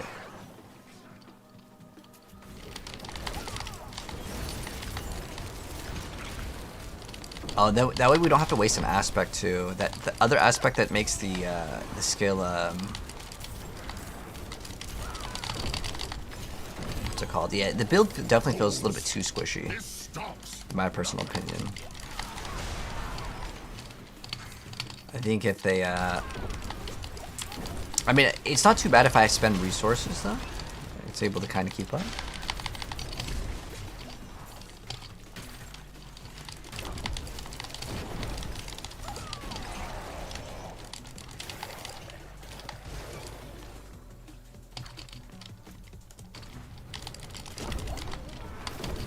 But I want to say for sure in the pit that this would instantly melt on survivability until I throw in, like, Tyraels or something.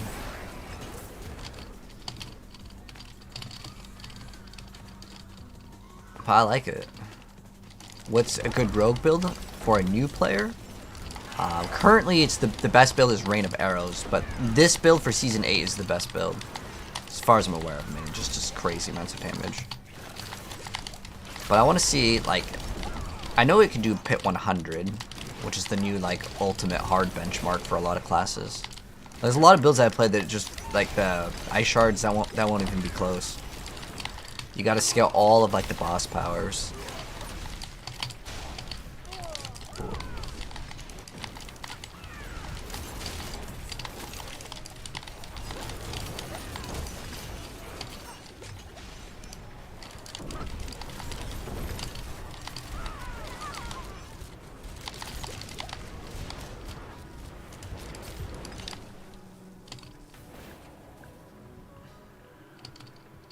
I like how this build has stealth, like, built into it. It's really cool, because, like, it's kind of the rogue fantasy, you know?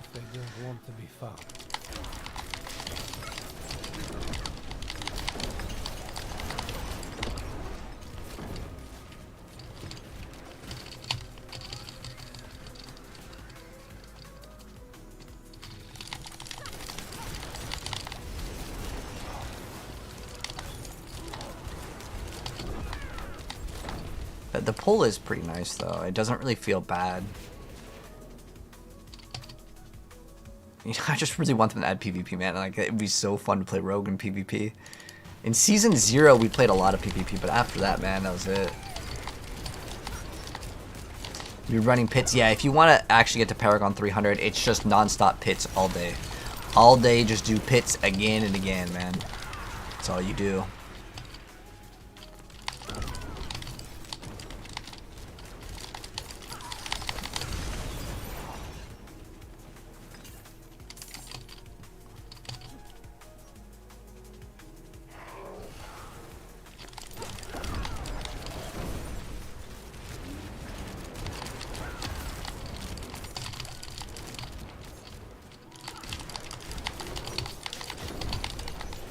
That pull is actually incredibly nice, though.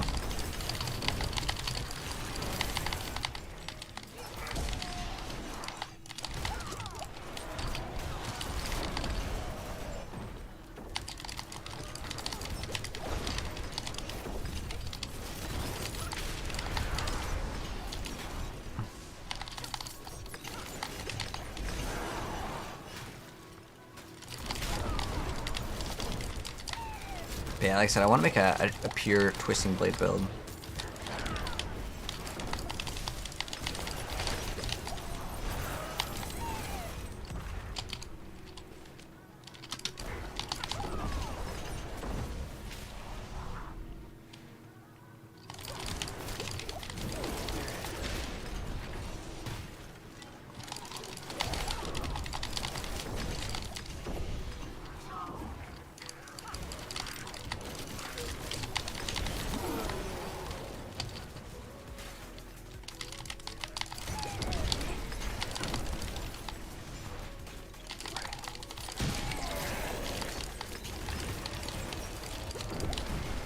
I'm gonna try Shadow Lightning. That's what I actually really want to play. But I had to try this out first to see like if it was any good. I'm pretty sure the other build probably won't be able to do the bosses. Because like the amount of damage that you need for the boss is just crazy high. But we'll see, man.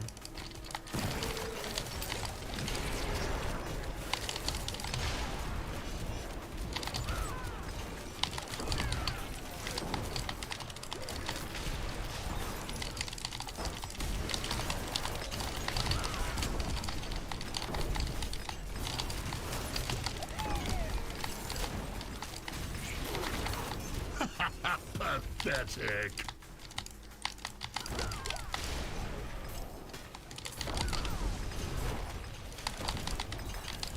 I forgot we were supposed to even do the objective. I was just kind of running around killing stuff. This build is like so much more fun than anything else that we've played. I like it a lot. Let's go over here. Cry Rune Pull? No, I'm actually running the Death Trap. So Death Trap sucks everything up. I might actually keep Death Trap in the build.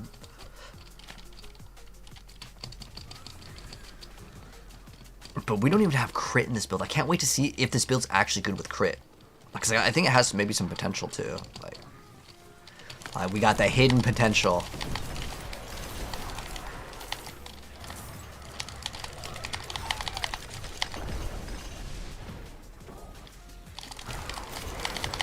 Because I don't even have the spinning, twisting blades equipped either. That's another like big set of damage for sure.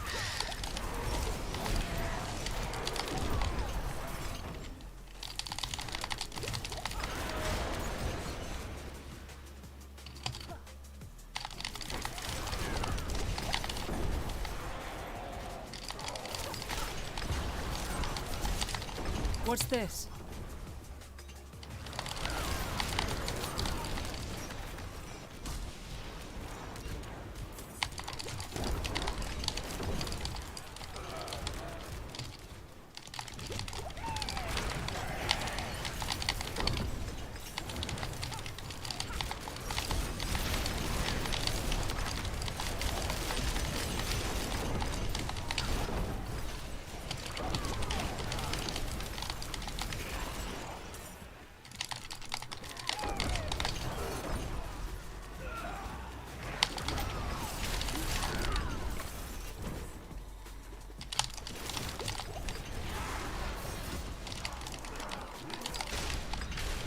This build is so much fun though. The teleport build is probably still better though, for sure. Ooh.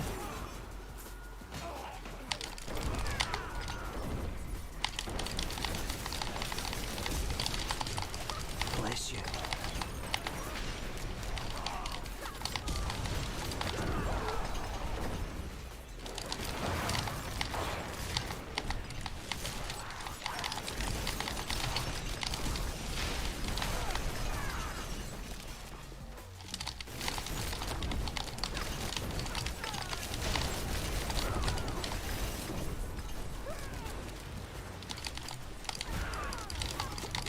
I don't even know if the Shadow Clone like does good damage either. Mess around with that too.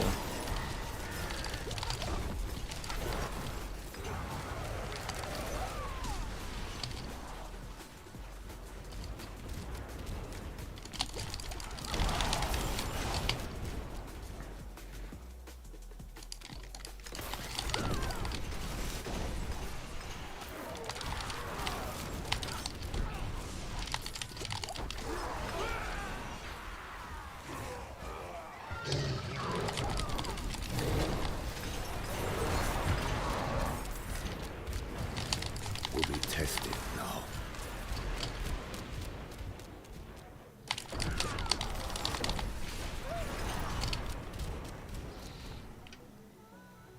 Alright, I think I got enough what I needed, and then now I want to go ahead and go over the build, so I'll have it for reference later.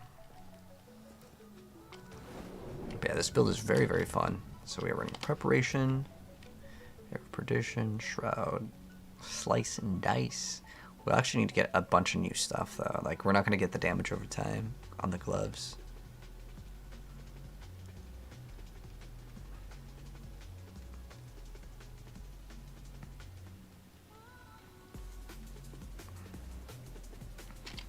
Okay, so that's it for that. For the boss powers, Belial Eye Beams, that's like in every single build.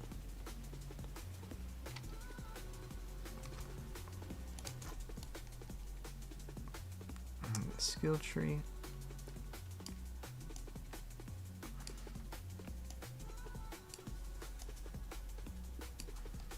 What's our bonus at 236 right now?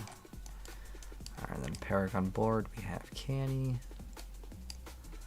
We have Control, Cheap Shot,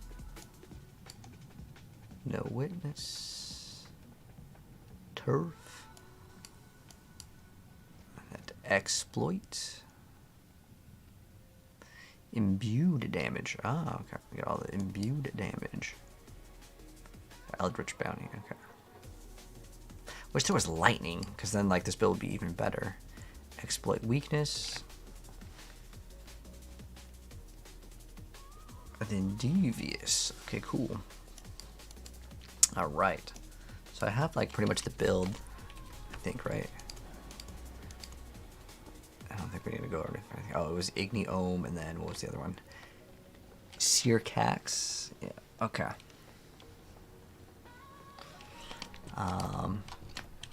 Yeah, went over that.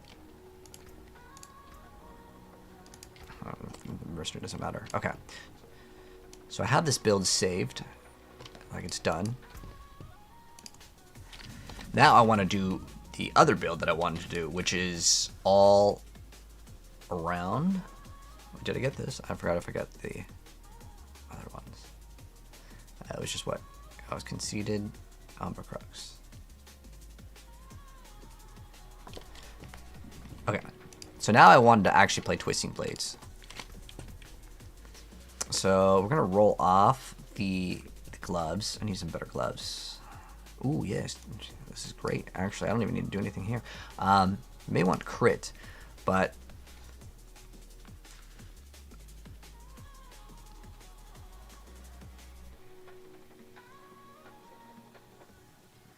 okay, so that's like 25x. Okay, so we're gonna remove the dot, and then we're gonna add the crit, and then we could also add the lightning. Lightning.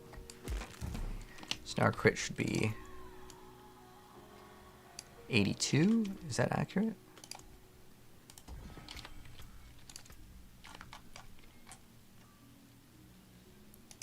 How do we have 82 crit?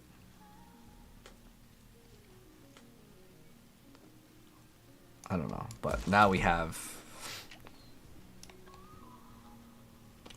What? I'm kind of confused on this.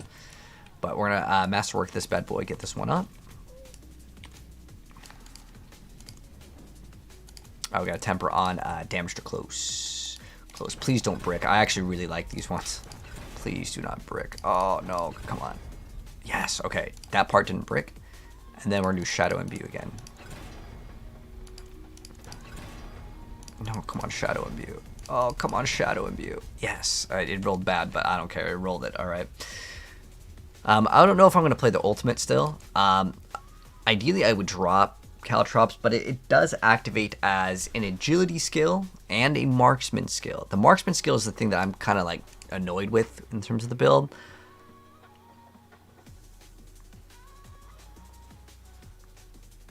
The only two options here for the marksman skill, though, are going to be definitely Barrage and Pen Shot. You can't play Rapid Fire because the animation sucks.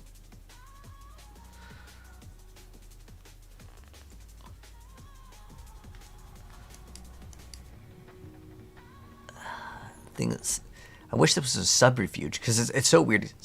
Like, I don't know if I'm gonna actually force myself to play subterfuge though. Like, as good as like the smoke grenade is, I just don't like pushing the button.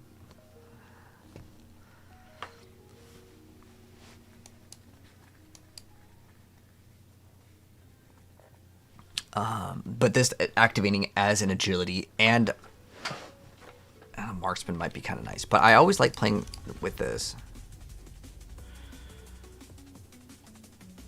Oh, that's kind of nice. I didn't know they had like a damage reduction one. I actually really liked running dash too. It just feels good. Go fast. I can forgo this one. I don't really care about that one.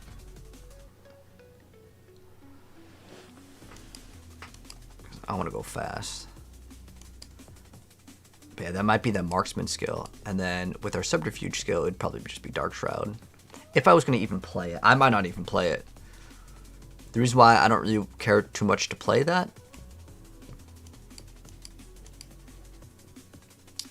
I need to run an ultimate in the build. I was going to see if this actually does damage too. Because I do not know if it actually deals damage. The Shadow Clone, that is. We can find out. So what I'm going to do is I wish you could just right click and delete the mercenary right there, but you have to go over here and you have to unhire him. Does attack speed affect a skill that uses cooldown instead of resource? Like if I got the cooldown to 0, would the attack speed be a factor? It says attack speed. Well, like if you're running a skill like Twisting Blade, which can give you cooldown reduction when it hits. Farewell, and be well. I've always been better at moving on. Then yes. But you give me an example of that, Mr. Mark. Maybe I can like explain it better. But basically, if your attack speed, there's certain breakpoints too where like it doesn't give you any value for certain skills, and you'd have to go into max roll look at the exact one. But our goal right now is to see if the Shadow Clone actually does good enough damage. I don't know how much damage it needs to do exactly, but it needs to do like some damage. Let's see, I think there was one with Shadow Clone mimics imbuement. Dash. Okay, this is only like really two things. Okay, so. Oh, so it's actually doing damage.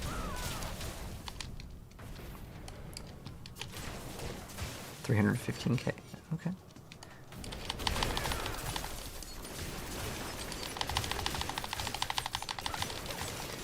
All right. It's really cool looking. So the Shadow Clone does some damage, but how much damage does it do it in the open world? Well, let's find that out. But I think it needs to do well. As far as our scaling goes, it's all off that anyways. There is one imbuement that we could run for the Shadow Clone, because what we're running is Creeping Death right now. It's all about dot.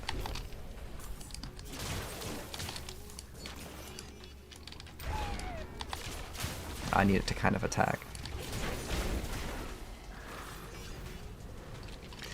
I need to go throw all the imbues onto, or the things on.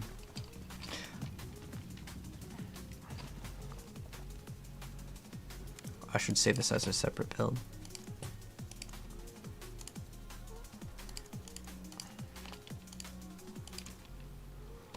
Okay.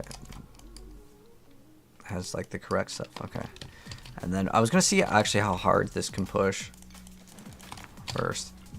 I'm pretty sure it can do a pit 100. Let's find out.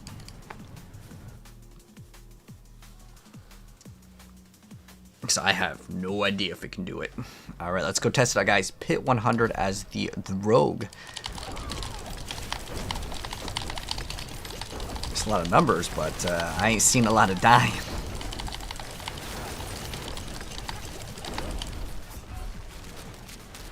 Damn.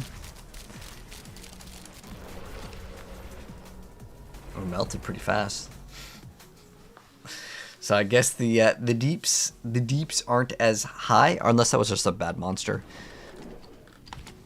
But I also feel like this build's a little bit squishy. I think I'd probably rather play Tyraels in the chess piece because my resistances are not exactly there yet.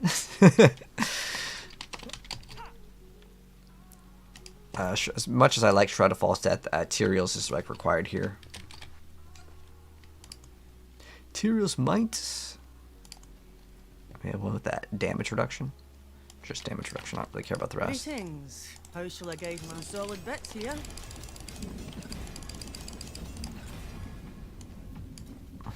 This should help us out a lot. Oh damn! I kind of actually really like that resource gen, but I need survivability.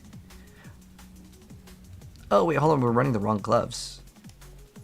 Not that that really matters too much here. You need. Oh, that's right. Okay, we're gonna load this one. Yeah, okay. So we're gonna load this one. Okay. I forge more And than then horseshoes and nails. What do you need? we need to go throw in some other imprints. So there's the imprint for twisting blades. Do I have any dots? Because I need to remove. Okay, no.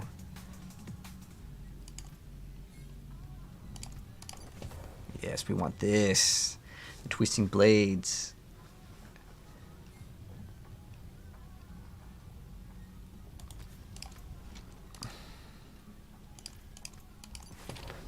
Okay. More there than I thought. I mean, honestly we would want to hit the ranks to twisting blades, but I don't really care. I just want to play. And then we also need, okay, I don't really care about that. Ultimate skill increases your damage by 8 seconds. It's not too bad. Which was just ultimate cooldown reduction instead of death trap cooldown reduction. But what is the resource for Rain of Arrows? Oh, so it's the exact same. But Rain of Arrows, as far as I'm aware of, has like a longer cooldown. Like it's like by a couple seconds. I kind of wanted to play Shadow Clone. But I don't think the DPS was quite there. Well, at least from what I saw, it wasn't there. But maybe we can try it again. And as far as casting this, I really don't like casting that. Okay, we don't need the potion actually, so we can run that crit one. Umbrus, yes. I want the Dark Shroud. Give me the Dark Shrouds. Let me slam a bunch of points into Dark Shroud. And then we're going to remove... I don't think we're going to do poison at all.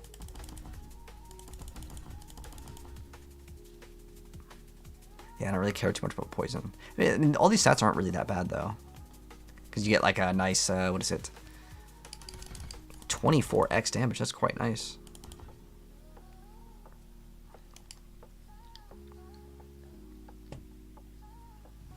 Very nice.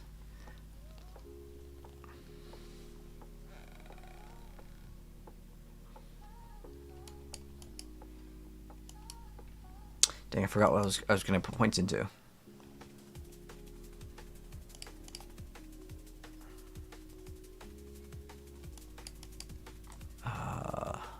Oh, that's right. It was this.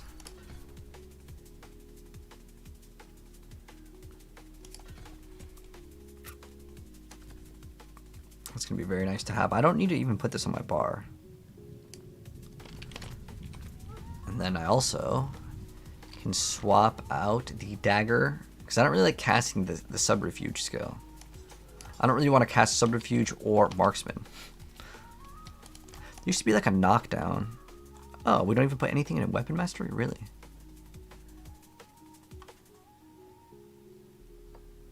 Trick attack is actually pretty good.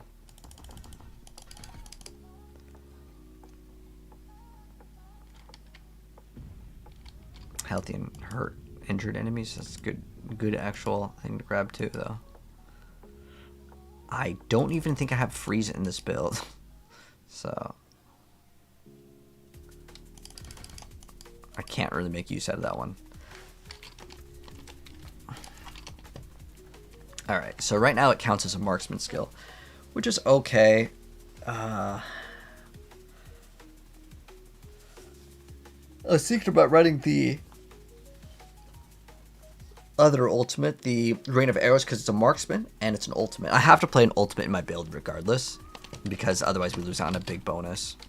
And then also there is another node that we can take. We would have to remove Cheap Shot, which kind of sucks because it's right in the middle, which would make me have to reset everything. But the other one node that I would play instead of Cheap Shot would be the one when your Cutthroat skill activates, your marksman skills do more damage. Can we max this one out, right? Okay, cool. Just gotta make sure.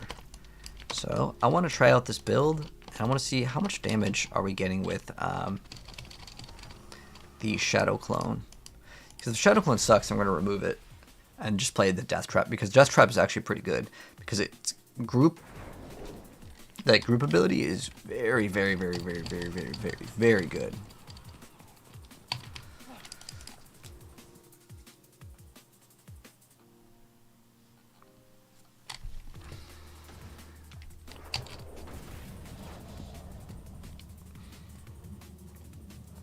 Okay, so what we want to do is, I guess we can activate this.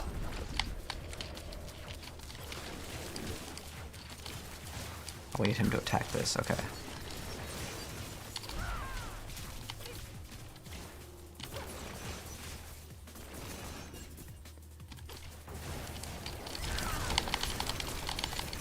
It doesn't seem to get like all the stats. I'm hitting for billions too?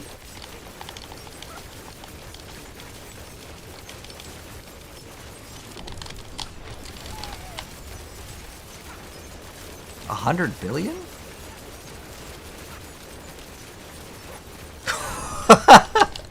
This is so awesome, man.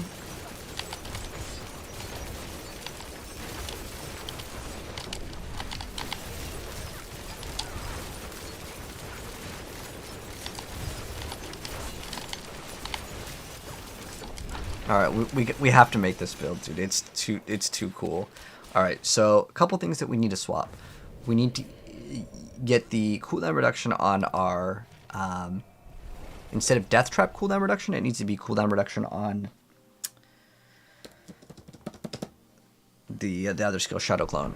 I just think it's just too much fun, man. It really is. Unfortunately, though, we have to play this, which I really don't want to play, but it is a marksman skill. It's the only marksman skill, and it actually gives us what, like 25x damage. Oh, they go up to 45. Oh yeah, it's too big. Oh, that's how we were getting the cold chill before with that. Ah, okay. If we can put points into that, I wouldn't mind.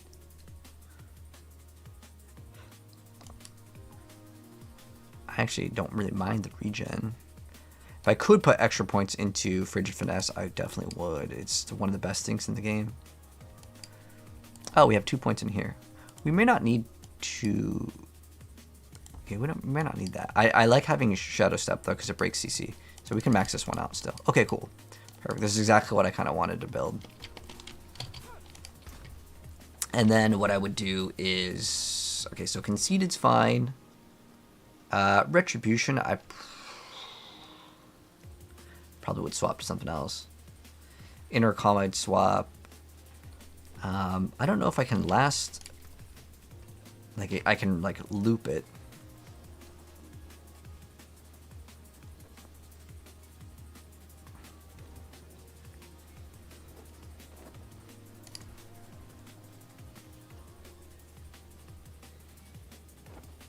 What's her current attack speed? It's actually maxed out perfectly right now, pretty much. Alright, so we would want to change, yeah, it's the...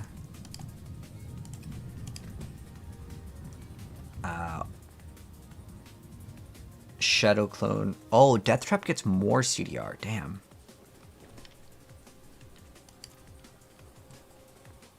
Well, Cool. I got 30 something. Yes, we got it 2 times. Now what's the cooldown on it? 22 seconds? Ah, it's 15. Greetings. Is there How shall I duration? guide my hammer? I guess that will probably be enough.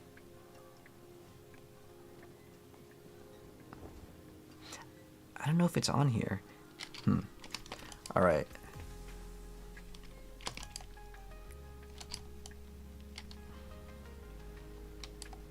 Let's try this out. How was that call, that blue ring?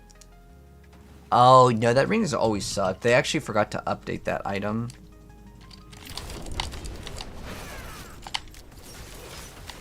Alright, where's my resource game?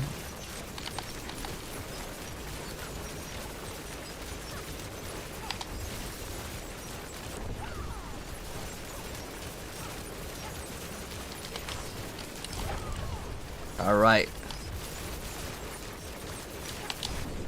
Alright. Check out the whirlwind. The whirlwind that we have. And actually it's for like billions of damage too. Like there's 78 billion. Like it's not that bad. Now I'm trying to think what else can we run for the main.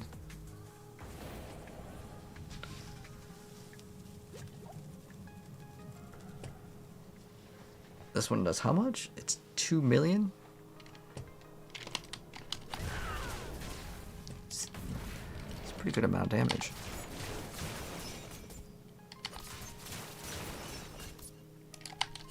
It's like 10 times the amount of my damage. With just that lightning does like 10 times my damage. Feels bad.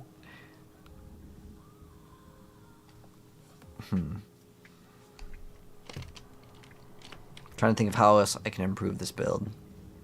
So yeah, slice and dice, very fun. But if we have like a group of monster, let's say like multiple training dummies, I think the build will go pretty hard. Alright, there we go. Check it out. We're hitting for billions of damage now too with the twisting blades, which is one of my favorite builds. It's kind of hard to see the numbers because we also run the spinning one. The shadow clone is also here. Just 38 bill, there's 105 bill. So it's like there's a 205 bill. So yeah, I mean, it's hard to tell in the numbers because there's just so many and it's just so fast. But I think that this build is really not that bad at all. It's got some potential.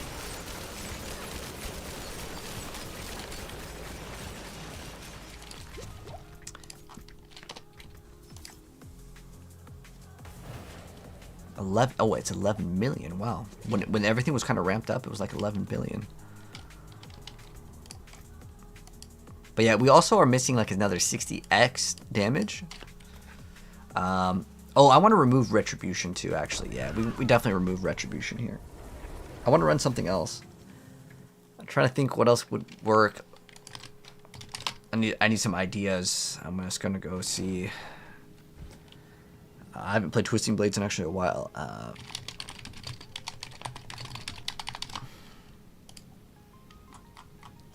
Let's see. What are some good options for this? If any of you guys have any good ideas for Twisting Blades, let me know.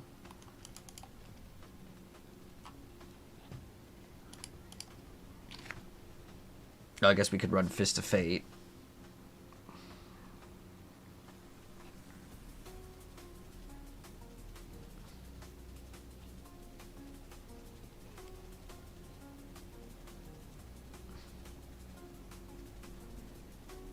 This is like a poison variant. I don't want poison.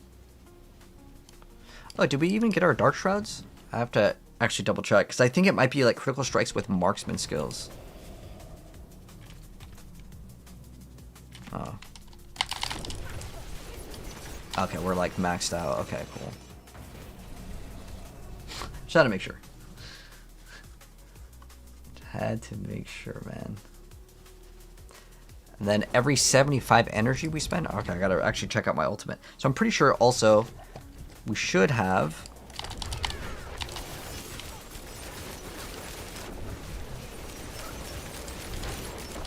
We have infinite ultimate too.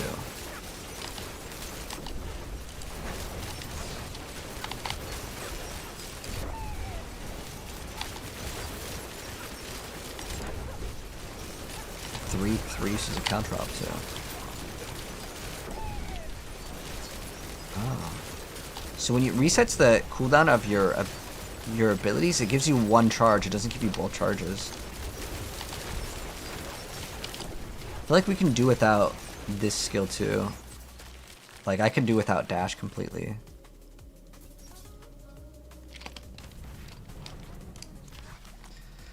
Okay, I like this build like so much more. We're gonna test it out in just a second. After I remove Retribution though, like I want to find a much better skill or a much better option than that. So we're gonna go look for a better thing than Retribution. Trying to think what would be a better option.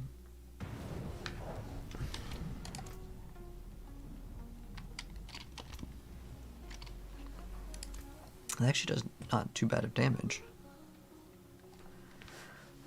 We could also technically go poison. That's another option as well.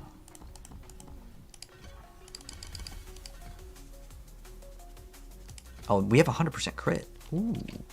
Ooh.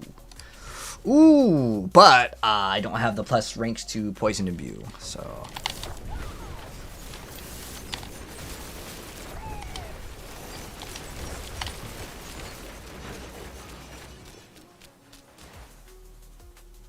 Poison imbue damage is not bad, dude. I'd have to roll poison imbue on all of them. But I think that that could be pretty good too. Because that actually does pretty good, like, respectable damage. Then, with the poison... What else could we do? Well, there's also the... oh, you know what we could do? There is also the thing where your... Shadow Clone gets the bonuses too, but what would I have to swap? It's what? One ring? No, it's gloves, boots. Ugh. It's a little bit of effort. Plus 4 caltrops. I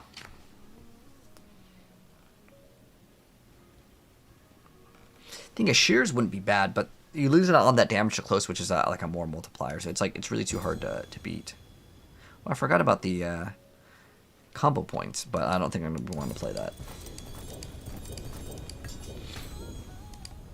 I'm definitely not playing that. All right, so let me see. Okay, getting the plus to twisting blades is gonna be really rough to get that again.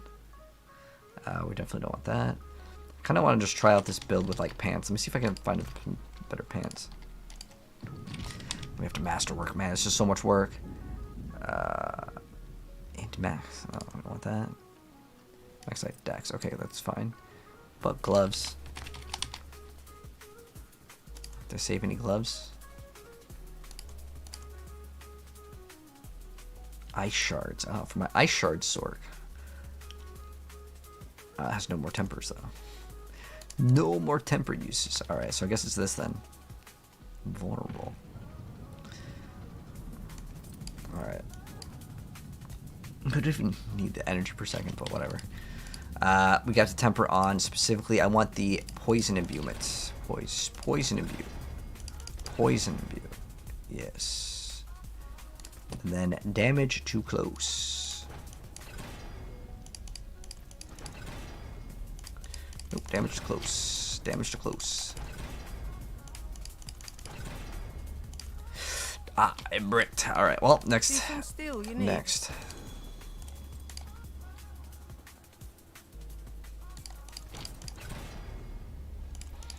Now it wants to give me Shadow Imbue now that I don't need it. Dude, it was like, before it was always cold and poison, and now it's like, okay, we'll give you the right one. Oh my gosh, it gave me +1?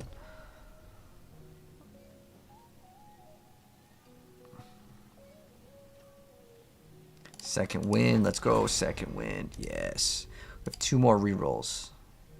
Do I really care about the roll? No, not really. I don't need it to be absolutely perfect. Oh, what about Beastfall Boots? Could I run Beastfall Boots? I'm gonna see if I can try to squeeze in Beastfall Boots. Because I think it spends all your energy or something, or like it. I forgot what it does. Probably should just reread it. Father bless. Beastfall boots. Beastfall. Okay, I don't have any, so we will have to go get them. All uniques. Boom. Boots, boots, boots. Oh, I forgot about these. We get +4 to Shadow Imbue. Hitting about ability skill has a chance to free Shadow Imbuement explosions. Oh, it has to be with a mobility skill though. Wonder if that mobility skill does this count as mobility? It's channeled, but I'm pretty sure at one point it had the mobility tag, but then they removed it. Anyways, boots, the Beastfall boots. When you cast an ultimate, your next core skill consumes all of it, and it does more increased damage. Using cooldown restores 25 energy. I mean, I feel like this could be like pretty good. It's got J. Okay, but then we're gonna have to swap out. Ooh, we lose out on the extra poison imbue. That kind of sucks. I actually really like having all the imbues.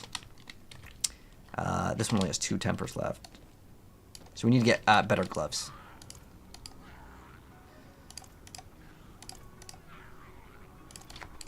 And better gloves.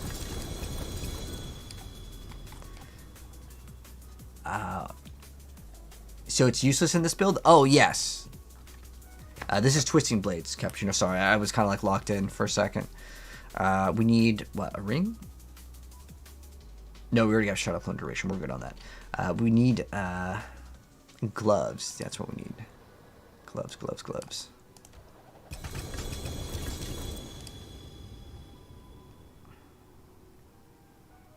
Oh, dang.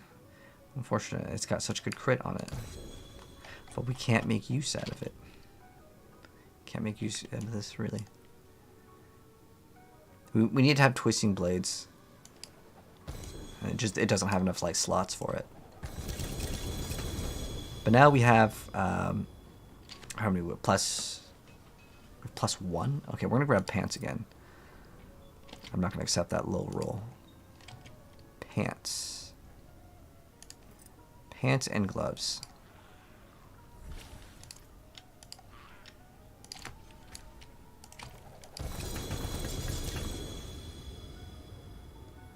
Gloves, gloves, pants,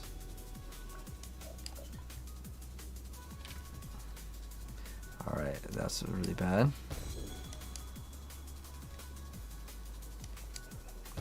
Oh, I think our pants had armor at one point. It's fine, we can re-roll that other thing to armor. It's not that big of a deal. Dang, we can't get attack speed and the other one. I do think we get attack speed or +2 Twisting Blades. That'd be like the good one. Gloves 2 GA. Woo! Maybe we'll get lucky. And also pants. Pants are like super easy to roll. But we don't want that though.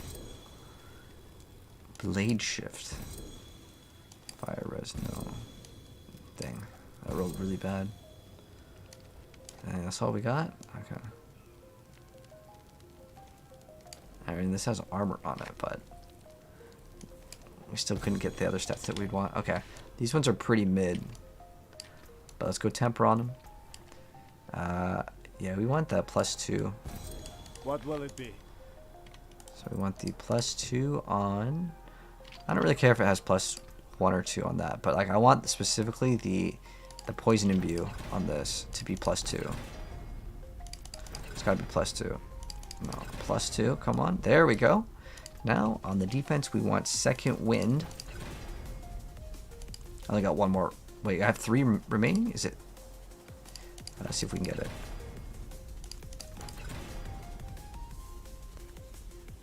That's okay. Yeah, another 4% extra life. I'll take it. And then for the gloves, we want also poison imbue. Oh, perfect. First try. Nice.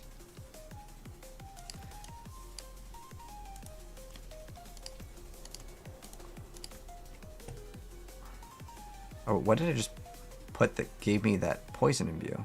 Wait, what? I just crafted something that gave me poison imbue. I don't even know what. But we have poison imbue last 2, whatever. Alright, poison imbue.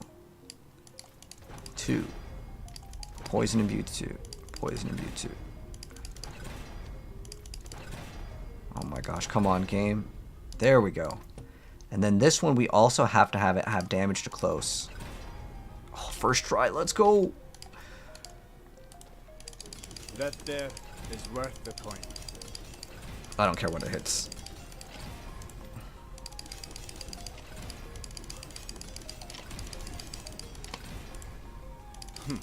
This, though, probably want to have max resource. What does Agile even give us? Maybe that's like a better one. Hold on. The forge is hot. Or is it garbage? Where's Agile? Where's Agile? We'll find it much faster doing it this way. So go Rogue Agile. Oh.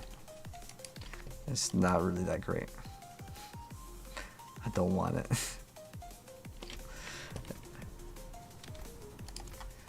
But, oh, max resource. That's what we do want. But, ooh, that's giving us so much. Unexpected. Ooh, 51 max resource. Jeez, that is insane.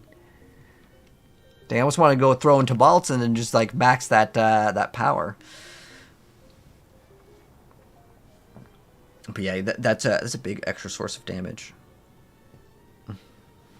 I don't know what happens when you use Beastfall boots and this at the same time. Like, what actually happens? Like, which one takes... I have 3 things that use up all of the resource. When you use ultimate, next core skill consumes... Oh, yes. So... Oh, I don't even know why we teleported here. But, okay, so what happens, though, when Yaks... Okay, so we have Avarice, which uses all of our resource. We have Yaks, which also uses all of our resource. So... our Cax, all of our resource, and then we have a big boom because it uses all 3 of them use all of the resource. Now I'm not sure if one of them takes priority over the other, or if it just is like, oh, all resource. Okay, we sucked all his resources. You know, like what happens?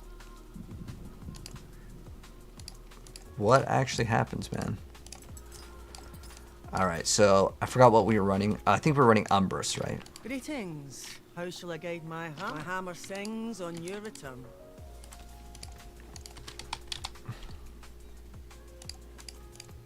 Sublime. Oh, but we actually have to also take into consideration I do not have a marksman skill now because I have this Dark Shroud. Dang. The only other area I can put it is my amulet. Which is fine because I can just move the other one over there. Makes the build so much tankier though. You have to put Umbrus here.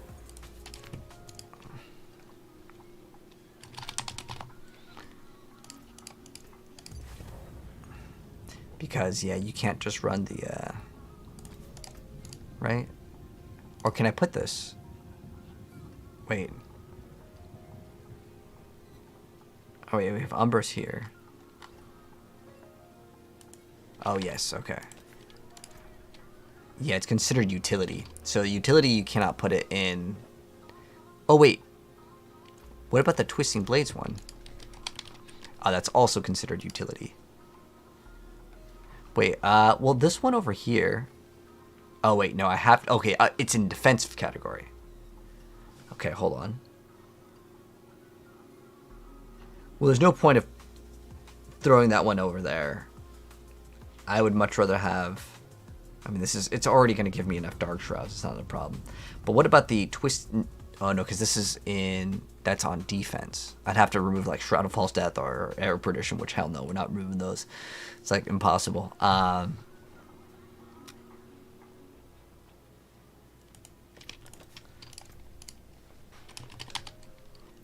There's one where Shadow Clone can use your imbues. I don't know if this is, like, I think it could be fine. May your road Let's try be this one out. filled with wonders. So now our poison imbue will be much, much stronger. Let's try out this. See how it goes. And let's see if this is good. I think shadow or poison could be both. Both are probably pretty good.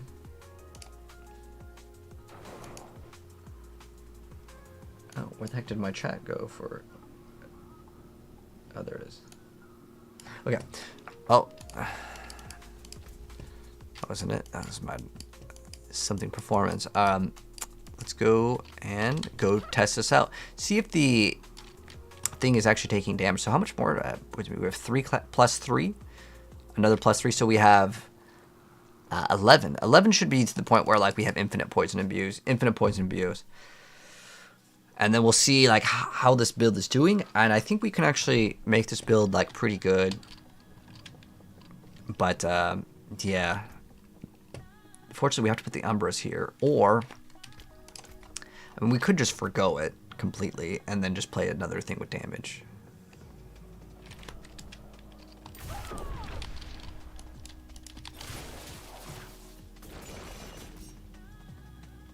Oh, it's actually doing pretty good damage then.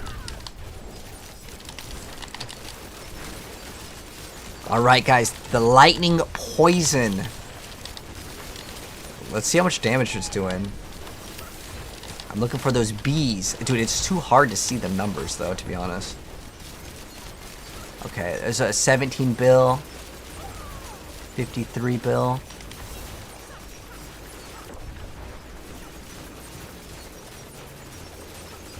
I wish you could just remove certain things.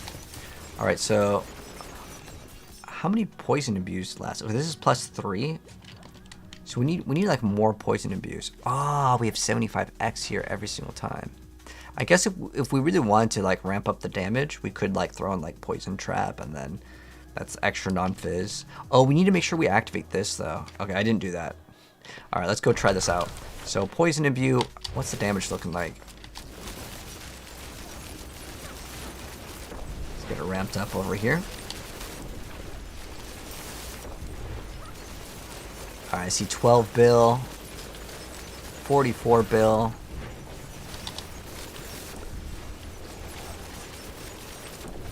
Well, okay, 168 bill. Okay, now we're getting some like actual good numbers.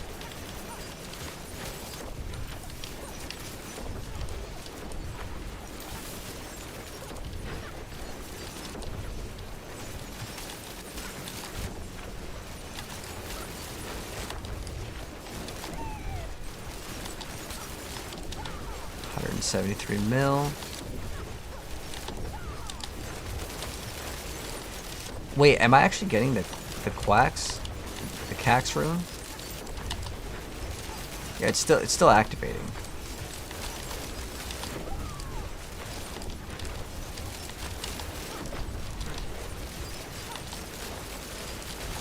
I mean, there's only really one way to test out to see if it's actually good, and that is just to go into Belial. Like, to be honest, I don't think that's going to be easy.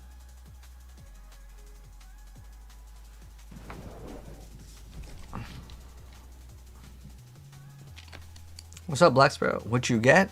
See some You steel can get a I need. Ferrero Rocher. I mean, getting the +4 Shadow Beam might be another option to go for as well, because it can like almost double your damage.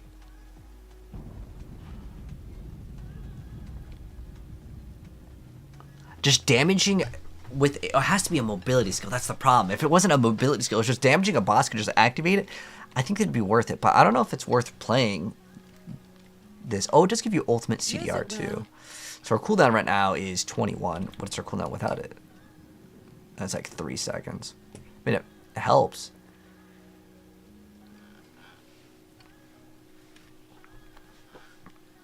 Okay.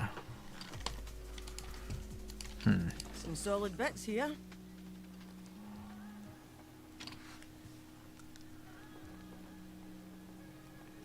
Like, it's either we sacrifice like 45x damage, which would be kind of what we're giving up here. Or we remove... Oh, wait, did I re-roll any of these? Oh, wait, hold on. Wait, let's re-roll this. Magic is neither good nor Because we don't have Twisting Blades How may here. I help And we can't get it with this on it. I want +4 Twisting Blades. Oh, wait. What? Is it maxed out already? Oh. Alright, what else did we get that was new? Oh, yeah, we don't need these thorns. Hold on. Oh, maybe we don't need to do too much work. And these are fine. These give us no stats other than max resource, though. But it is 51x damage, and it gives us... Okay, this is a lot. Now, I'm not sure like how the game registers the stats, but... Okay, so we have Conceited here, and then Intercom. I feel like there could be something better than Intercom. Let's look up any of the poison or any of the other imbue ones. There's got to be some other things here. Wait, Bitter Infection seems... What? Wait, this is actually good. Enemies infected by Shadow Imbue take 70x of its damage every second? And its imbuement does 70x damage. What the... Okay, well...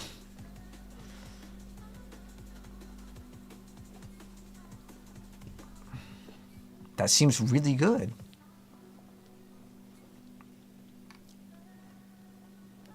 Is there any utility on these? Shadow Imbued has a toxic explosion.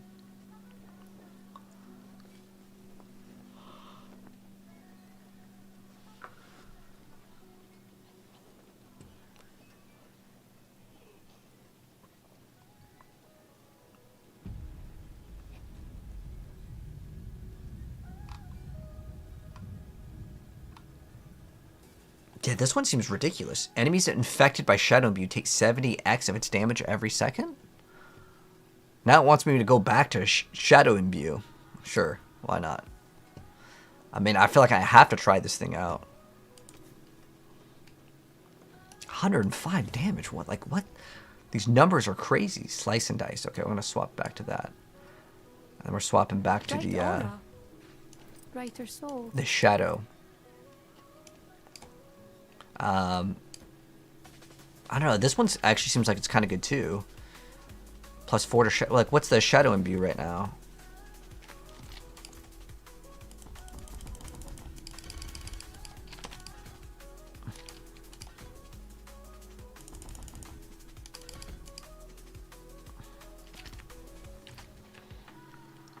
A 43,000. That's actually almost the same amount of damage. But the fact that it does that much damage is crazy.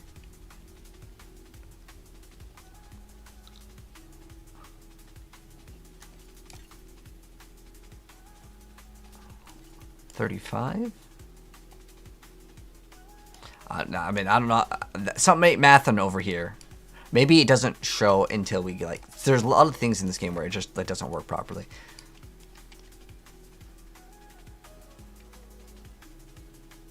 I mean, it shouldn't be that hard to get Shadow Imbuement to +4, like, it should, or whatever. We can just go grab one. It's a 1 out of 4 chance to get it. You actually like those? Good. Good. Glad you like them, man. But give me a second. I'm going to go get something to drink. I'll be right back.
All right.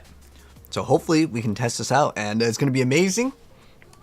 I forgot what we were doing. Oh, that's right. We were in the middle of opening up.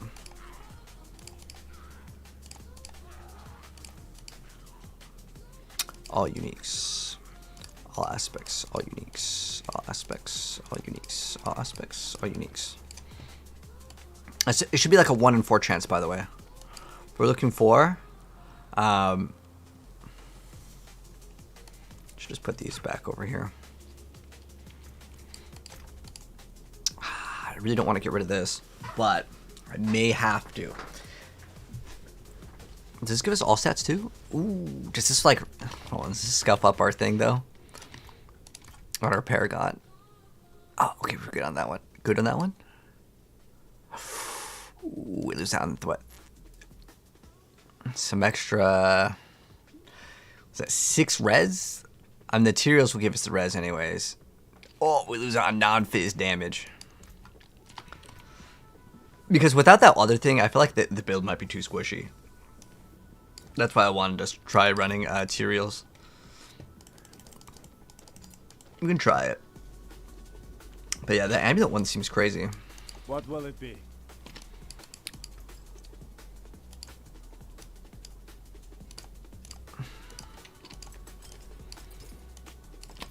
All right, let's try out this.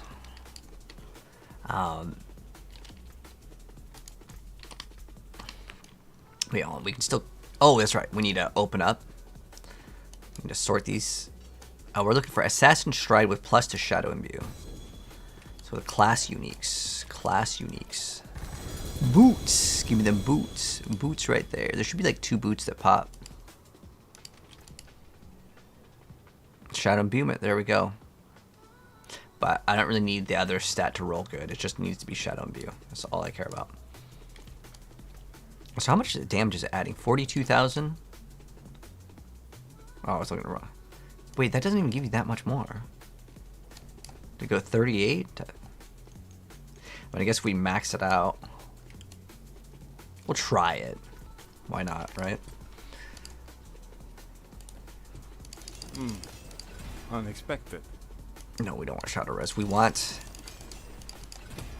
Shadow Imbuement. Now, honestly, I should make it go all the way up, but I'm just kind of lazy. I'm gonna try one more time. Oh, whoops. No, we want Shadow Imbue, and then like if it doesn't. Not bad. Okay, I'm just gonna go all the way. Don't even want to look at it. Come on, please. Ah, I went to it twice. Okay, cool. Oh wait, you don't even get mobility. What kind of boots are these? They roll boots with 0 mobility. Are you kidding me? That's terrible. Now we have plus 8 though. Now it's 60,000. Oh wow, that's a pretty big jump. Ooh, actually a really big jump. So there's some sort of breakpoint that just makes it go crazy. That's double damage. That Shadow Imbue damage is more damage than the base of the Twisting Blades. Wow. Now let's see if we get the thing to be even more. Darn it special. I think there's one called like Aspect of Corruption, and it gives extra potency.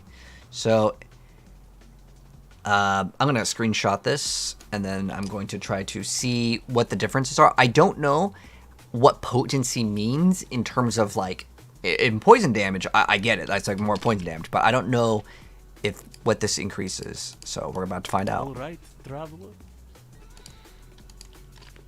Hopefully we'll find out, I guess, actually, because I have no idea. Where did it go? Corruption.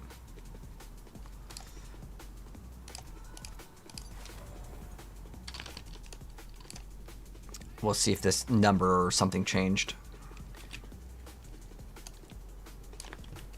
Is it 20% more, like, numbers? Wait, why is that? Why did it mess up the thing? 49. Oh, intercom. Okay, hold on. I got it. Makes sense. Make sure intercom is done doing its thing. Because I was like, why am I losing damage? That wouldn't make any sense. Hold on, let's okay. Let's re-screenshot this. So with intercom, it is 60. Okay. So with intercom, it's at 60. And then without it,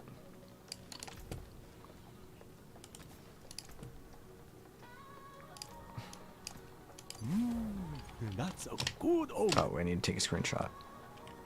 It seems like it hasn't changed at all. What changed?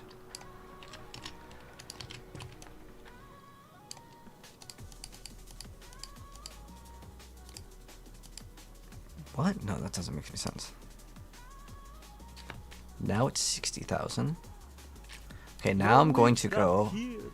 Only honest magics.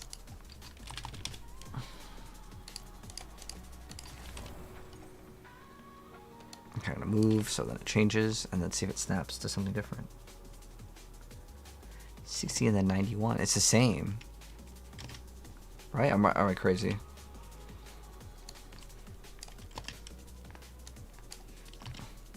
Oh.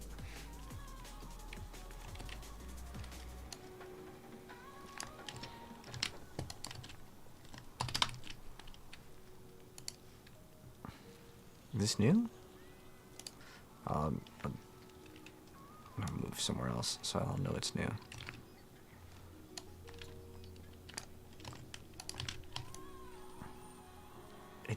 Oh, we didn't hold still.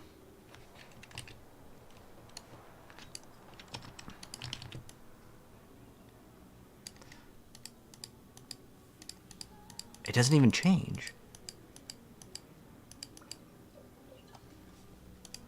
Like it doesn't change anything.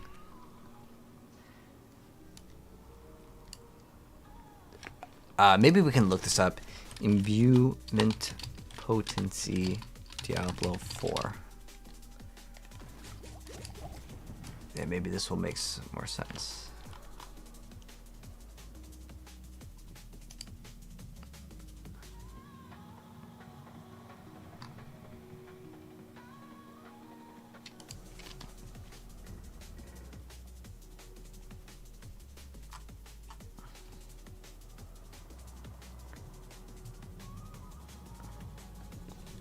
Let's see.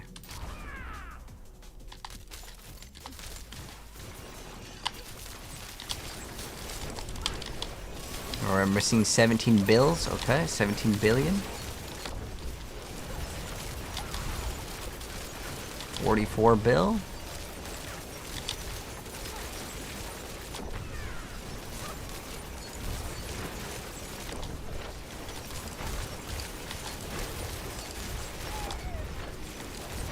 $17 bill.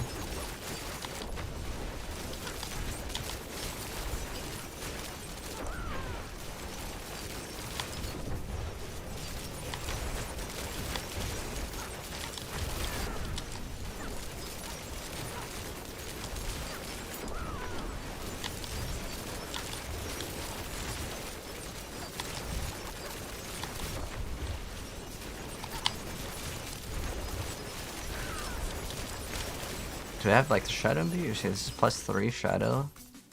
There's shadow again.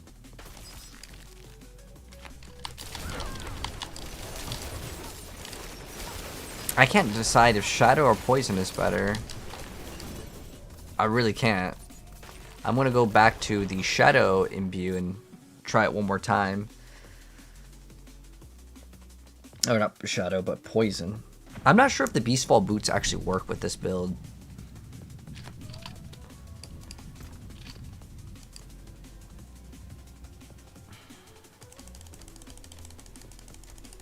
I don't even know why I'm storing these things, but we are. Okay.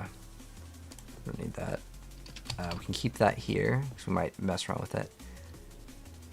Okay, this is shadow imbue. This is shadow imbue.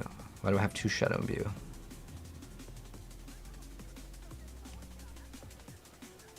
Huh, okay, I have 2 shadow imbue. Okay, one of them is for dot, and one of them is for like the actual build. Okay, I got it. It makes sense. Okay.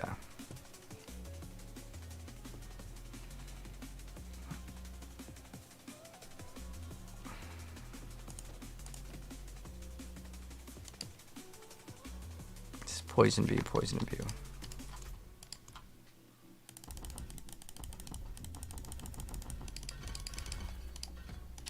I think the poison one might have a little bit more potential for damage, but it's really hard to tell sometimes with this game in terms of like what's actually like going to be better.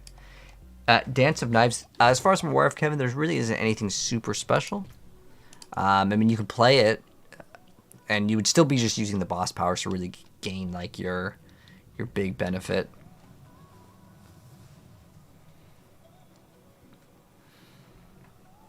See if there's anything else that's better. Distant.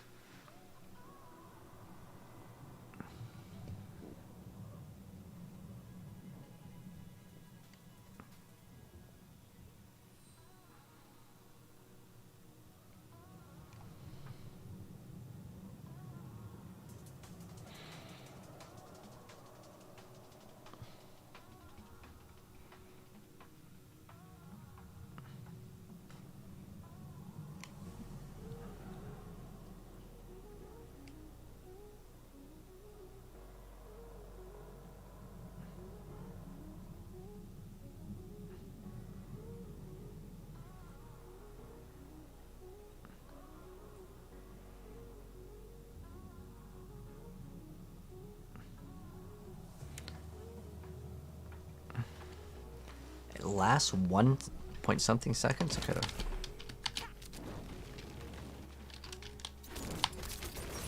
Oh, it has an internal cooldown of like 1 second, so you can't spam everything. Damn. I feel like the only one that lets you spam pretty hard is this one, is Gregor's.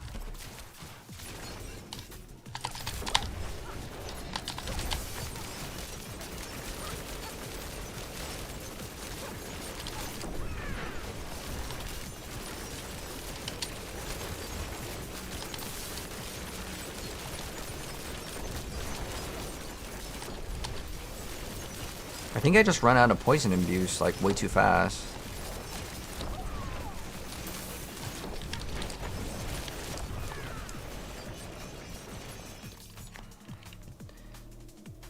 Okay, that's Shadow Imbue. Oh wait, where's the other pants that have poison? Okay, hold on. So we have, gives us 5. I think we get boots that give us poison imbue. And that should be a little bit stronger.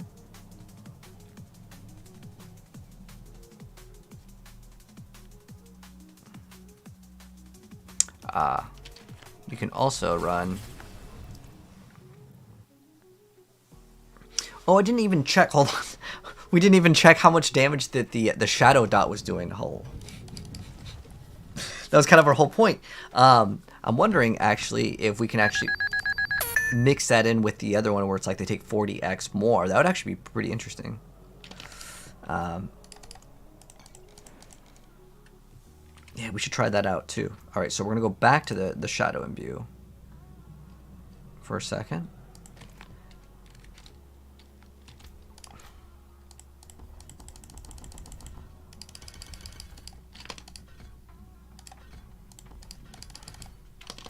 Okay.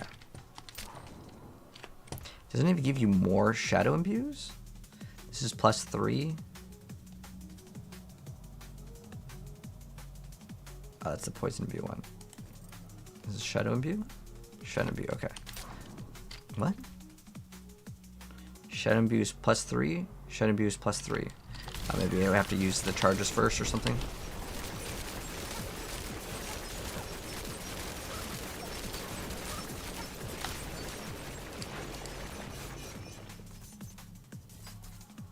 What is that scaling? Okay, that scaling is terrible. Whatever this thing is, Shadow Imbued enemies take the 105% of its damage every like 5 seconds? In what dimension are you registering that damage?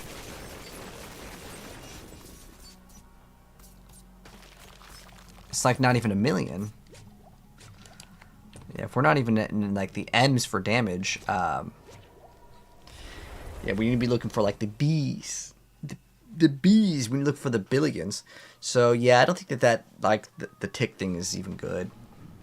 So I'm going to say I kind of want to try out poison in the build. I actually don't know what's the best, more than horseshoes and nails. but I would rather get the boots to have poison. So I'm gonna go temper on the boots. Poison imbue. Ooh, let's go. 5 casts. Very nice, very nice. Poison imbue. Poison imbue. Alright. So now we're all about poison. But we need to swap the amulet. There is magic in all things. Let me show you. We do not have the dark shrouds, though. Unless I want to run them myself, I can manually push it. It's really not that big of a deal.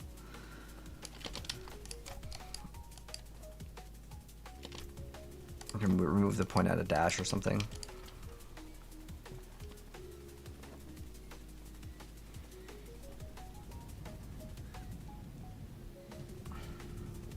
Trying to think of what I would want to run here. I think there is. Isn't there a poison one?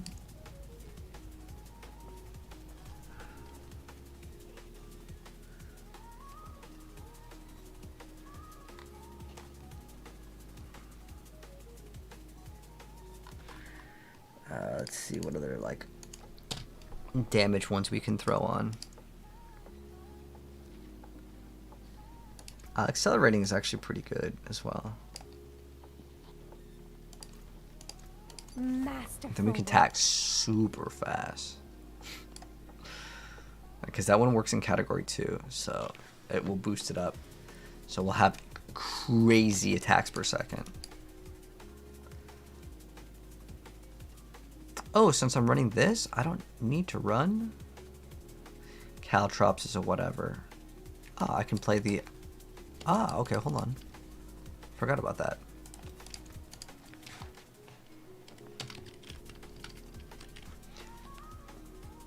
Oh, we were missing out. Hold up. Hold up. That's why nothing was going to do damage. Because if Caltrops isn't the... we were missing out on our 200 and something multiplier. Hold on. Maybe the other one's not that bad. The reason why the Shadow one was doing 0 damage, guys, I just realized. We don't have the multiplier. Because this doesn't register as a marksman skill. Hold on. Maybe Shadow's not that bad. We can still keep the other aspect though. Oh wait, we're running the. We need to throw that one on again, which is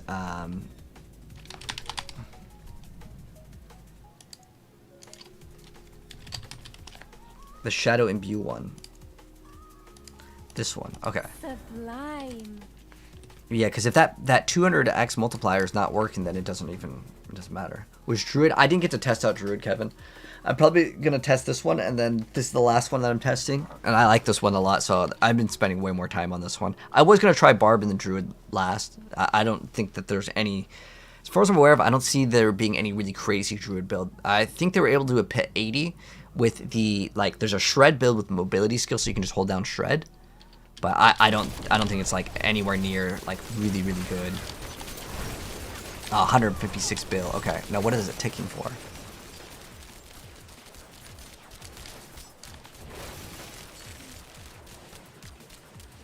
I'm ticking for like half a bill.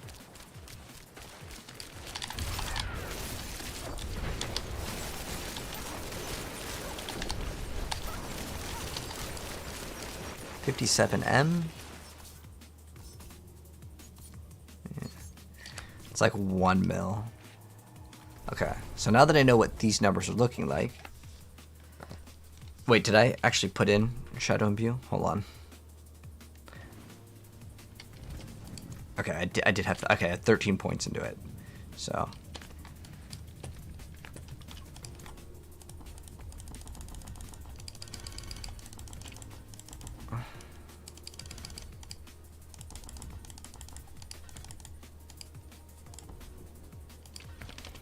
Alright, so now we're going to go back to Poison and test out Poison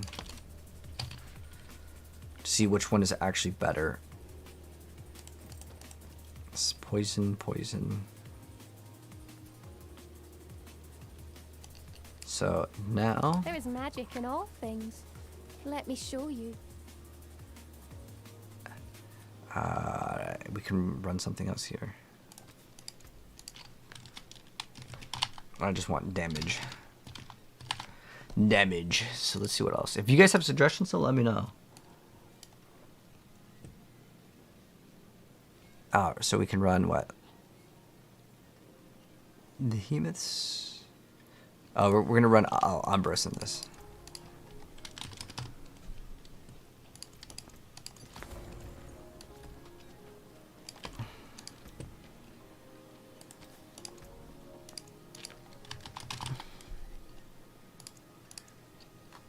Oh, I think I had accelerating. Yeah, that's what I had. Okay.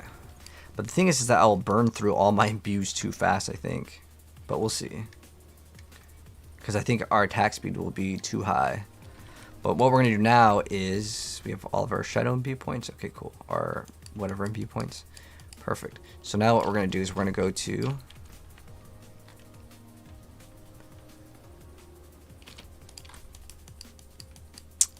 the new Belial, and let's see what the numbers are looking like. See if it's viable. Can I give you your rogue? Oh yeah, Vengeance. I have one of the best leveling builds in the game right now, which is I'll link you it in the chat. No problem, man. No problem. Give me 1 second.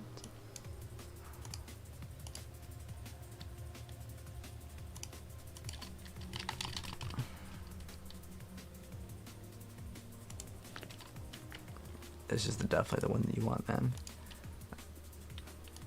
I'll link this one for you in the chat. Wow, dude, that video actually popped off. So yeah, if you want this, I will link it in the chat. For sure, man. Maybe where is it? Yeah, this is the best leveling build by like... It's probably one of the best leveling builds in the entire game. Like, not even just best for rogue. It's just like, it's the best. Alright, so I don't know if this is going to even work, but we're about to find out, man. This is a marksman skill, right? Okay. Go try it. Twisting Blades, Poison Rogue. I don't know why I always like this build. It's because it's probably one of my first builds that we made. Alright, let's try it out, man. Belial. Lord of lies. Big DPS. Big DPS. Be crushed like the insects you are.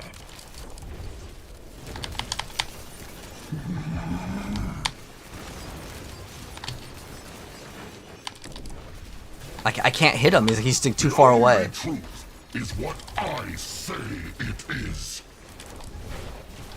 Okay, like it's respectable. It's like it's definitely like playable. Ooh. Okay. I genuinely couldn't even hit him because he was too like far away. I don't know if maybe I should just go try to aim for his hands because I think we probably could have like one-shotted him.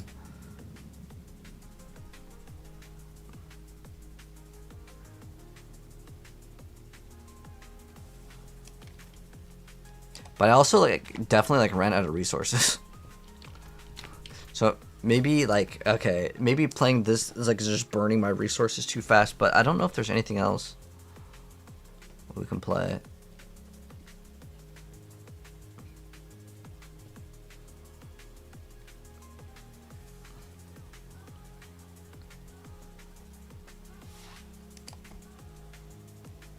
This is more dot. But I do kind of want to spend my resource, but I think I don't think I have a problem with that anyways. Let's try this.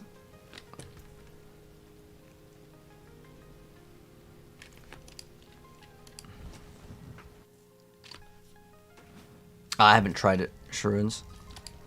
I'm still like kind of working on trying to test out what's the best for it.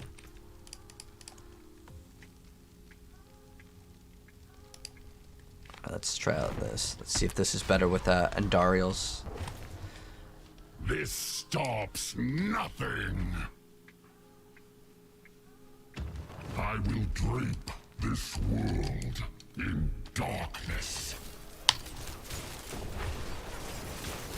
Even the ground. Oh, Poison Twisting Blaze is really not even bad at all, man.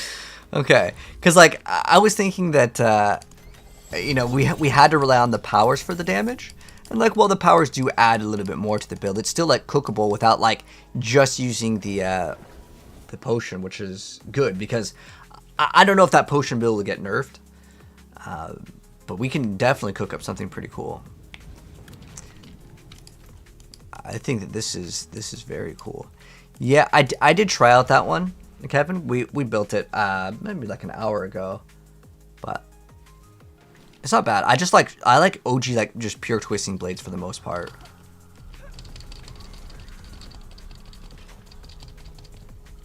Does this count as a marksman skill? Oh, it counts as a dismount.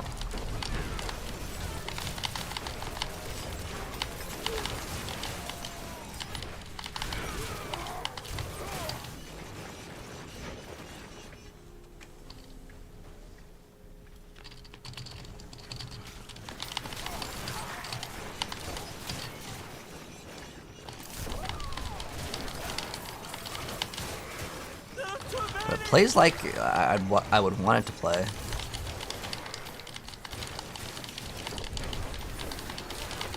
It's awesome.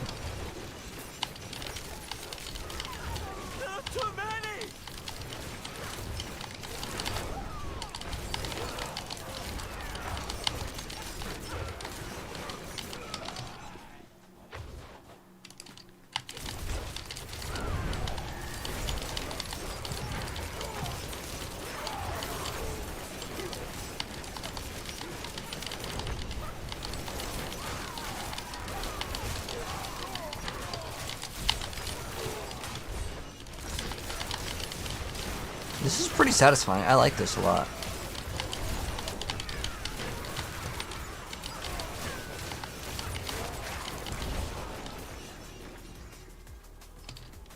I don't know why I just like the poison the most.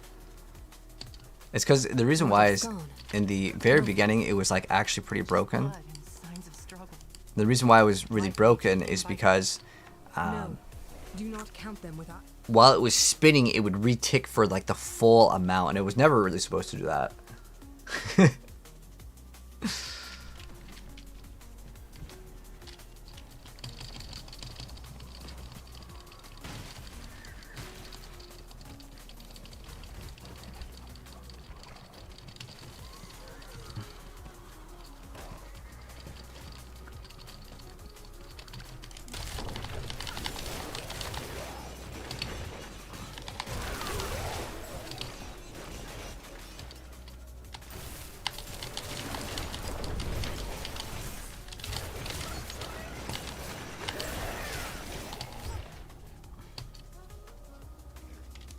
Your efforts are for naught, mortals.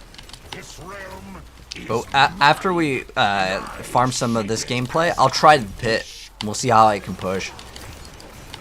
So far, the best luck that I had was Sorceress. We did 100 really easy with Sorceress. I could push it, but like I just kind of want to finish this build and be done. I wish the PTR was a lot longer, because like I end up playing so much of it.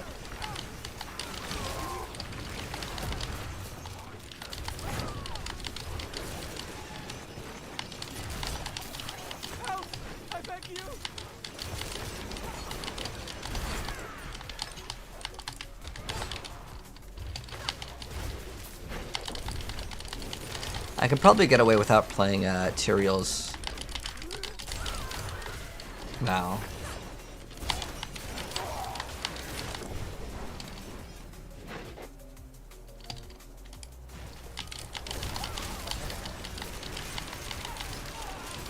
Like I could play Tyrael's or Shroud of False Death. I think they're both really great options. I just felt like it was a little bit squishy with Shroud.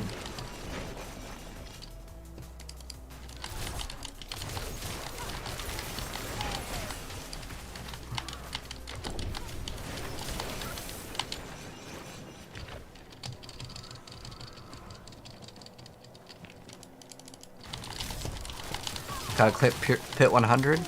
Oh, I did it with Sorc. I actually could have pushed higher, but honestly, to push and get like rank 1, it's like doing hundreds and hundreds of tries, and I don't find it fun anymore. And like the thing is that like you have to like submit your thing to like a website. It's not even official. I'd rather it just like be in the game, but also with PTR, people don't really respect it. They're like, oh, that was PTR though. But it's good to know what like the best builds are, and also like what other builds are fun that have like cool potential. Like this build's really good, but I can tell you for sure it probably wouldn't be able to do pit 100. Like you have to like absolutely one-shot things. Like right now we are missing a 60x multiplier. And it's because there's a Paragon node that I can take. But I did not take it because I would have to redo my whole Paragon board. Right now I have extra damage to crowd control. And also we could run the agility node. So every 6 seconds we'd have to dash, but I'm kind of lazy too.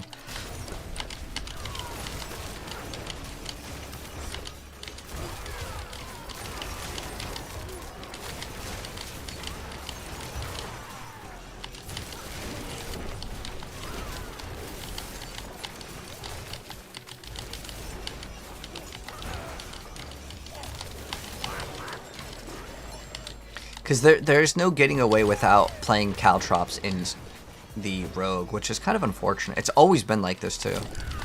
It's been like this for a really long time.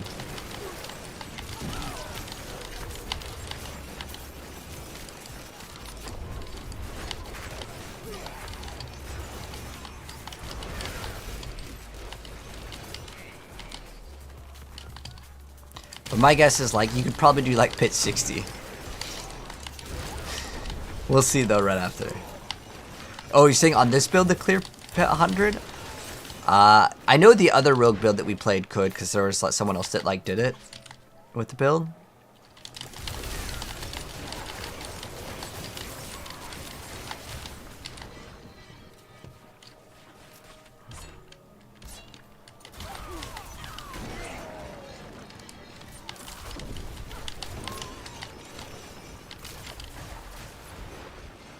I'm not even specifically into poison here. I can actually make this build way better. I don't even have Bane in that thing. Wow. Yeah, Bane is a huge thing. That's a 15% more damage. Yeah, we should definitely add Bane in here. It's a massive amount of extra damage. It's what Bane does is your poison effects have a 15% chance to deal double the damage. So it's 15% like more damage. That's like separate multiplier, right? So yeah, I'm missing Bane in here, and I'm missing another 60x. So yeah, we could actually get this build to do a lot more damage, because that's like 15% like more damage, not like a glyph or something, but that's like a Path of Exile more damage, which is very, very big. But I like the lightning too, it's satisfying.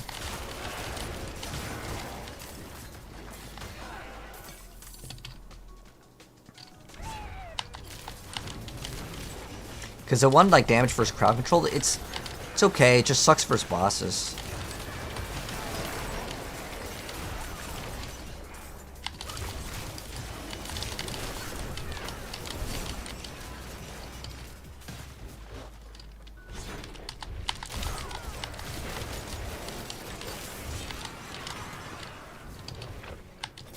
I wish that the other ability counted as a subterfuge. But it feels really smooth, really smooth. I'm surprised that Twisting Blades is so good. So I had my Twisting Blades level 1, and I was, well, like I had 1 point into it, but it probably had a bunch of plus core skills because of Air of Perdition and the ring.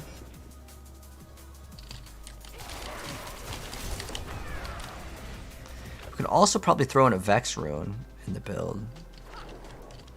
You can throw in a Vex Rune.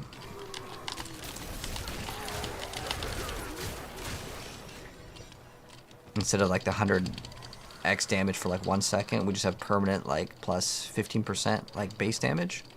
I think that's another option. The Spanish Lord's Talismans work with boss powers taking resource? Ah. You know, I haven't tested it out. Have you? We can try it. Remind me after I'm farming background gameplay in another 5 minutes. So I can drop a build guide on this later. But I'll do the pit, and then we'll test out the resource spent one.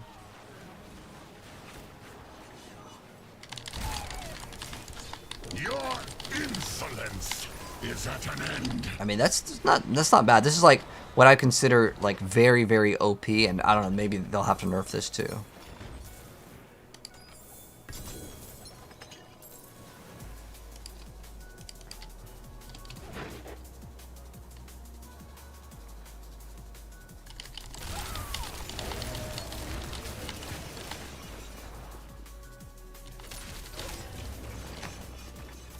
Look at that, just one tick of poison destroys that thing.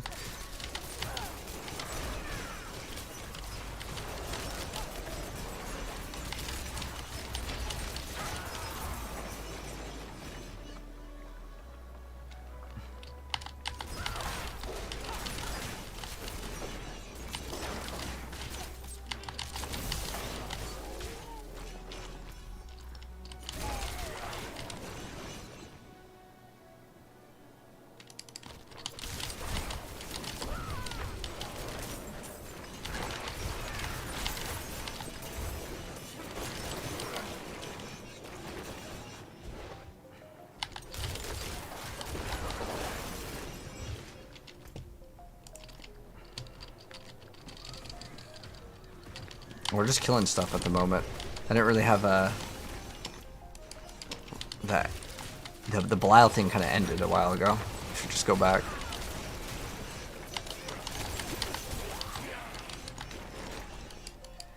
It's really fun though. I like this build. Oh, there's no more Helltide. Okay, well, we can go do, I don't know, we'll do a Nightmare Dungeon. Do I have any Nightmare Dungeons? No. We can go do, I don't know, another boss. What should we go do? Duriel? Go do Duriel. See how hard Duriel is. How long does it take to reach this DPS on live server? Well, actually, I don't know if this build can even reach it. The reason why is I don't know if it can do pit at 100. It would have to do way over pit 100 because in order to get your glyphs, you'd have to do, like, your glyphs wouldn't be at 100, right?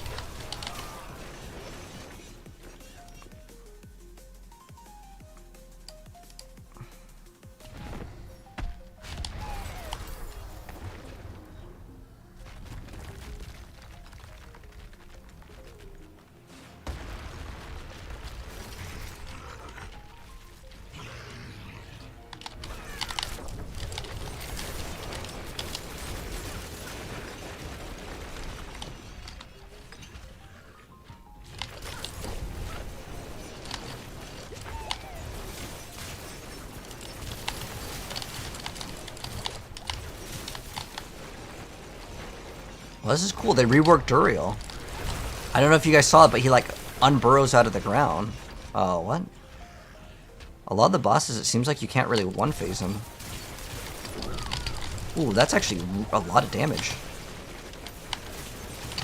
It's cool that you can see him, though.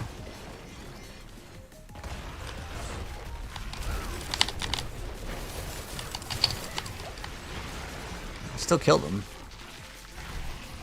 Yeah, he got a pretty cool rework. I don't know if any of you guys saw that, but like, he actually like moved around. Not even one GA, dude. If I got that, I'd be super disappointed. But it looks like we were able to take down Duriel, no problem. The best build PTR, as far as I'm aware of, Loopy, it is 100% the Sorc with the evade. The evade burn is the best build in the game. By like a long shot too. It's not even like, it's not even close for debate. That was the only build that I was able to smoothly do 100. I was actually missing an aspect at the time too. So we can push, I know for sure we could do a 105. Doing a 110, I think that that's the highest right now is 110. It would require fishing, which means that you got to keep on going and going and going. And it's not what I would consider very fun. I'm just mousing over like my gear so I can kind of memorize it. I probably could remove the accelerating. Can I link the evade? Yeah, no problem. Just give me a second. I'm just going to snapshot what I have right here first, and then I can give it to you.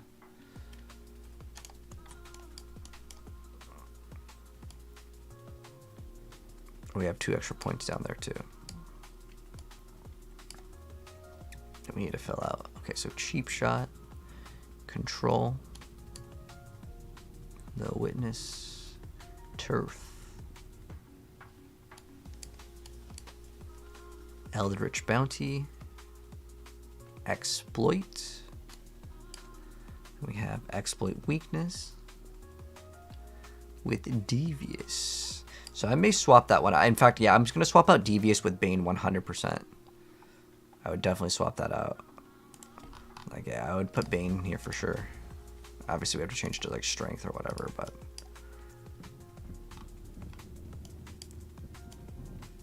we would do that for sure. So yeah, I would put Bane, and then we would actually swap out this one for like when you hit with a marksman skill, your cutthroats deal more damage. So we would swap that one in, and then that one would be very, very good. Oh wait, hold on. We weren't done with the boss powers here. Zariel's Sinrats, Hatred, and Gregor. So all of those, and then I have this preparation. I think we mouse over all the gear. So Igni Ohm, Sircax. Alright. And then we'll see how high we can push with this build, and then I'll give you the link for the evade. Yeah. Evade build.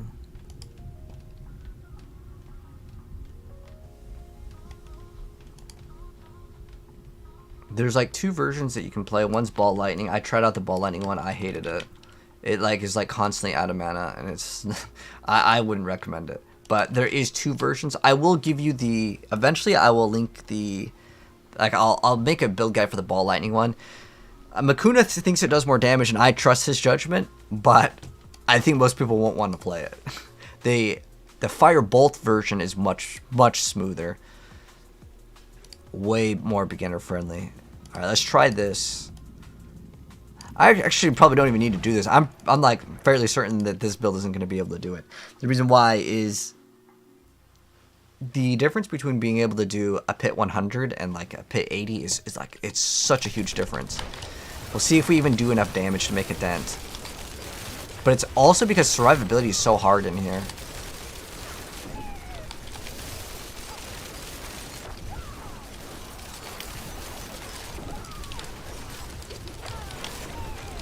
Yeah, this will cap out probably like pit.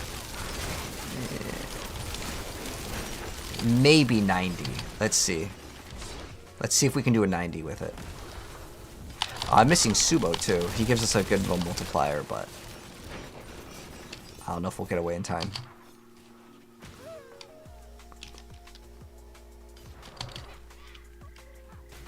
Let's see if we can stealth. Oh wait, we don't have that item. Okay, let's try 90. Yeah, I did 100 on the Sorc with 1 missing aspect, so that tells you a lot. Sorc is going to be definitely the best class.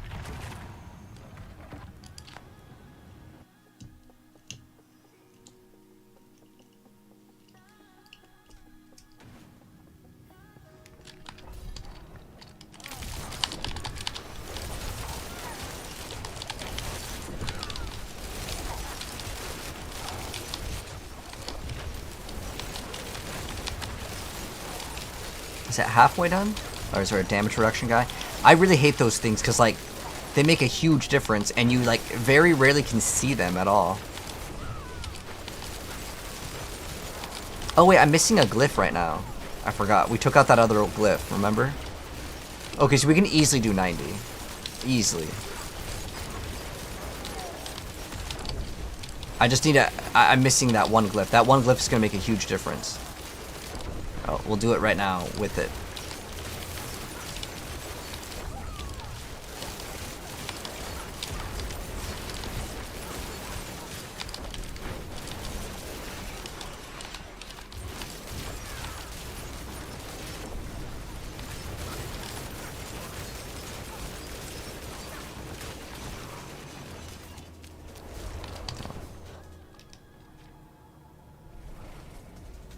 Yeah, I think I can do a 90 with this. I would probably want to redo the this thing. I mean, it's not that bad, but yeah, we need it. See how it's 0 out of 25. Yeah, we definitely need to throw that one in. We throw that one in, it'll be easy.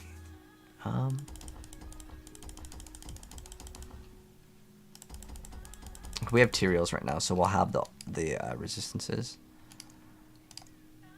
No problem. Does that one count? No, it does not. Where is...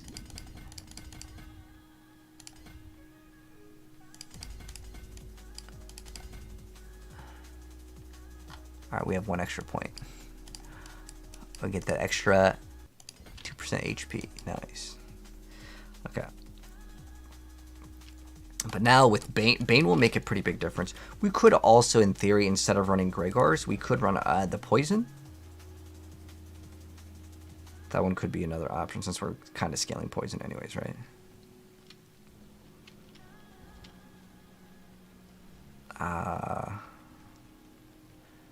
Shabbos Poison.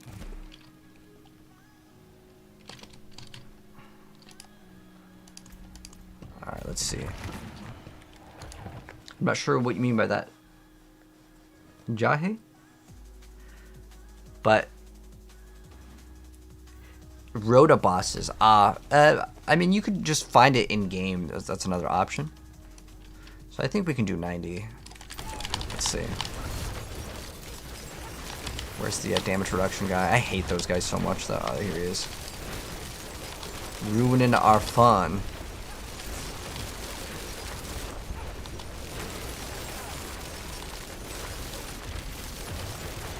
I kind of want to swap these locations. Okay.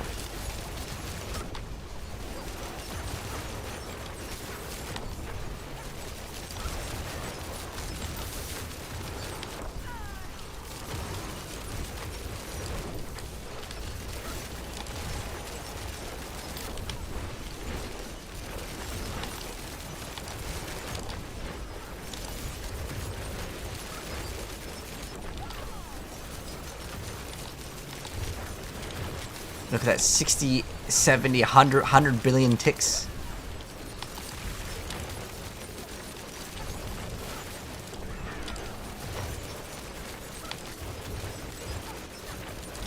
Look at that thing, increased health. Like, how much increased health is that actually?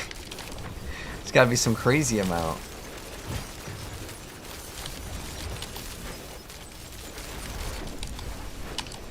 Is this one doable? You know what? It's really rough. I don't think so. Until we'd have to redo the Paragon board. We would get another multiplier, though, of 45x. Which I think is pretty good.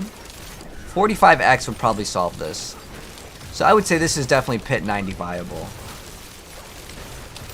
I'm just too lazy to go do that. Because it's on my second Paragon board. And you can't just take out one Paragon board.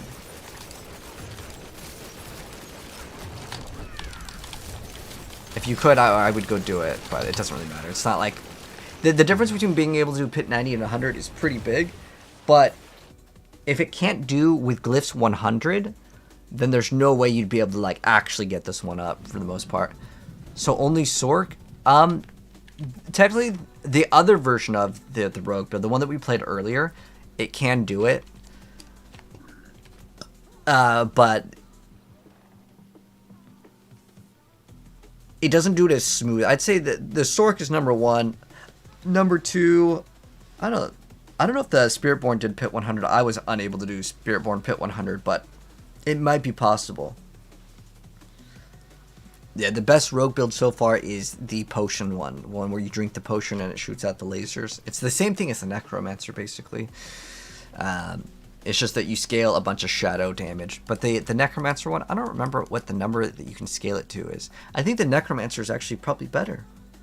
Because the number goes way higher. I can't check the number because I don't have the build right now. I mean, I have the recording actually somewhere. It is this one. This is the Poison Necro. I don't remember how much it was hitting for, though. But, like, you don't actually need that much damage to kill Belial. But I always show it off because, for some reason, people always think, well, how fast can you delete the tormented bosses? Because that's like a big thing. So I don't even know how much it's actually hitting for. I mean, it shows this number, but it's gonna hit them more than once. We actually played the rogue one as well, but I think it's only 5 and I'm kind of tired. I mean, I could make the barbarian, but I don't know how high the barb. Has anyone played with the barb? Because I don't know if you can scale. Like this one has like an infinite scale, right? But I don't think the barbarian has an infinite scale. Like as in, you are limited how high you can get the numbers. Right? Because rogue is like a multiplier of 200 and something. I don't remember the necro one. I might be able to find it. I just recorded it today. The laser one. But like, I'm pretty sure this has a cap, right?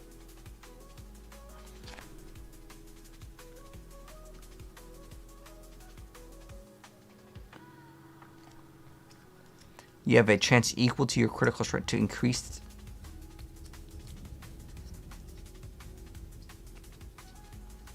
When causing an enemy to bleed, you have a chance equal to your critical strike.